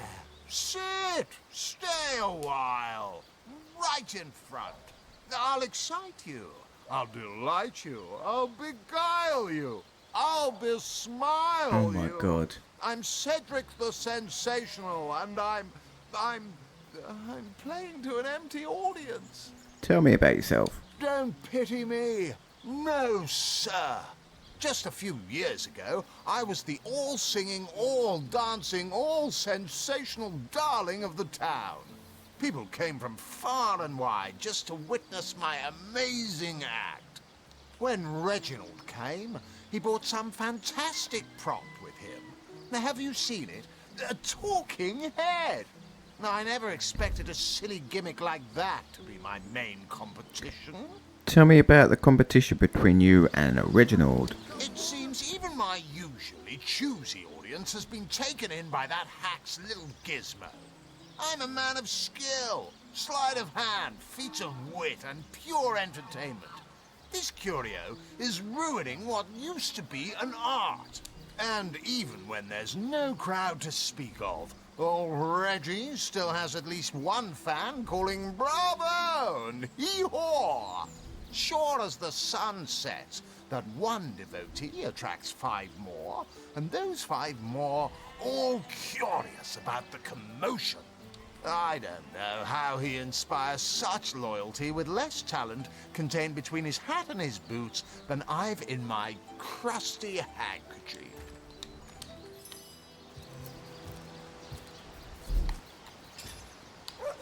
Performers, showmen, show all of them. Seal what you're made of. Beer and flatulence.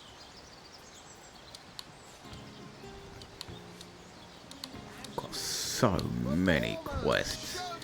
Sheesh. Seal what you're made of. Beer and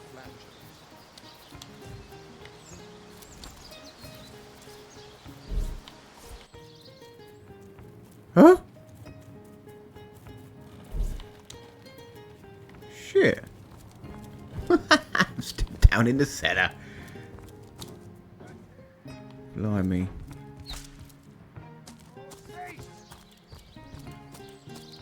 To the barracks! Nuts! Recruits! That was sloppier than Sicilian stew. Again! Can you spare a coin? I've already gave you some.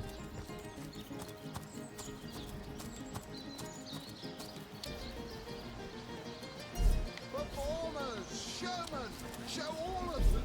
Seal what you're made of.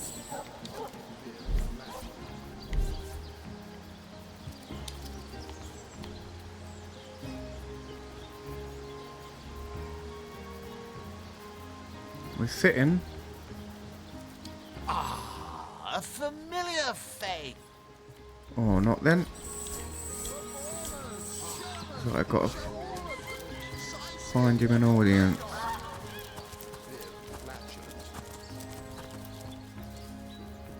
And who are you supposed to be? Tell me about yourself. Oh, I should have been one of the greats. But here I am gathering peasants to watch peasants perform broadside pageants for peanuts. You've got a pretty bad case of the hiccups there. No, really? I hadn't noticed. If not for this ridiculous condition, you'd know me as the king's favorite thespian. Where can I find material to perform? Don't you have an impressive library here in Sicile? I'm sure that beast of a librarian could rustle something up for you. The stage master. Are you? Perhaps I'd like to perform a show. Take it up with Katerina. She's the master of this pig circus after all.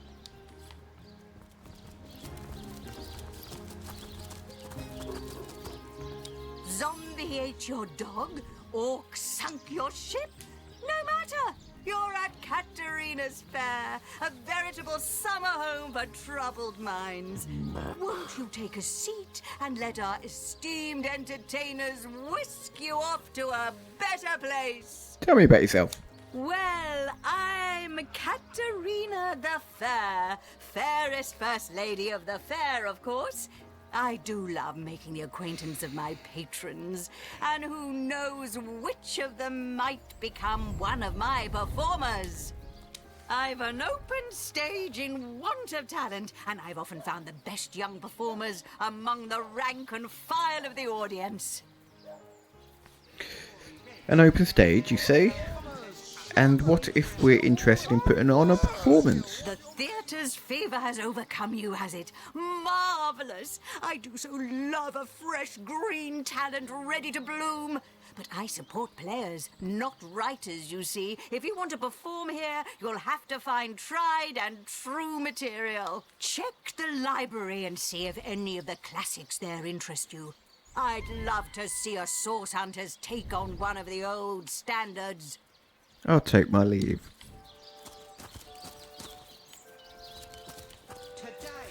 My word! The great Sigurd and his rainbow of war machines. It is said, and this I have heard from a ghost who knew Elbach, who knew Elliot, who is said to have known Sigurd himself, that the king had a great... What are you looking at me for? There's a great show going on right in front of you. And look, there stands the world-famous Reginald the Entertainer. Better check it out if you don't want to miss the time of your life. Tell me about yourself. Oh, I'm nothing but your average man taking in the best show I've ever seen. I'm amazed and astounded that for a meager gold coin or two, I can take in this first-rate entertainment all day long. The same show all day? That seems a bit much. Well, I've stumbled into quite the fine gig. I just let my appreciation for Reggie's work be known, and he slips me a few gold coins in return. My voice happens to carry pretty far. Cecile hears me. Cecile wants to see what the fuss is all about. And let me tell you, this amazing show just can't be beat. I'll take my leave. To have known Sigurd himself, Interesting. that the king had a great thirst for my word! So ardently did he crave creamy blues and gory reds that he ordered a contest across his realm.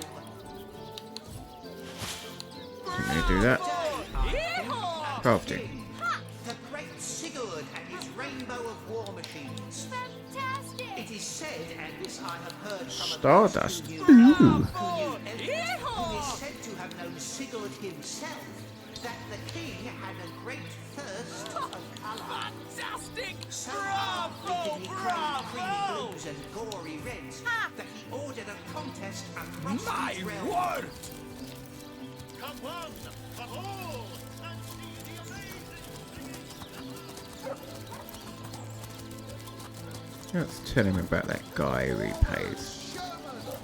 Ah, a familiar face. Come, watch the show. Haven't you heard?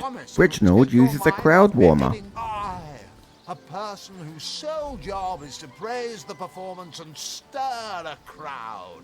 A genius invention. No wonder Reginald has had such success. I knew his act couldn't have outshone mine on its merits alone.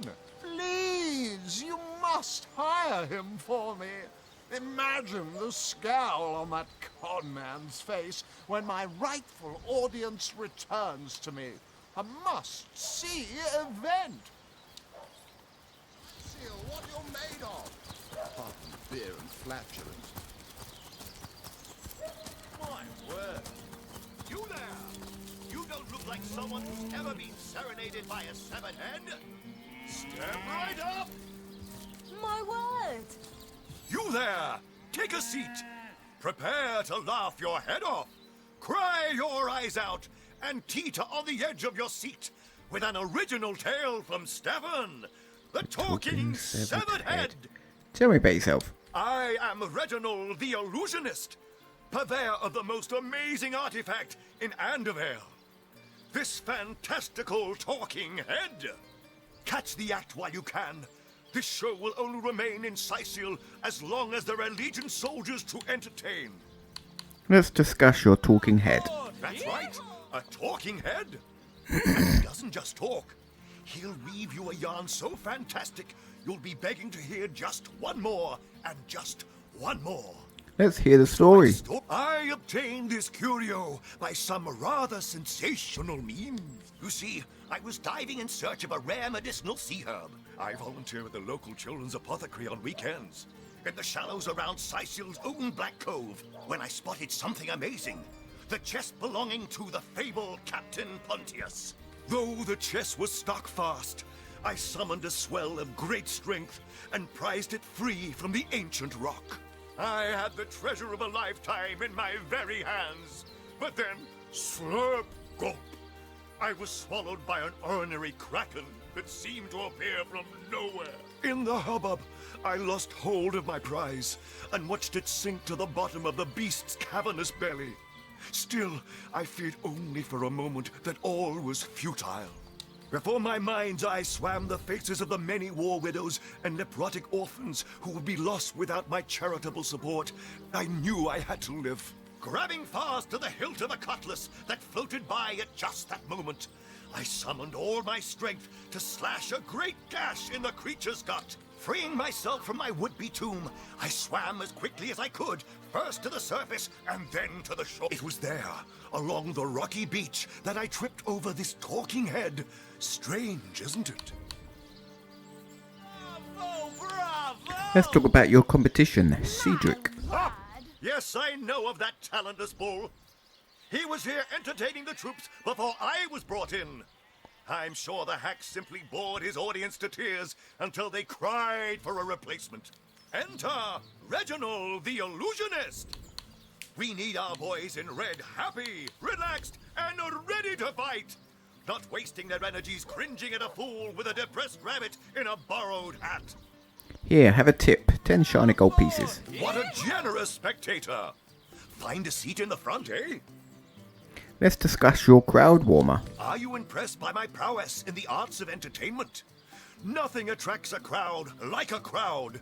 And that crowd warmer has increased my profits by 60%.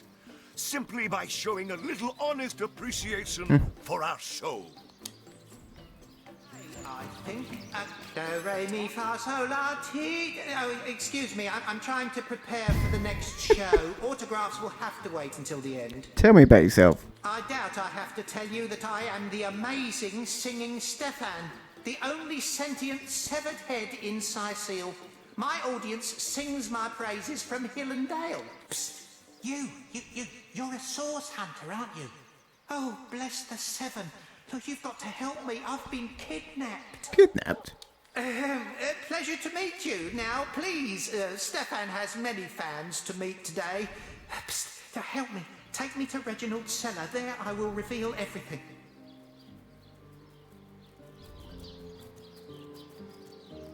Fantastic!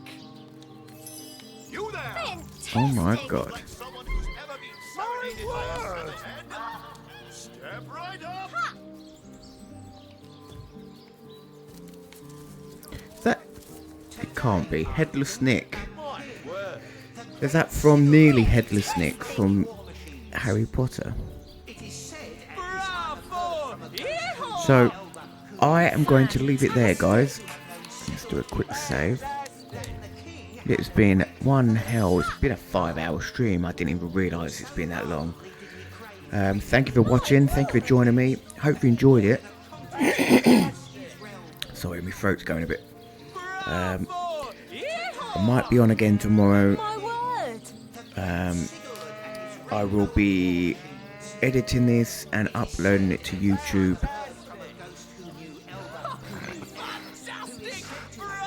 For the Divinity series, if people want to follow it.